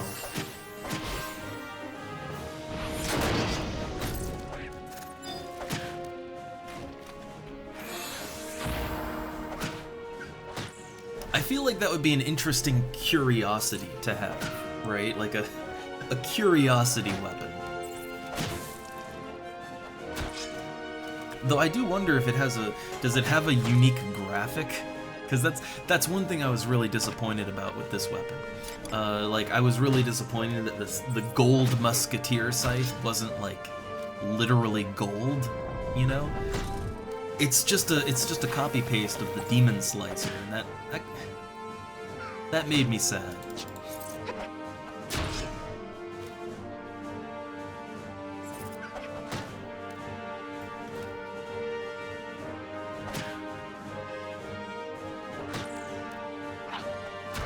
But I don't know, I guess it would really depend on what the chance is, right? I guess it would really depend on what the chance of double or triple hitting with that scythe would be. Like if it's a very low chance, then I mean it's not really worth it. But if it's a fairly frequent chance, then maybe.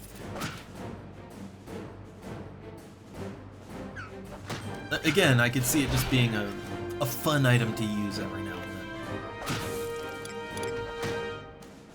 Oh, nice! I didn't even notice, but I have a whole other stack of spider webs. Nice. So what I'm kind of shooting for here, I'm shooting for 4,000 DXP so that I won't de-level again when I die. That really put a bad taste in my mouth. De-leveling.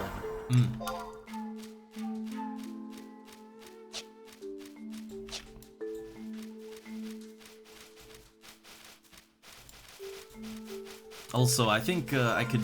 I mean, I still don't have a key, right? No, I do. I have a coffer key now.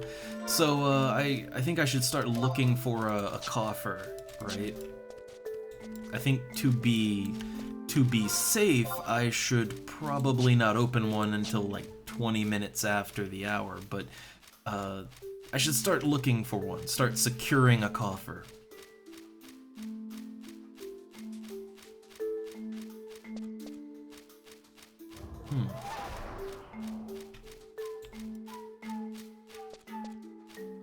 I've heard things about the Kraken Club, which I'm still not sure what exactly that is or does.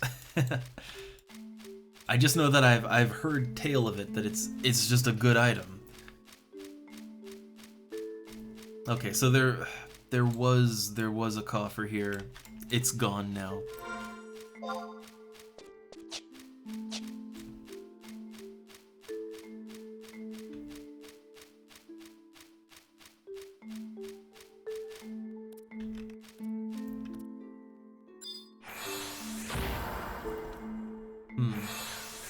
I think I'll use pet food on this one. Yeah, I'll pet food it.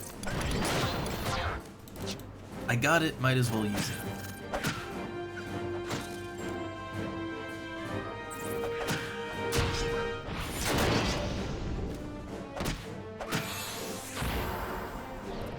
Ah, I see. So it's like 2 to 8 times. I didn't even know it was possible to hit that many times in a row.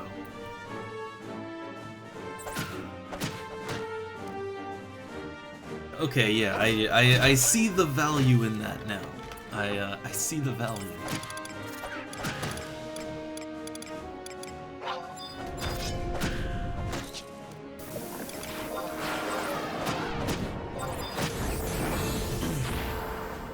Alright, so they just poisoned my pet. But I'm gonna wait till like I'm fighting the second spider to actually use reward.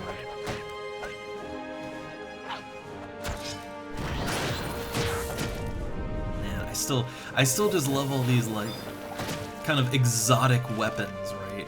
Sort of love them.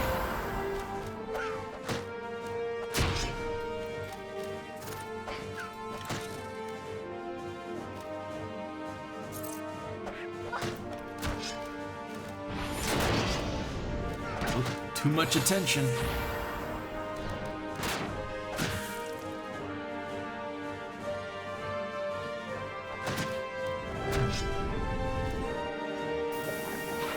But I guess I should also kind of look for, I don't know, some sort of level 75 axe as well. Again, I kind of alternate between the two. I just use whatever's fun for me at the moment. My highest axe is my dark steel axe, which, you know, that's like on par with my demon slicer. But I should probably get a level 70 something axe too. Just, you know, have it on hand, right?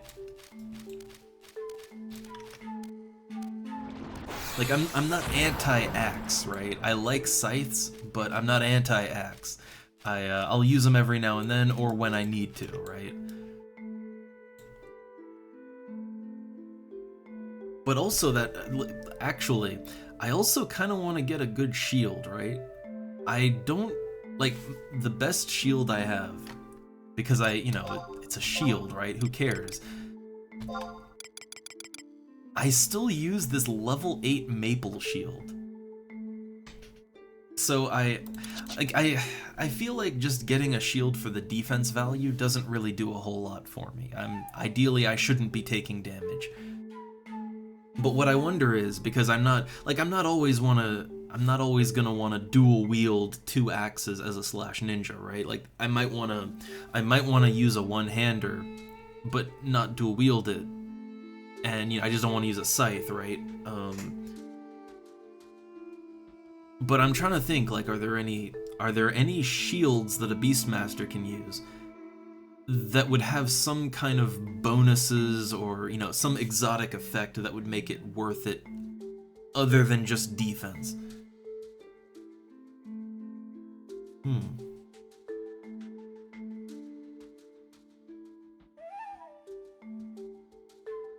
Ah, okay.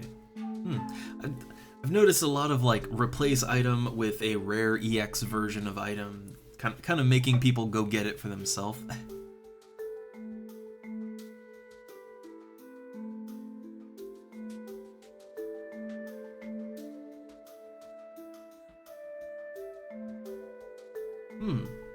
Ah, neat. I feel like at some point I'm gonna have to go and I don't know, just try to get some of these exotic items, right? The thing is, there's so many I don't even know what they do. Alright, so I guess, yeah, I need to look for a coffer somewhere. Be mindful of night crawlers, because apparently night crawlers will fuck you up. Oh, right, my pet's back here. Pet was all the way back there. But this time I'm gonna be a little more careful. I'm not just gonna run into the middle of a bunch of night crawlers. Well, in the launcher, there's like in the Horizon launcher, there's a little tab for like plugins and add-ons, and they have a bunch preloaded, so like the good ones, right? And I think they like if you click on them, they even have little explanations of what the add-ons do. So yeah, check that out sometime. A really good one is draw distance. Like, I use that. You can double, triple, 10 times the draw distance. It makes the game look a lot nicer. Or, I mean, one that I'm using very practically right now is the level checker, right? Because normally normally it would just say, oh, looks like easy prey, low evasion. That's normally all that would say. But here it tells me exactly what level the enemy is. Exactly. Which, I gotta be honest, that is incredibly useful. Like, it's useful so that you kind of keep track of, like, what you should be fighting right now, or if you're the puller for a party, so that you don't accidentally pull an enemy that's just a little too tough for the party. It's very practical, that one.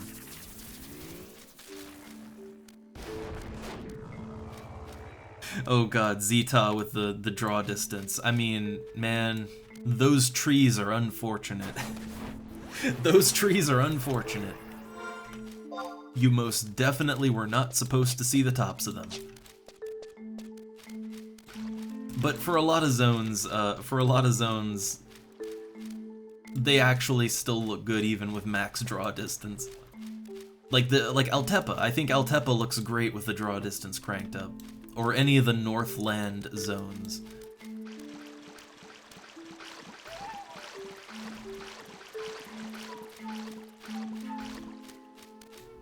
Alright, I'm trying not to fight things if I I don't really have to.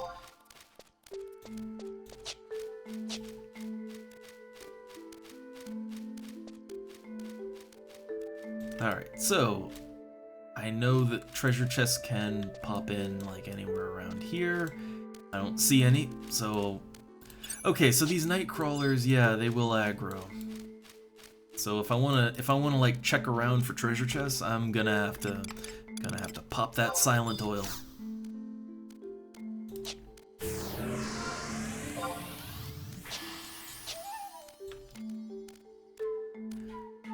Okay, so I have a little coffer map. One place they could be is just right over here, where I died.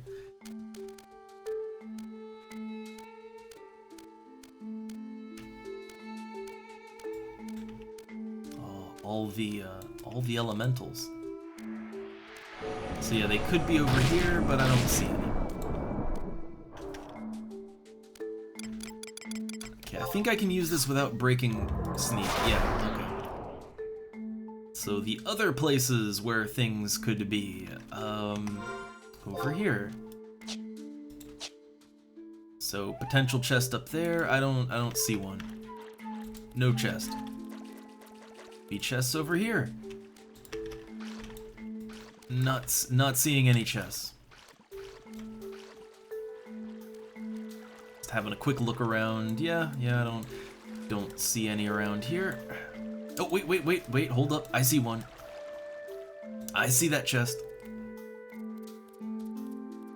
Alright, let's see if we can grab the loot and get out of here. So I don't have to use another sneak oil. Coffer. 15,972 gil, and oh look, it rips your sneak effect right off. Well, that's just great. Yeah, so okay, I have to... Well, I have to either pop a sneak oil or I have to fight my way out of here, and I mean, technically I could fight my way out. I'd rather not, but I could.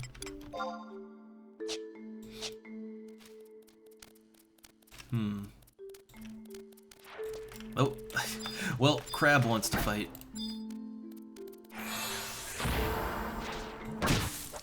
I mean, I guess I could look at it like this, right? So getting that treasure chest, I got 15k, right? To buy a stack of sneaking, sneak oils, like, that's... I mean, they're like about 6,000 gil on the average, sometimes more, sometimes less. So, I mean, getting a full stack of sneak oil, which, I didn't use a full stack to get there. I mean, the cost is already covered, right? Like, the cost is covered. Yeah, I shouldn't worry about it so much.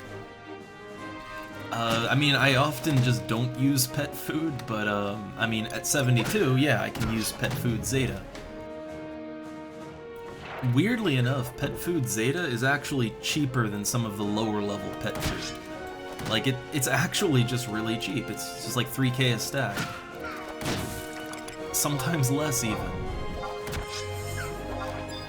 But whenever I can get away with it, yeah, I use the rabbit, and I have it heal itself with wild carrot.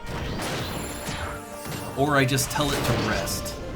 Right? I'm not above just telling the pet to rest. That's good downtime for me too. It gives me time to rest my fingers.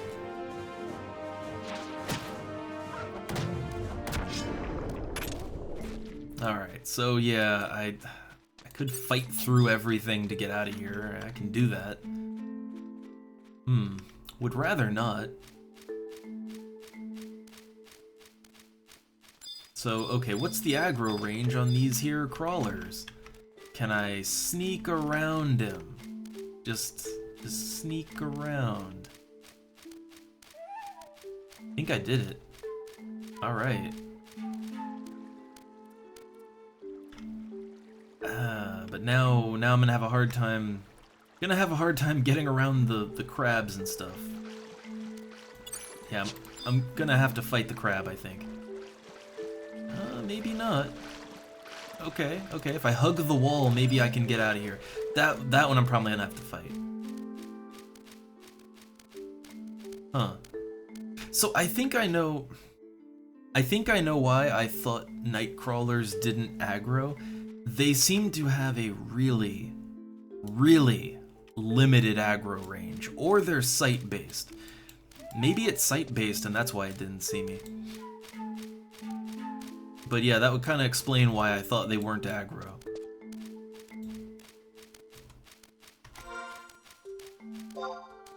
Alright, now to get out of here though, we're gonna have to go through... Yeah, we're gonna have to go through like 3 Nightcrawlers. So I do want to check real quick.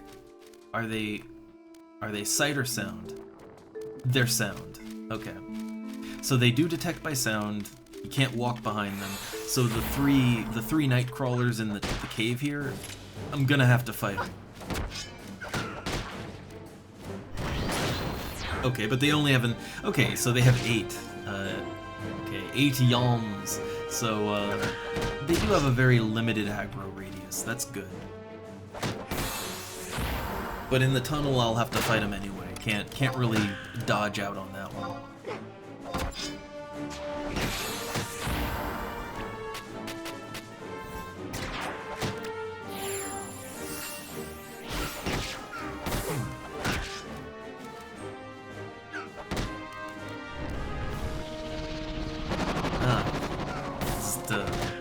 I didn't know Zeta was... Well, I guess it's a 75 item, so that makes sense it'd be kind of a higher cooking thing.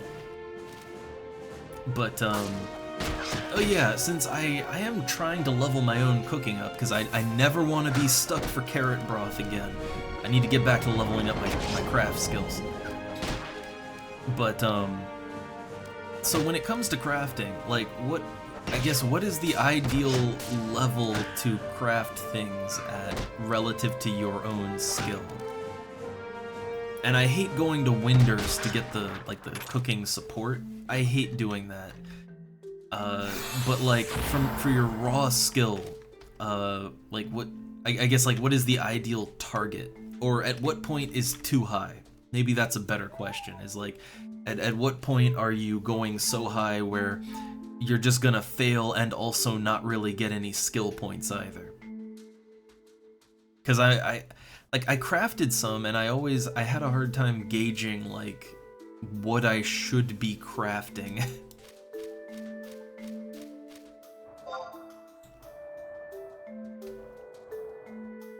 Like I think when I first started crafting, I thought it was like fishing, and oh, you just go for things 10 levels over you, right? And you'll fail, but you'll get points, and that didn't work out. That was just a lot of failing and breaking items and not getting any skill points. So then I think I went for just like, okay, 2 levels, right? 2 or 3 levels over me. And I failed a lot, but it worked out. I got skill ups. I guess with crafting you really do want to use the synthesis support. It's just, man, having to go back to Windurst for that. That's not great.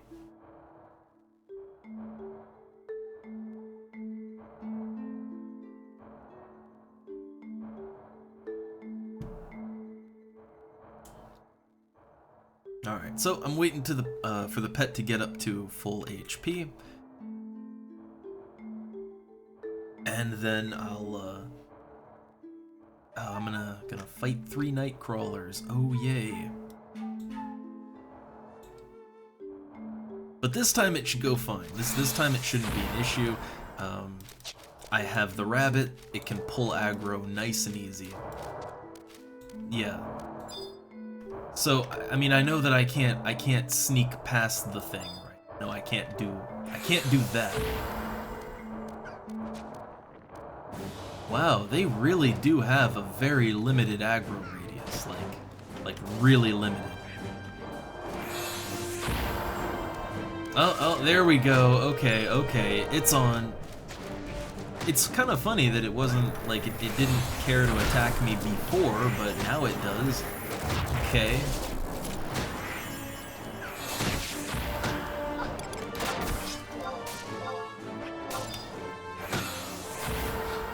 Alright. So yeah, this is gonna be rough, but I think doable, probably. Maybe. We'll see.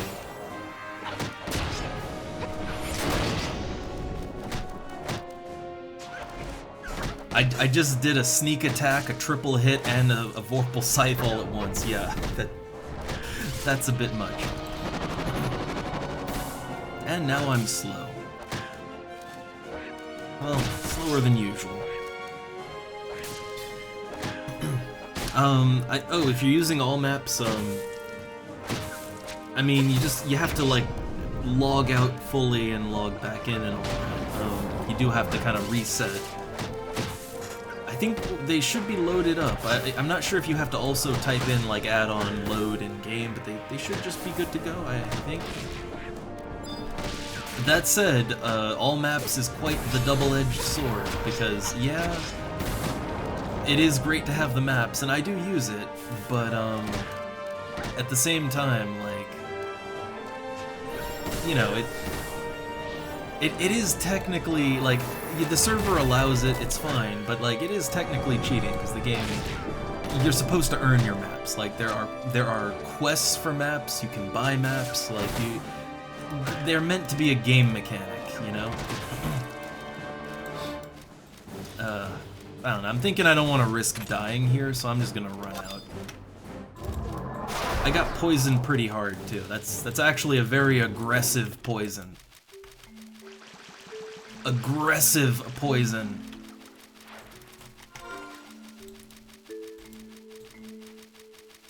Alright. I don't want to get lost in here. Oh, okay, I'm going the right way. I can get out this way. I'm a little nervous, though, that I did a bad. We'll see.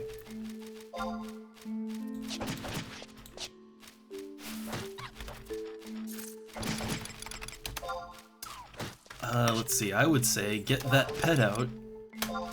Chances, though, if they, if all the monsters catch up to me, chances are I'll just die, right? Did I get my level? Did I get...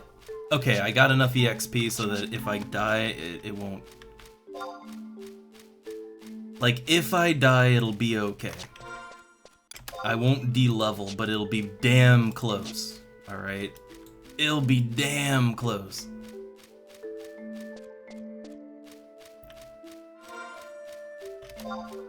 Okay, but yeah, just keep going this way and we'll be alright. I don't even want to slow down to summon a pet either. Oh god, out of my way! Oh my god, if that killed me, if that's what gets me killed. If that guy standing there with his sheep is what got me killed.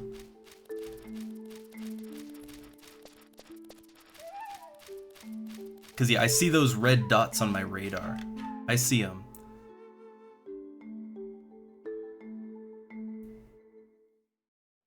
Okay. Yeah, they punched me on the way out, but I'm all right. Alright,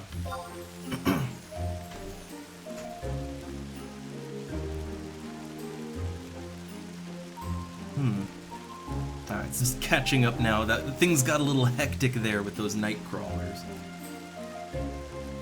Man, I will do anything to pinch a few pennies, right? Could have just popped a sneak oil.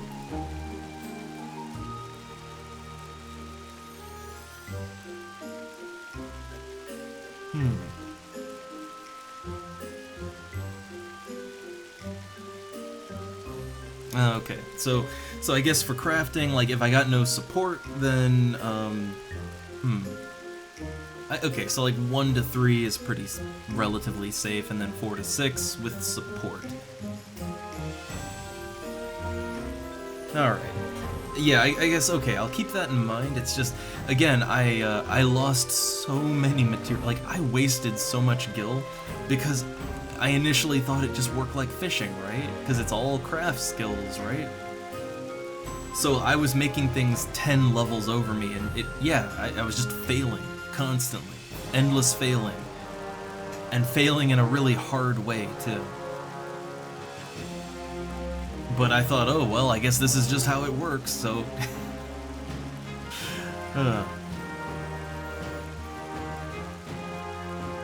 But yeah, I need to get that cooking skill leveled up.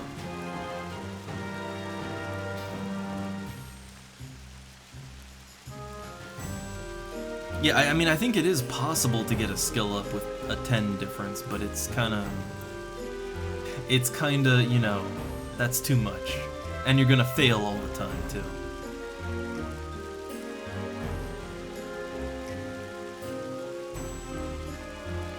I guess the lesson is that, like, normal crafting does not function the same way as fishing. You know, lessons learned. Alright, so let's see, I got 4 more rabbits. You know what?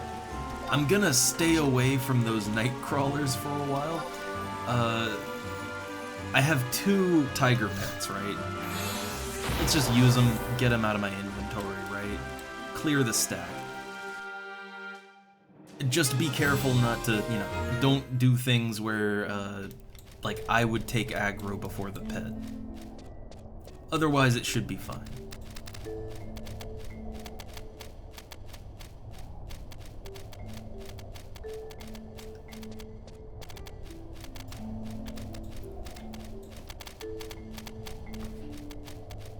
Yeah, I tend to kind of live in the danger zone when it comes to, even just casually grinding, right? Like oh, also, I've been forgetting to check the Yell chat. I've just completely forgotten. I've kind of gotten into the zen of killing spiders and getting coffers in here. It's kind of fun. Like, it's actually kind of fun to just run around collecting coffers and shit. It's kind of fun.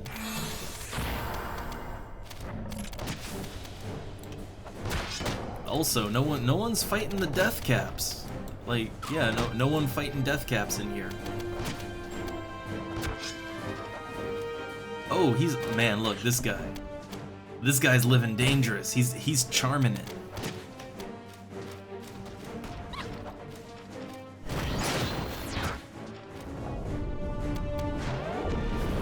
But yeah, I hadn't checked the yellow chat in quite a while. Let's see, did I miss anything good? Let me just check real quick.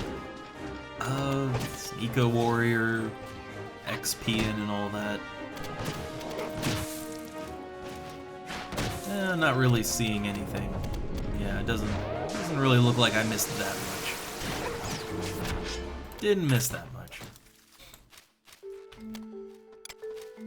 Also, I still need 2 more dark crystals. Like, I'm 2 dark crystals away from a full stack. I'd like to get a full stack of dark crystals so I can just sell them off, right? I would love to try those pets, but I can't, like, even though, yes, I can afford it, I can't justify it, right? Like, it's really hard to justify spending that much gil on a pet, right? Like, even as a single, that's, like, I can't, like, no pet is that good, right? It can't be.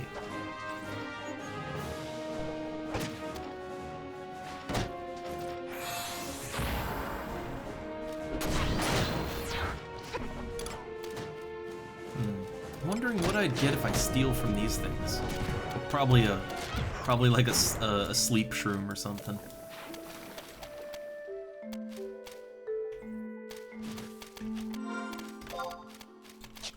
Let's see, which way do I want to go? Let's go north. Let's go that way.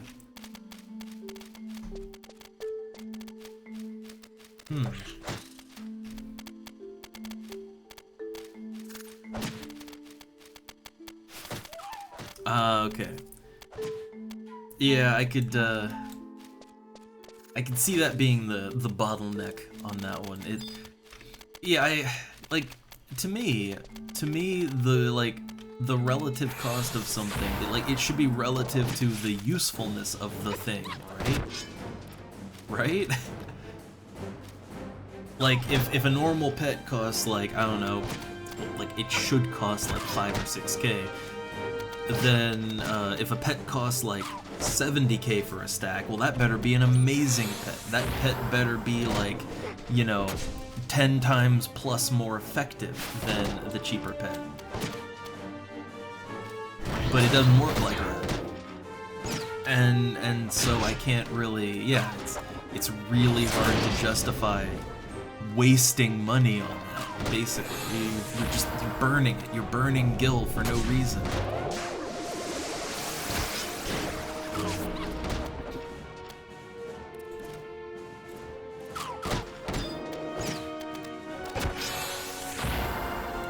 Oh, another coffer key. I opened the last one like 20 minutes after, right?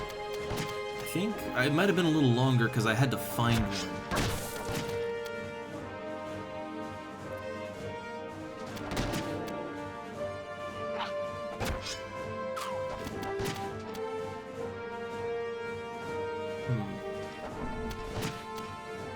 I'd say like wait till it's kind of close to the hour.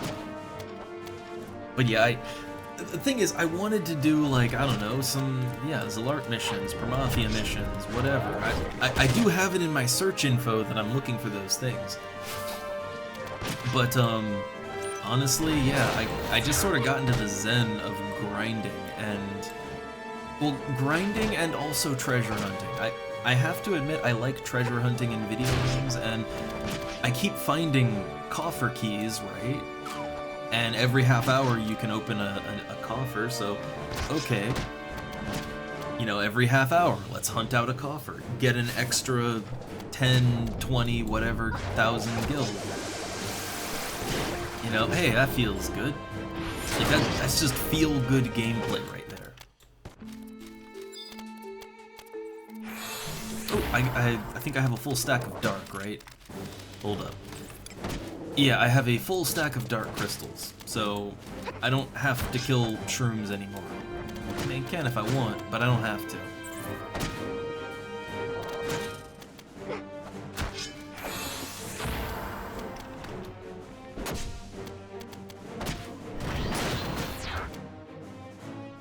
I mean, I'm here for EXP, but I do have to say that, yeah, these spiders, I mean, the spider web, it does sell for a lot of money, right? It kinda sells for a whole lot of money. So, if I'm picking something to fight, yeah, I probably want to fight them.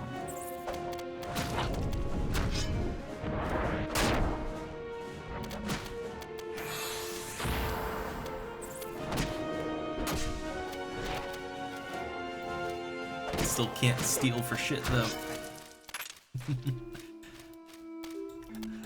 Another coffer key that I cannot make use of.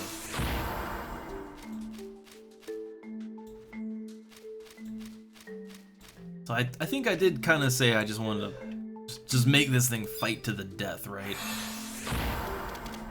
Because I sort of just wanted to get these out of my inventory. I'd rather have rabbits than... Yeah, I only bought the tiger pets because at the time they were cheaper than the rabbit. I'm not against... I'm not anti-tiger. Tiger's a fine pet. But I like to keep my inventory clean. You know, keep that inventory nice and clean.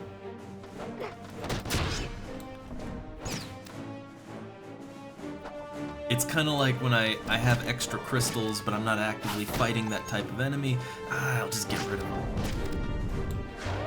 Peace of mind when it comes to my inventory.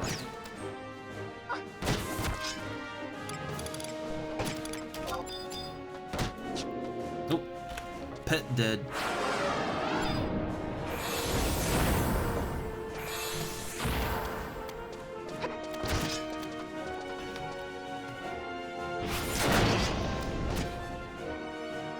Okay, it's going down pretty quick.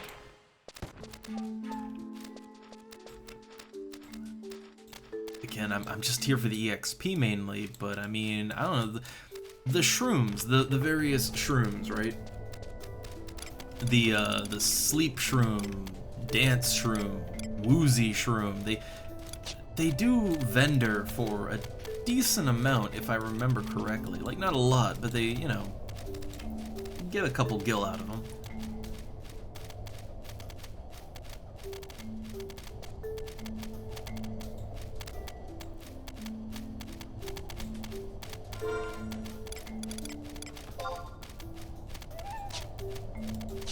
But yeah, it seems like there's quite a few people just killing around in here, so I gotta gotta move around.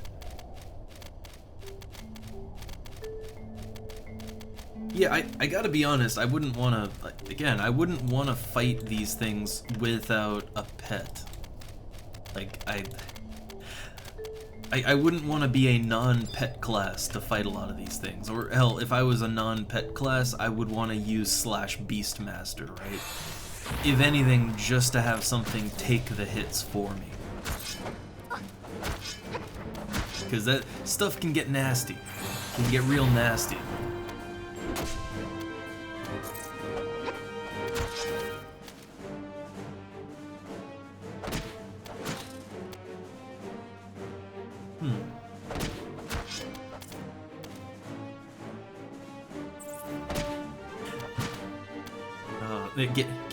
Getting tactical with that one. I will say, like, using the various thief status bolts, I never really made much use of that when I was leveling up thief. But you know, I was only leveling it as a sub, so I was kind of going as minimal as possible. Though I will say one thing I do like is that since most, like especially in the low levels, I mean, all people really want a thief to have a crossbow for is so that they can do ranged pulls, basically. So I really, really, really appreciated that on this server, crossbow bolts can be used by anyone. I really appreciate that.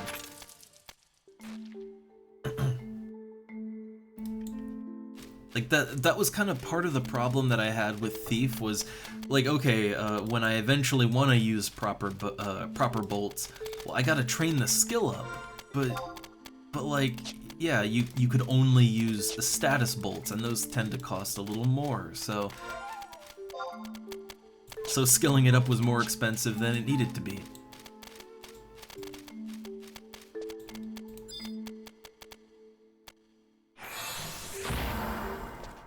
But yeah, I like the idea of the various bolts, like all these weird status effects and everything.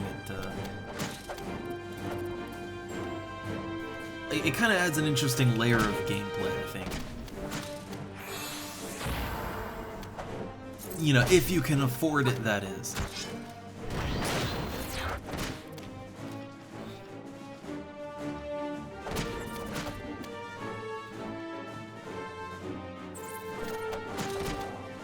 Man, getting slowed with a two-hander don't feel good. I mean, getting slowed never feels good, no matter what weapon you're using.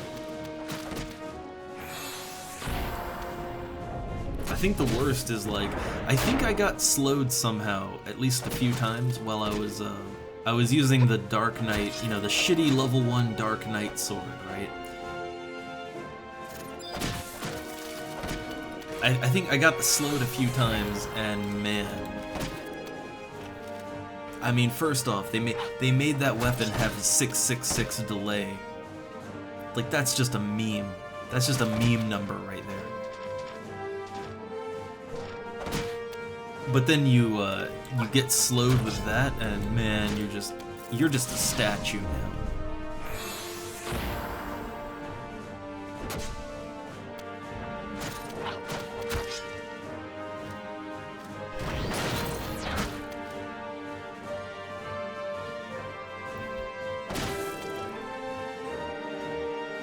I still can't get over that Dark Knight Greatsword that they, yeah, like 666 delay. Come on. Like, fun memes, haha, but it makes it so worthless as a weapon.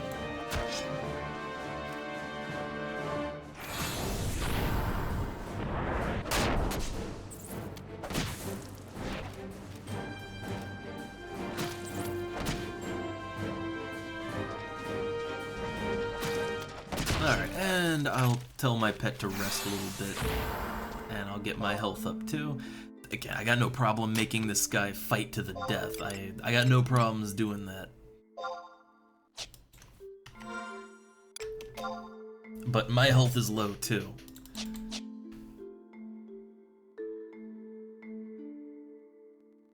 Oh yeah, I mean, I'm stealing constantly. It's just as a slash thief, my chance to steal is pretty low.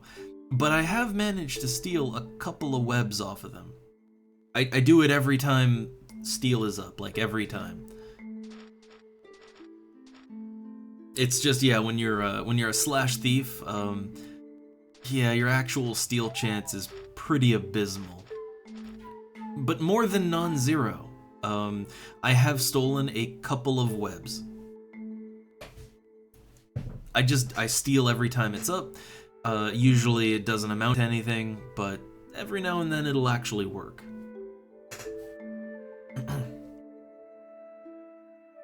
One thing I wish was a little bit better, or I wish it was a lot better, I really wish Mug actually did something. Like, if you went, okay, so Mug is on like a 15-minute timer, right? It's on a stupid timer. For the timer, I feel like Mug should steal. So, okay, the most that I ever stole from a single enemy was like 13 gil, right? So, I feel like Mug should steal, like, with the delay that it has on it, I feel like Mug should steal at least 10 times more gil than it does. At least. So instead of, like, I don't know, roughly 10 gil, I mean, even 100 gil, for, like, 100 gil every 15 minutes is nothing. I feel like, I don't know, it should steal, like, hell, maybe even 100 times that, right? Like, 1,000 gil every 15 minutes? That's nothing, right? That's nothing.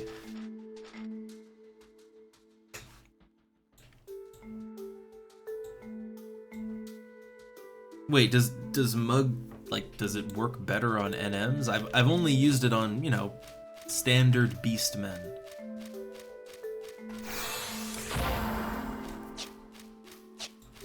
As far as I could tell, Mug was just useless. Well, I kind of walked a little too far ahead, but I'm down for crabs.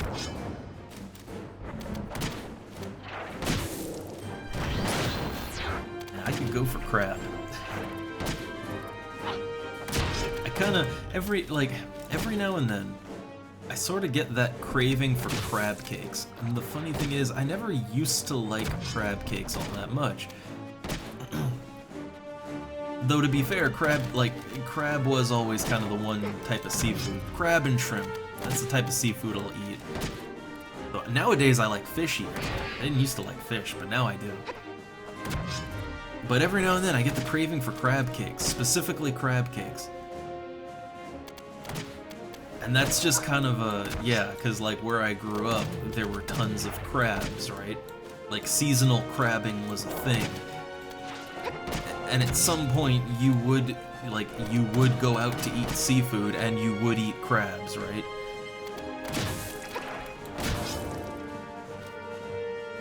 And I never really liked it that much, but see now that I live in an area that is not really, like, we're not really close to water. I know that northern Germany borders the ocean, I know, but we're not in the north, right?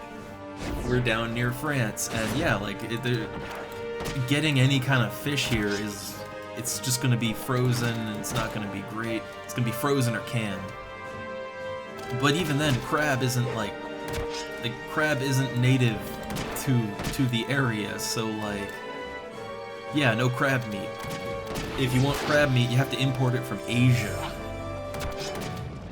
So it's not even the kind of crab that I want. But I don't know, every now and then I just get an intense crab craving. Need that Chesapeake Bay seasoning. Need some of that on there. I mean, hell, the seasoning is so good, you don't even need the crabs with it. Put that seasoning on some chips. So now you know what? I'm making myself hungry. It's getting ever closer to dinner time. So yeah, I'm just making myself hungry now. I gotta stop that.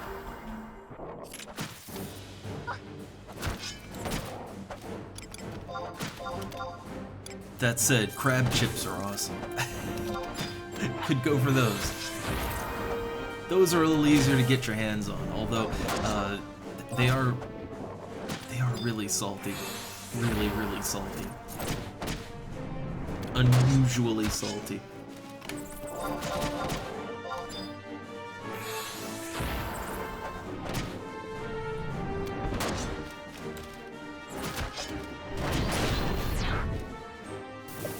I wonder, I have one more charge on my,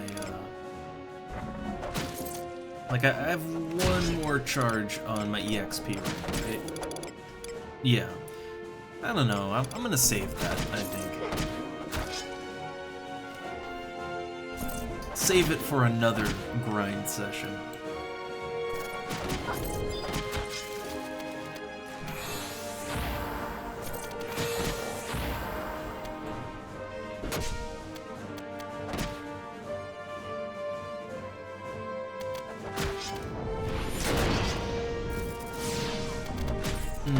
I hate how they just launch their spider web in a circle radius.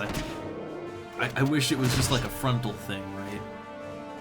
Which I think it usually is, isn't it?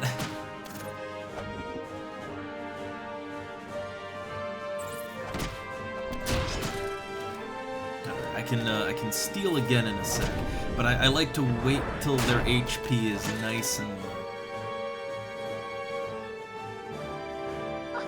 Like really go for that minimal HP, because it's just a little better chance, right? A little better. Yeah, nothing. I tried.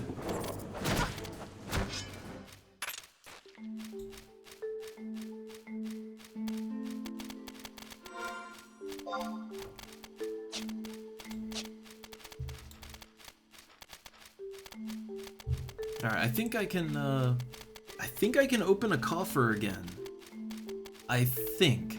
So let's start keeping an eye out for coffers, right? Let's keep the lookout.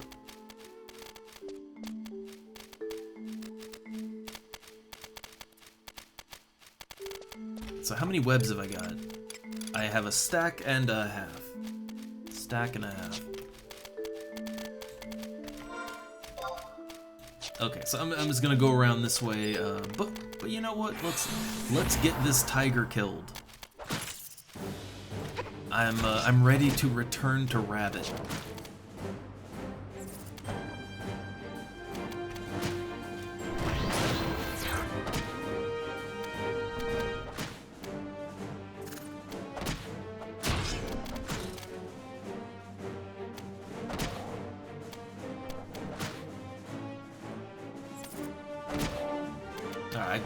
I know I could fire off a weapon skill now,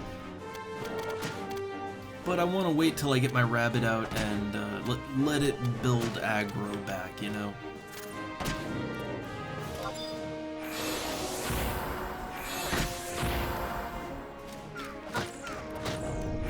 Uh-oh, acid spray. Oh, I got juiced. No, at least acid spray isn't too bad. Oh my god. I see what happened. The rabbit scored a critical, and then I scored a 623 damage Vorpal Scythe. Yeah, that'll do it. That'll just drop an enemy.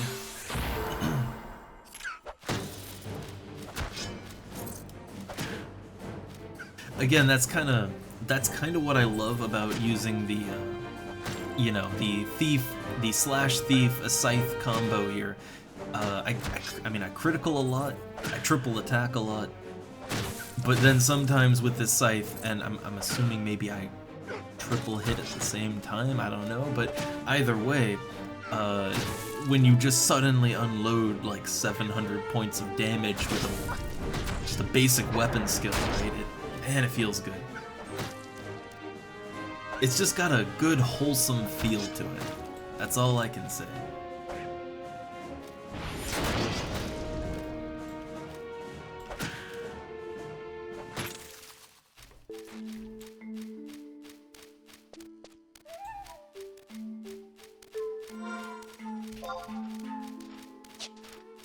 Alright, so there could be a coffer over here. There could be. I'll check it.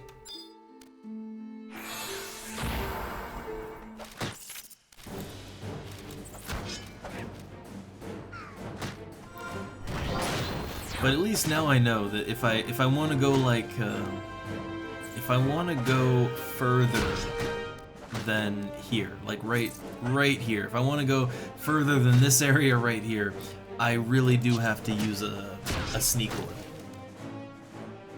Like, you can't avoid the night crawlers on the way back. You just can't avoid them.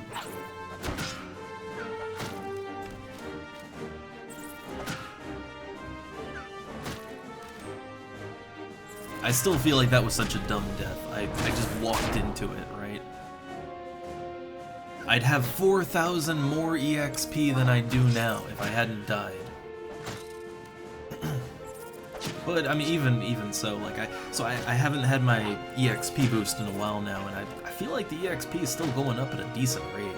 Like, yeah, it's you're not gonna level up today, not like this, right? But you know, you level up in another day or two, you can still get there.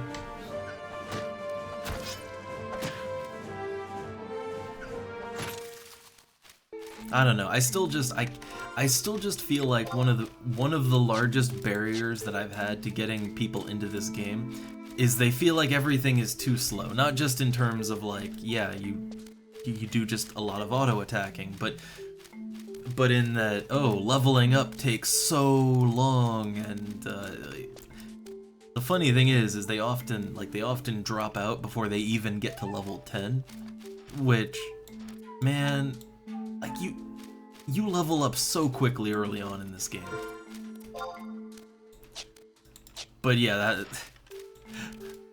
but up in the 70s here, you know, where it takes like 40,000 EXP to level,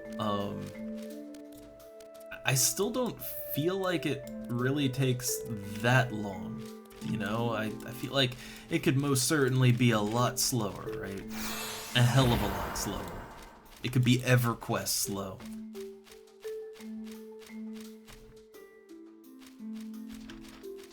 Alright, nothing here.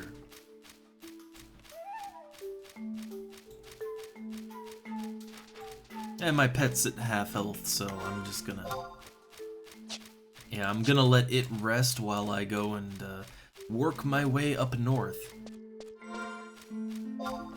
So yeah, I gotta go back around, out here, and then kind of creep my way along here. Try not to engage anything.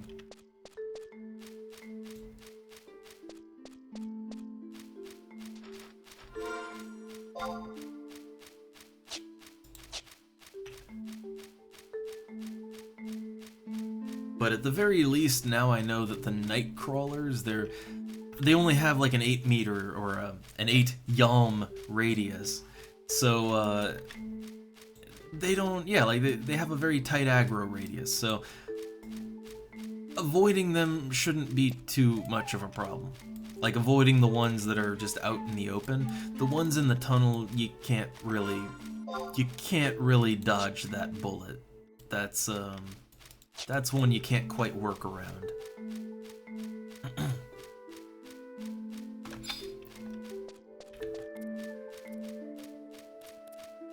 I don't want to fight all three at once. That would be a new pet summon right there. Would rather not do that. Alright, so could be a coffer here. I don't see one, so no coffer. So now, yeah, now we gotta go to that kind of middle room and go to the dangerous part of the zone.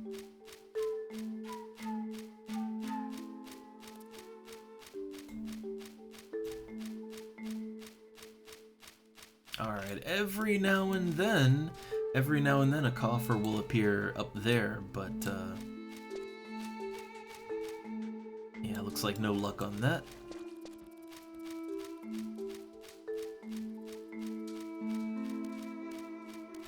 Okay, so recalling my pet and just carefully working my way around the room.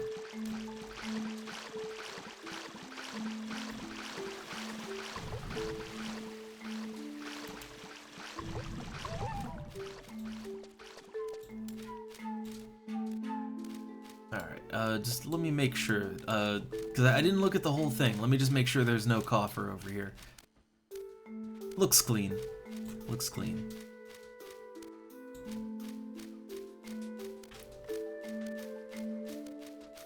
And I don't know what the aggro radius is on the crabs, but I think it's a little bit wider than the night crawlers, I think.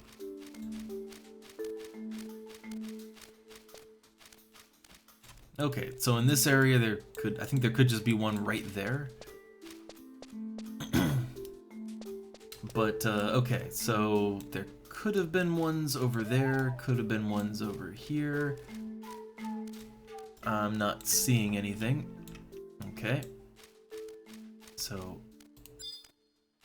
as long as we're within, or we're outside of 8, I think we'll be okay with those guys.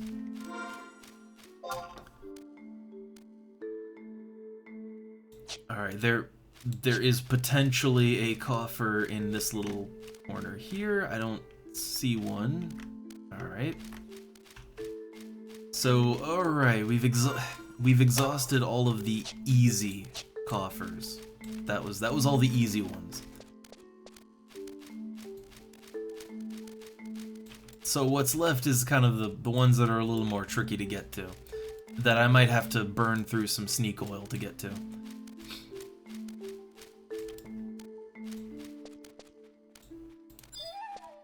I guess main thing is just keep those aggro radiuses in mind.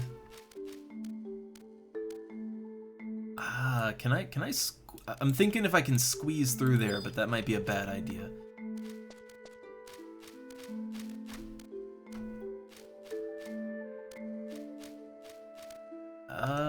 This is cutting it real close. Okay. Okay.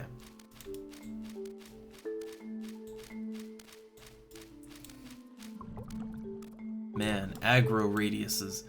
Okay, okay. I'm trying to do this as cheaply as possible because... Uh-oh. Well, gotta fight the crab. But yeah, it's just that,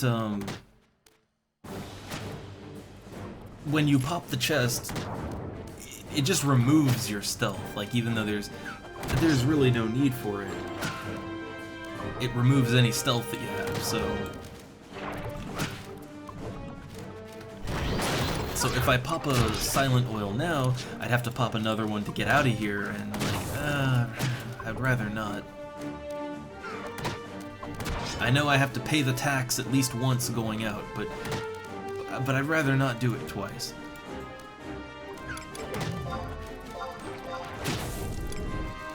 Though I might just kind of, yeah, with this coffer, that might be a good spot to go back to town, actually. I would like to sort out my carrot broth and send my gill over the receipt that I got, you know, pay those receipts out.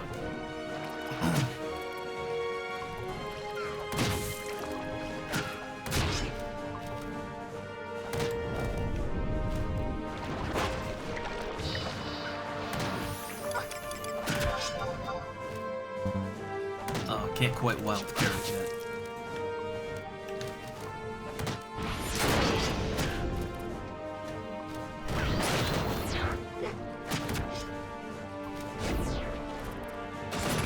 Okay. So, alright, the crabs, they do have a wider aggro, and I don't like that.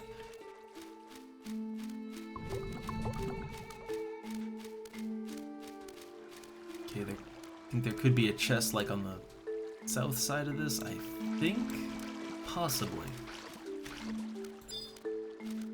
Okay, don't get within 8.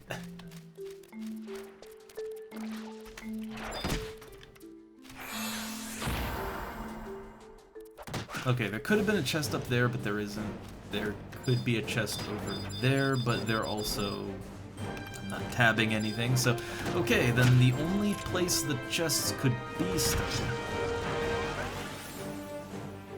Yeah, the only place that it could be is in the next room over to the northwest. There's 2 spots it could be at. Or the treasure chest spawned way earlier, and I just missed it. Also a possibility.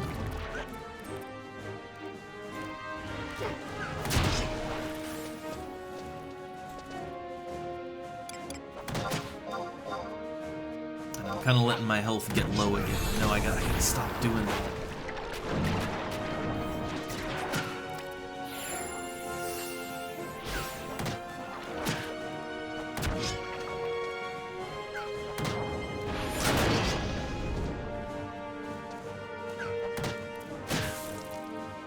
Let's see, there's nothing around here, right? Okay.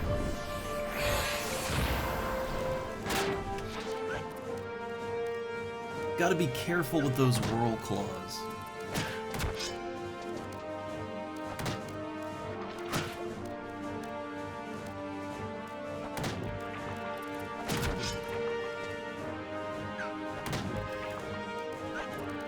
Strength down. Okay. So yeah, there's no chest here. I didn't see any chest like, yeah, I don't see any chests up there or around it. So the only place it could be is in the next room, and that's one that I'm not really sure you can just sneak through. Like I'm not sure that even works.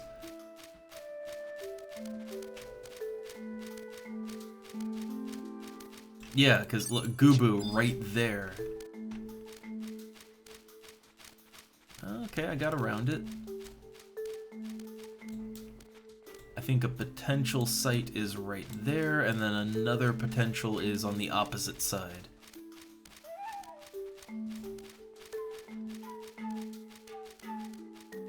And there's nothing. I don't see anything. So there just isn't a treasure chest, or I got really unlucky and someone yoinked a treasure chest, and that could also be the case. Could also be the case.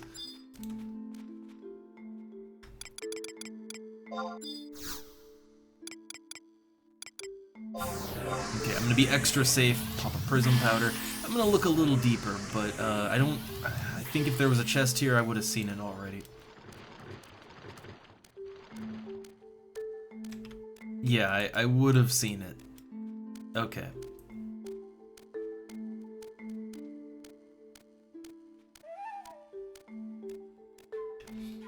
So, alright, well, back into this big room, take another quick look around. But I guess the treasure chest or the treasure coffer, it has to be kind of earlier, like before. It has to be before things got really dangerous then. Which means I didn't have to go here.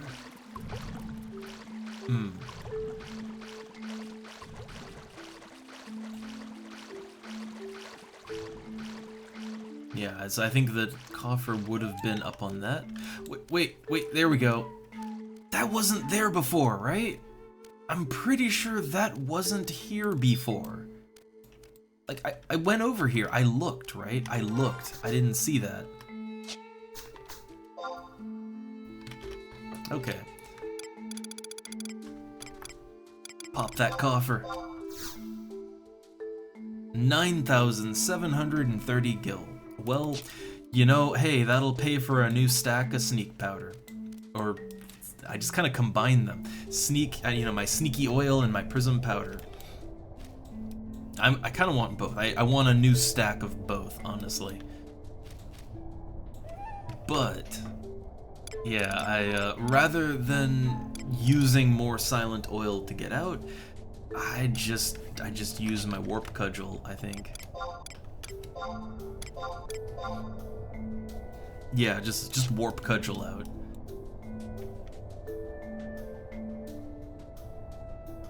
So EXP wise, where did I end up? 5,364. Again, that's not bad. Like, the EXP is actually pretty decent in here. Like, I would say I did the most of that without my EXP boost. And you gotta factor in that I hit 73 once and then I died. So if I hadn't died, I'd have like 4,000 more EXP, right?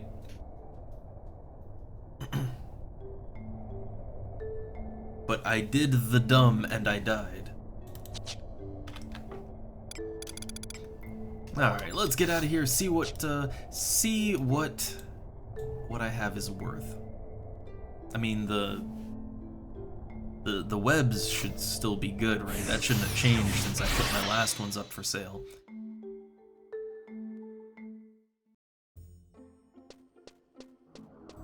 Oh yeah, I want to sort out my.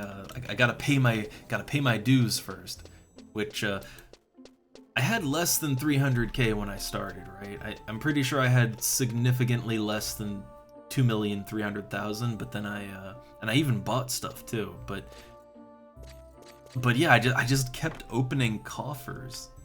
I just kept opening coffers, and I kept getting tons of money out of that. So the Boyata tree, I mean, if you can solo it, I mean, it's worth it. EXP, money, it's good all around.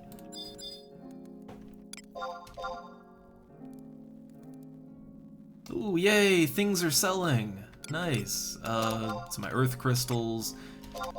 I think this is from my last trip to the... No, yeah, some of that's from my trip to the tree, and some of it, I think... Some of it is from the last EXP party.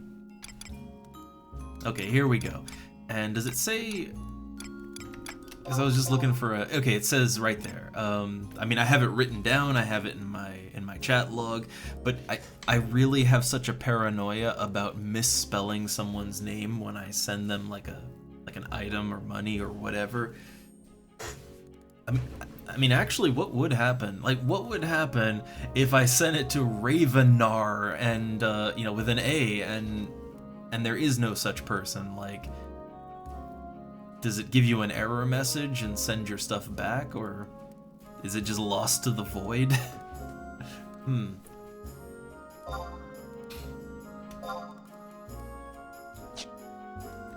Alright, anything else sell? Ooh, it did. My bag of tree cuttings. Okay, so now I will send. Here we go. Send to. Yeah. Again, you have it all written down. Ravenar. No. Ravenor. There we go. Locked in. I didn't want to just send nothing. It's been a while. It's been a little while. Are we in the right mode? What are we doing here?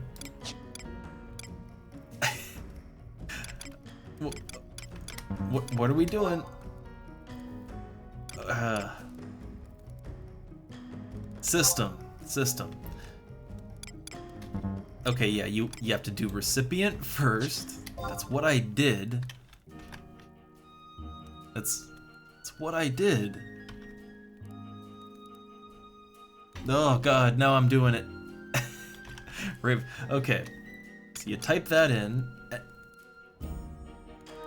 and then you get stuck again. Man, why am I having such difficulties? let me back out of that entirely. We have, there we go, recipient. But like,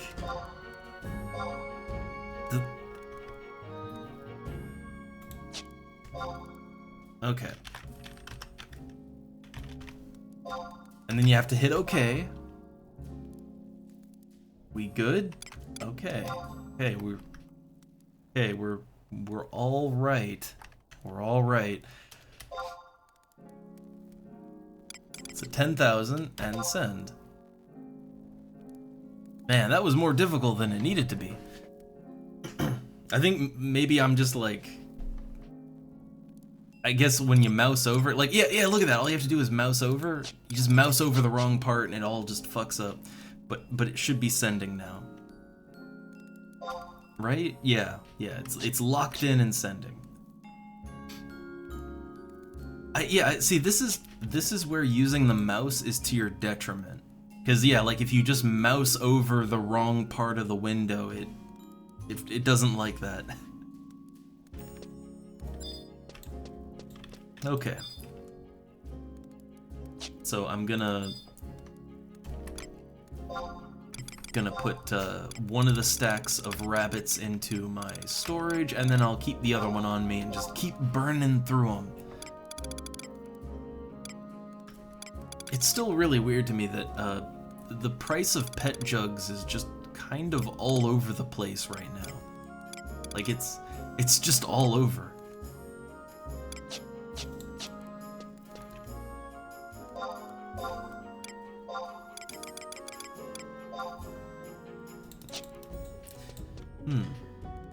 Ooh, nice. I've had moments where I've been fishing and I get like I mean the highest I've ever gotten is a 0.3 skill up, and I've gotten like a 0.3 and a 0.2 back to back. Like half a level just back to back. Fishing skill is weird. I don't know how it works. I've seen several explanations of how it works, and I still don't understand how it works.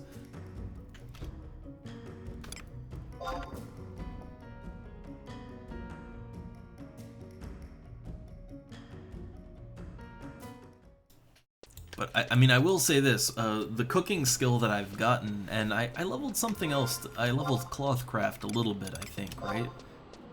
Yeah, I actually got clothcraft up to level 10, and because I melted all those ingots down, I got some goldsmithing, 1 point of goldsmithing.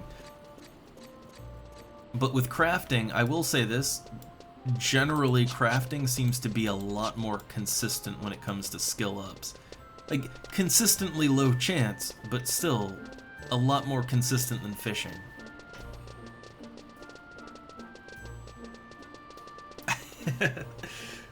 The add-ons, I mean, most of them, they just sort of work when I plug them in. Like, when you boot up the game, it'll like tell you all the add-ons and plugins that you've loaded up. And then you just, you know, you just activate, like, let me think, I have the draw distance one. Like, to use the draw distance plugin, for example, like, I don't know, let's see. Looking at the distance, and it's like /draw distance, that's the plugin, and then set world.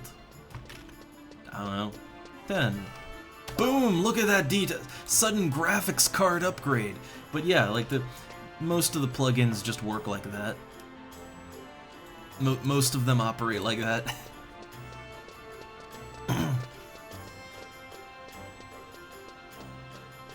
I haven't had any issues specifically with that one. I don't know. I'd say maybe ask the Discord, because yeah, I didn't have any issues. I toggled it on and it was just on.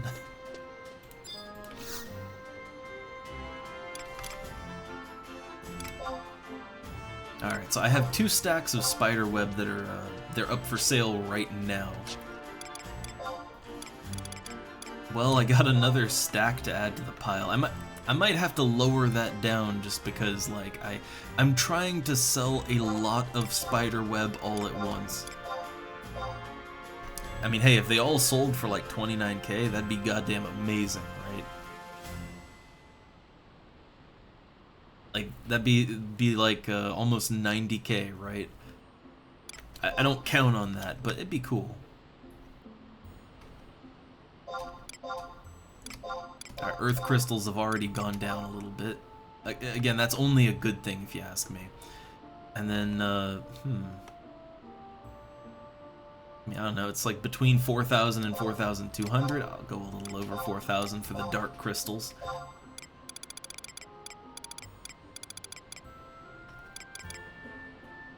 I don't think crawler cocoon's worth anything, but let me see.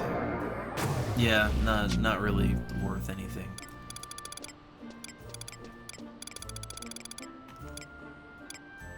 Alright, and then the various shrooms that I got. I'll just sell them. I'll just sell those. Also, wait, while I'm here, while I am here, so yeah, I had said it before, but every now and then, you know, I want to use a one-handed weapon, a one-handed axe, and I don't want to dual wield it. Like, let's say that I still want to use Slash Thief as my sub, right? Or maybe White Mage, or, you know, depending on the content. There are many times where you want to use a singular axe and not dual wield them. I mean, honestly, dual wielding weapons is a little overrated. Like, yeah, you hit twice, yay, but I mean, it also does add to your, you know, it adds to your attack speed relatively. But, like, are there any good shields that I could use that would give me a benefit other than just more defense? That's what I'm wondering about. Also, hey there, Jubei. So yeah, are there any shields that have like some special effects? Ooh, there's the Dark Steel Buckler, +3 attack. Now let's be honest, +3 attack that's nothing major, that's nothing, you know, that's nothing huge, but it's something, right? It's something that would increase my offense and also my defense, you know? I mean, I won't pass up defense, but okay, that's extra attack. How much is that? 25k. Honestly, you know, there was a time where I'd look at a 25k item and I'd be like, nah man, too rich for my blood, but considering that right now I have 3 stacks of spiderweb up for sale and each stack sells for about 29k, yeah, I could invest in a 25k shield. I could do that. But let's see, is there anything else? Ooh, that's even better. The Musketeer Commander Shield. +3 agility and +5 attack. That's pretty nice actually. That's nicer, and it's lower level too. It's gonna cost a ton of money, isn't it? A little more. I mean, honestly, for like, it offers more attack, agility. Defense is still good, like, and it's lower level too. Honestly, that's not a huge price hike. Like, the thing is, there's sort of a relative thing, right? When most of your gear only costs between like 500 gil and say 5,000 gil, when that's what most of your gear costs, right? To go out of your way to buy something that's like 10,000 or more gil, relatively that's a big jump, right? And that's one you might not want to make, but you know, when like the average gear cost is around like 10 to 20k, you know, making the jump to 30 or 40k, I mean, at that point, it's not that big of a deal. Well, Cito, I am gonna end that stream soon. I am. I've been going for quite a while, and I'm hungry. I'm so hungry. But I still have to check some things out. Ooh, an ice shield. Well, like right now, I'm just kind of looking at my options. I'm looking at all the options, and the Musketeer Commander Shield, that seems like a fine option right there. And there's lots of options that like, look at this. This is I mean, I can't use it, but it's for Warriors, Paladins, and Dark Knights, which it's weird to me that Dark Knights can technically use a shield. But Strength and Mind, which that'd be good for a Paladin, not really a Dark Knight, but Paladin, sure. Alright, so I'm kind of just looking at things that offer additional effects, right? Like, additional effects that are not defense related. Because I'm a Beastmaster, I don't need defense, not really. Like, I need more offense. And yeah, I know, just dual wield, but like, let's say I don't want to dual wield. Let's say I want to use a different sub, but I don't want to use a scythe. It happens every now and then. So I want a good, offensive as possible shield.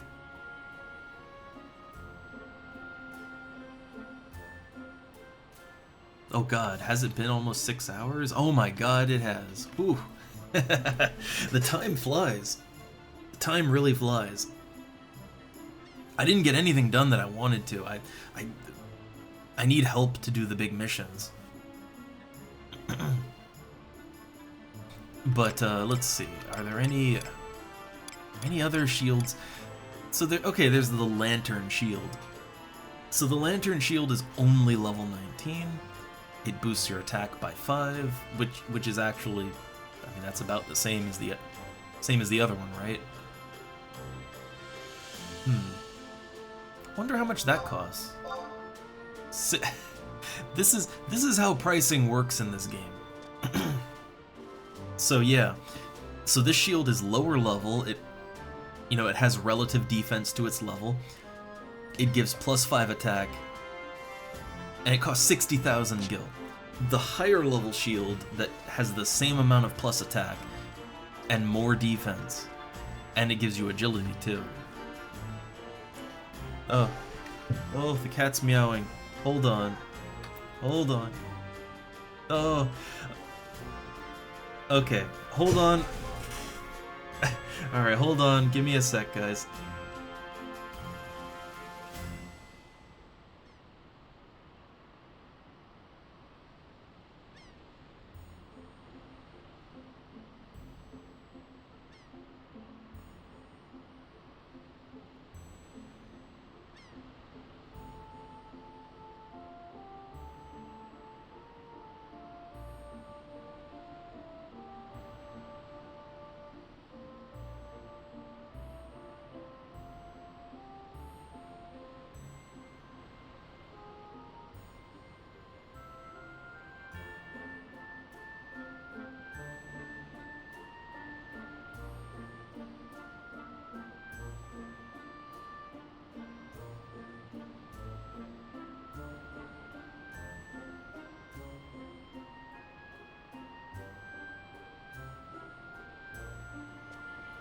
Okay, I'm back. But the wife is hungry too. And I had wanted to stop for dinner, but let me just wrap up what I'm doing here, and then we'll be done for the day. But I want to see if I can find a quick shield.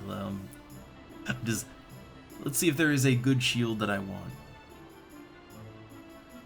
So, so far, the shield that gives me 5 attack and some agility, like, that seems like the best option. Ooh, the Viking shield, plus 12 attack. Now that is nice. Ooh, what's this? Plus 5 strength, evasion, enhances killer effect. So that would be like, I mean, as a Beastmaster, that would be kind of ideal, right? It's level 72. Again, I just want a shield. Like, I want a shield so that I can be, I can have additional offense while still using like a weapon too. So non-scythe, but not dual wielding axes.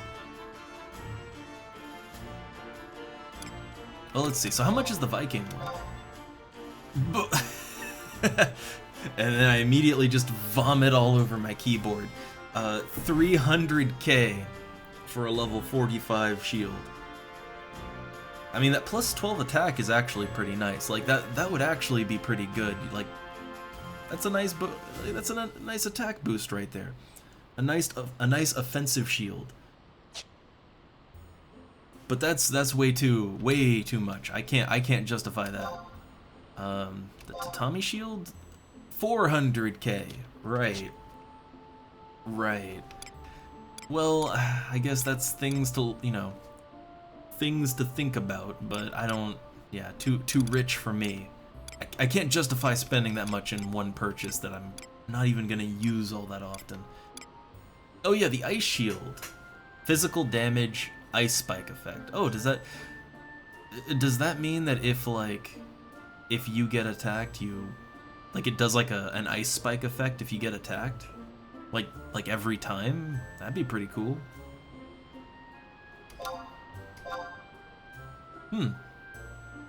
If it's like an every single time thing, then yeah, that's not too bad. For 200k, I mean,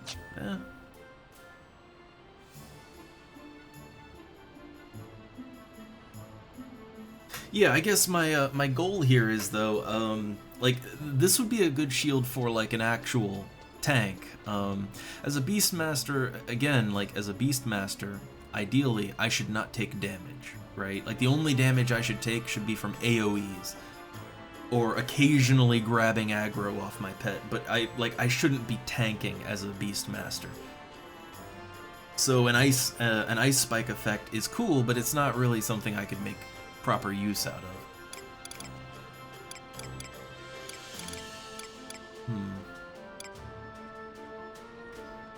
The Pilfer's Aspis. I feel like that would have some kind of additional effect maybe, but I don't know. But otherwise, none of these are really what I want. And these other shields just aren't even available.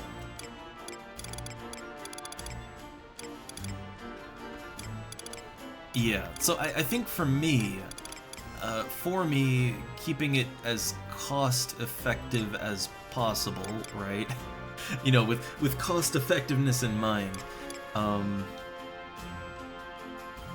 let's see. So the Dark Steel Buckler, actually, the defense difference isn't even that high. I'd say the Musketeer Commander Shield is probably the best option. It's like 39k. I'm not sure I want to drop money on it right now, but like, yeah, it's agility, which again isn't really all that important, but attack, it's 5 attack. 5 attack isn't a lot, but it's 5 attack, right? It's some additional offense while not dual wielding and not using a scythe. And yeah, the latent stuff, that latent usually means it's like sub-job related. Not always, but usually, right? But I'm thinking I'm gonna keep an eye on that Musketeer Commander Shield, but right now I'd rather not. But now I know that, like, okay, there are in fact offense-oriented shields. I would like to have one just to have for the times I want to use a one-hander with a shield. But I need like 40k for that, and right now, if I buy it right now, it'll put me down under, it'll put me under 300,000, 2,300,000. You know, I have that thing, right? Whenever possible, I try not to lower, like, you know, if you hit 100,000, you can't spend under it. So like, if you want to spend 100k, well, hit 200k and then you can spend down to 100k. Yeah, I know, it's weird, right? It's just how my brain works. It's just how it works. Oh,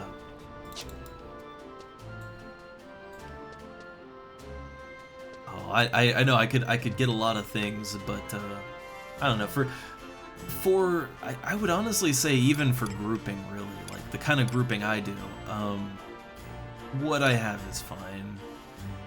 It's fine. I'm gonna work on my gear a little more once I'm actually 75. Although then, can't you earn stuff in like Dynamis and all that? But I don't know. I kind of think once I hit 75 with Beastmaster, I want merits. I want to get merits, but also, yeah, that would be the time to really focus on, okay, how can I deal more damage, and, you know, working with that. But also when I hit 75, I kind of want to just go back and level up Warrior, and then level up Paladin or something like that. I want to play a more party-friendly class. I like Beastmaster a lot, but I would love to have a more party-friendly character. So Paladin, maybe level White Mage up to 75. You know, Bard. The neck item? What do I have? The Royal Squire's Collar. I think there's a better collar I could get, but that's I don't know, it's a decent offense and defense one. It's only level 30, but some accuracy. And then, I mean, for the belt, the Royal Knight's belt, that's kind of the best one that I saw at the time. And I think I just bought it with conquest points, too. Oh yeah, I have a decent amount of conquest points. If I could use those to get something, that'd work out. I need to upgrade my accessories though. I have the Amamet Mantle. That's plus 10 attack. But yeah, I'm still using just plus 2 dex rings. I know I could do better than that. Could do better with the earrings. It's one of those things where I just haven't needed to upgrade, so I don't. I mean, I'm already with what I have already. When I pop a meat myth kebab, like I'm doing enough damage that I am uncomfortably often pulling aggro off my pet, and that's not great. I don't know. I'll figure out what I want to do with my character's gear, like when I'm 75 and I can just kind of slow down and think about it. Also, what the hell is that weapon? That's just a... Like, what is that? Huh. I like the Moogle hat, though. That's a nice Moogle hat right there. The spike necklace, which I'm trying to remember what that one... I don't have that one, but... I kinda... That's like a plus strength attack one, right?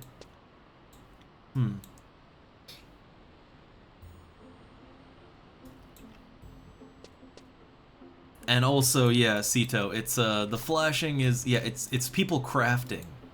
It's crafting. Because when you craft things like, you know, you have the little floaty crystal and then it just explodes. As all good craftsmen do. Explosives. But yeah, I don't know, the gear game, if you will. I'm gonna worry about gear and all that once I hit 75. Like, you know, then I'll deal with that and kind of work on making my character play the way I really want it to play, right?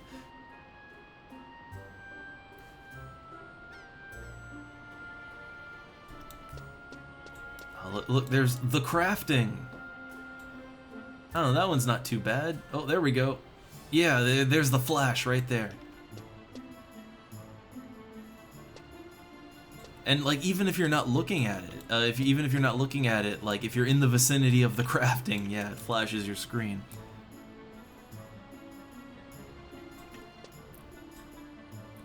But yeah, I don't know. I consider it like this.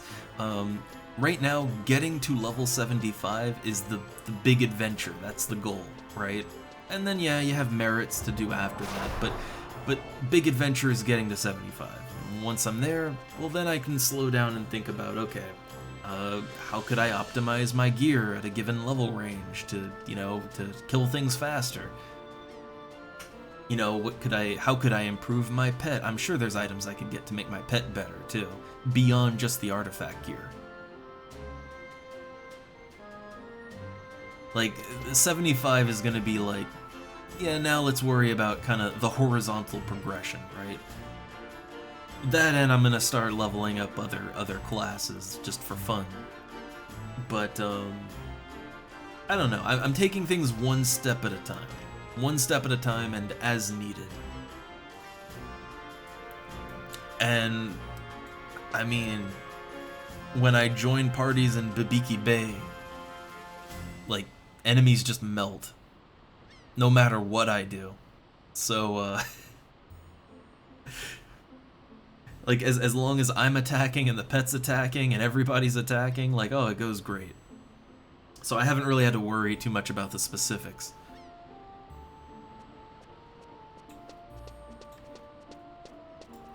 Alright, but before I get out of here, I do want to sell, I want to just, the junk items that I'm not going to do anything with, let's get rid of those.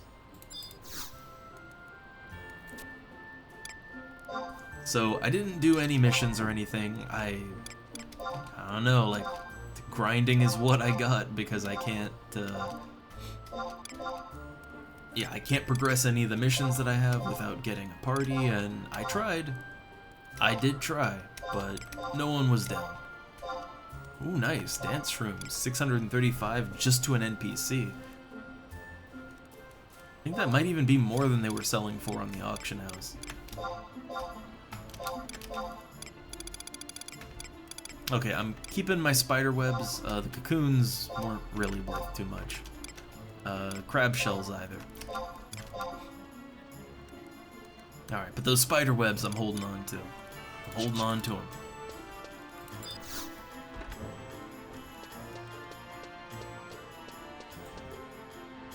Also, you know, I had a bit of a revelation. I've actually never been to this area up here.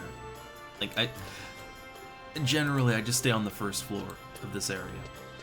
But, what is up here exactly? Like, what's over the auction house? What's on the second layer of Juno? That looks like a scroll. What do you sell? Huh. Kuro Moro the Magnificent. Huh. Wait, is he like a... Oh, he's got a crystal ball! Life is a twisting maze, oh. Can prepare your divination spear. Are you ready to see the future? Sure. Why not? I require an Ahriman lens in order to construct your divination spear. Immerse the Ahriman lens in the pool of holy water inside the maze of Shakrami. Huh. So apparently, if I give him... So if I get an Ahriman lens and I dip it in the holy waters of the maze of Shakrami, I give it to him and I get a divination sphere, and I guess I can see my future, I guess. Well, I never knew that was up here.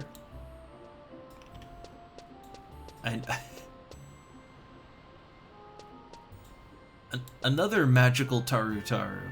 Chululu. Oh, there's an armor shop down there. Yeah, like there's like a whole other layer up here. I literally just never go here. I always stay on the first tier. Huh. Well, I guess I'll keep all that in mind for later. And now I kind of want to get an Ahriman lens, and I kind of want to see where that goes.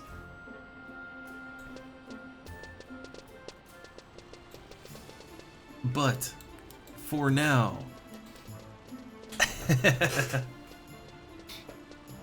yeah, I love how this place is layered though.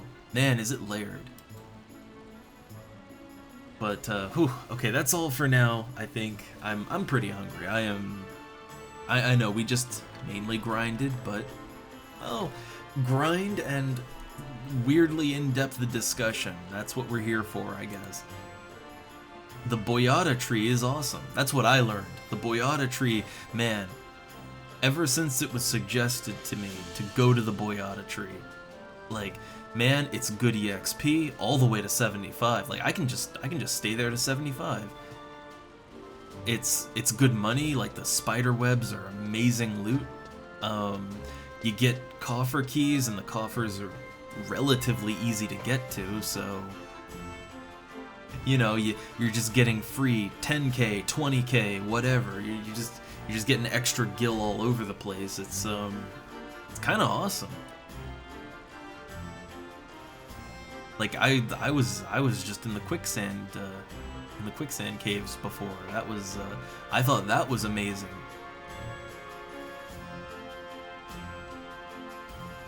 But all right, I'm hungry. I am so hungry.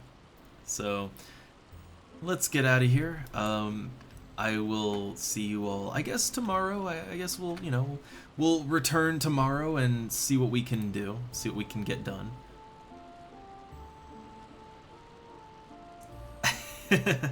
Where's this? What? It's just the old Juno auction house.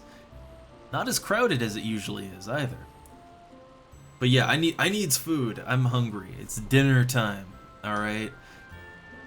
Oh man, I did chicken nuggets last time. Kind of want maybe a chicken schnitzel, or I got that oil. I got all that oil still. And oil is still way too expensive here. Oh, EXPing the Boyata tree. The Boyata tree. I found that it's really good. It's a really good spot for, like, I went there at 72, and the enemies are about level 61 to 63, so, you know, not too bad. Yeah, but the spider webs, man, they sell for like 29k a stack. And the coffers, I mean, apparently they can give up to 40,000 gil from a single coffer. Like the place is amazing. It's amazing money and good EXP too. And relatively safe also. I know I died there, but that was my fault. That was 110% my fault. Nightcrawler's aggro. But yeah, great spot. Great spot.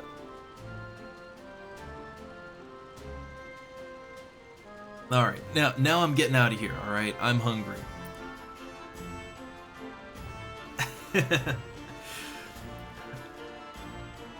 Alright, so I will see you guys next time. Tomorrow, probably more FF11. I'm thinking more FF11 tomorrow. Maybe we'll splice in a little bit of something else too. Maybe a little City of Heroes or Turtle WoW. I want to get back on Turtle WoW, so maybe we'll check that out too. But mostly FF11 again. So till then, I'll see y'all later, and I am gonna make some good chicken something. Later.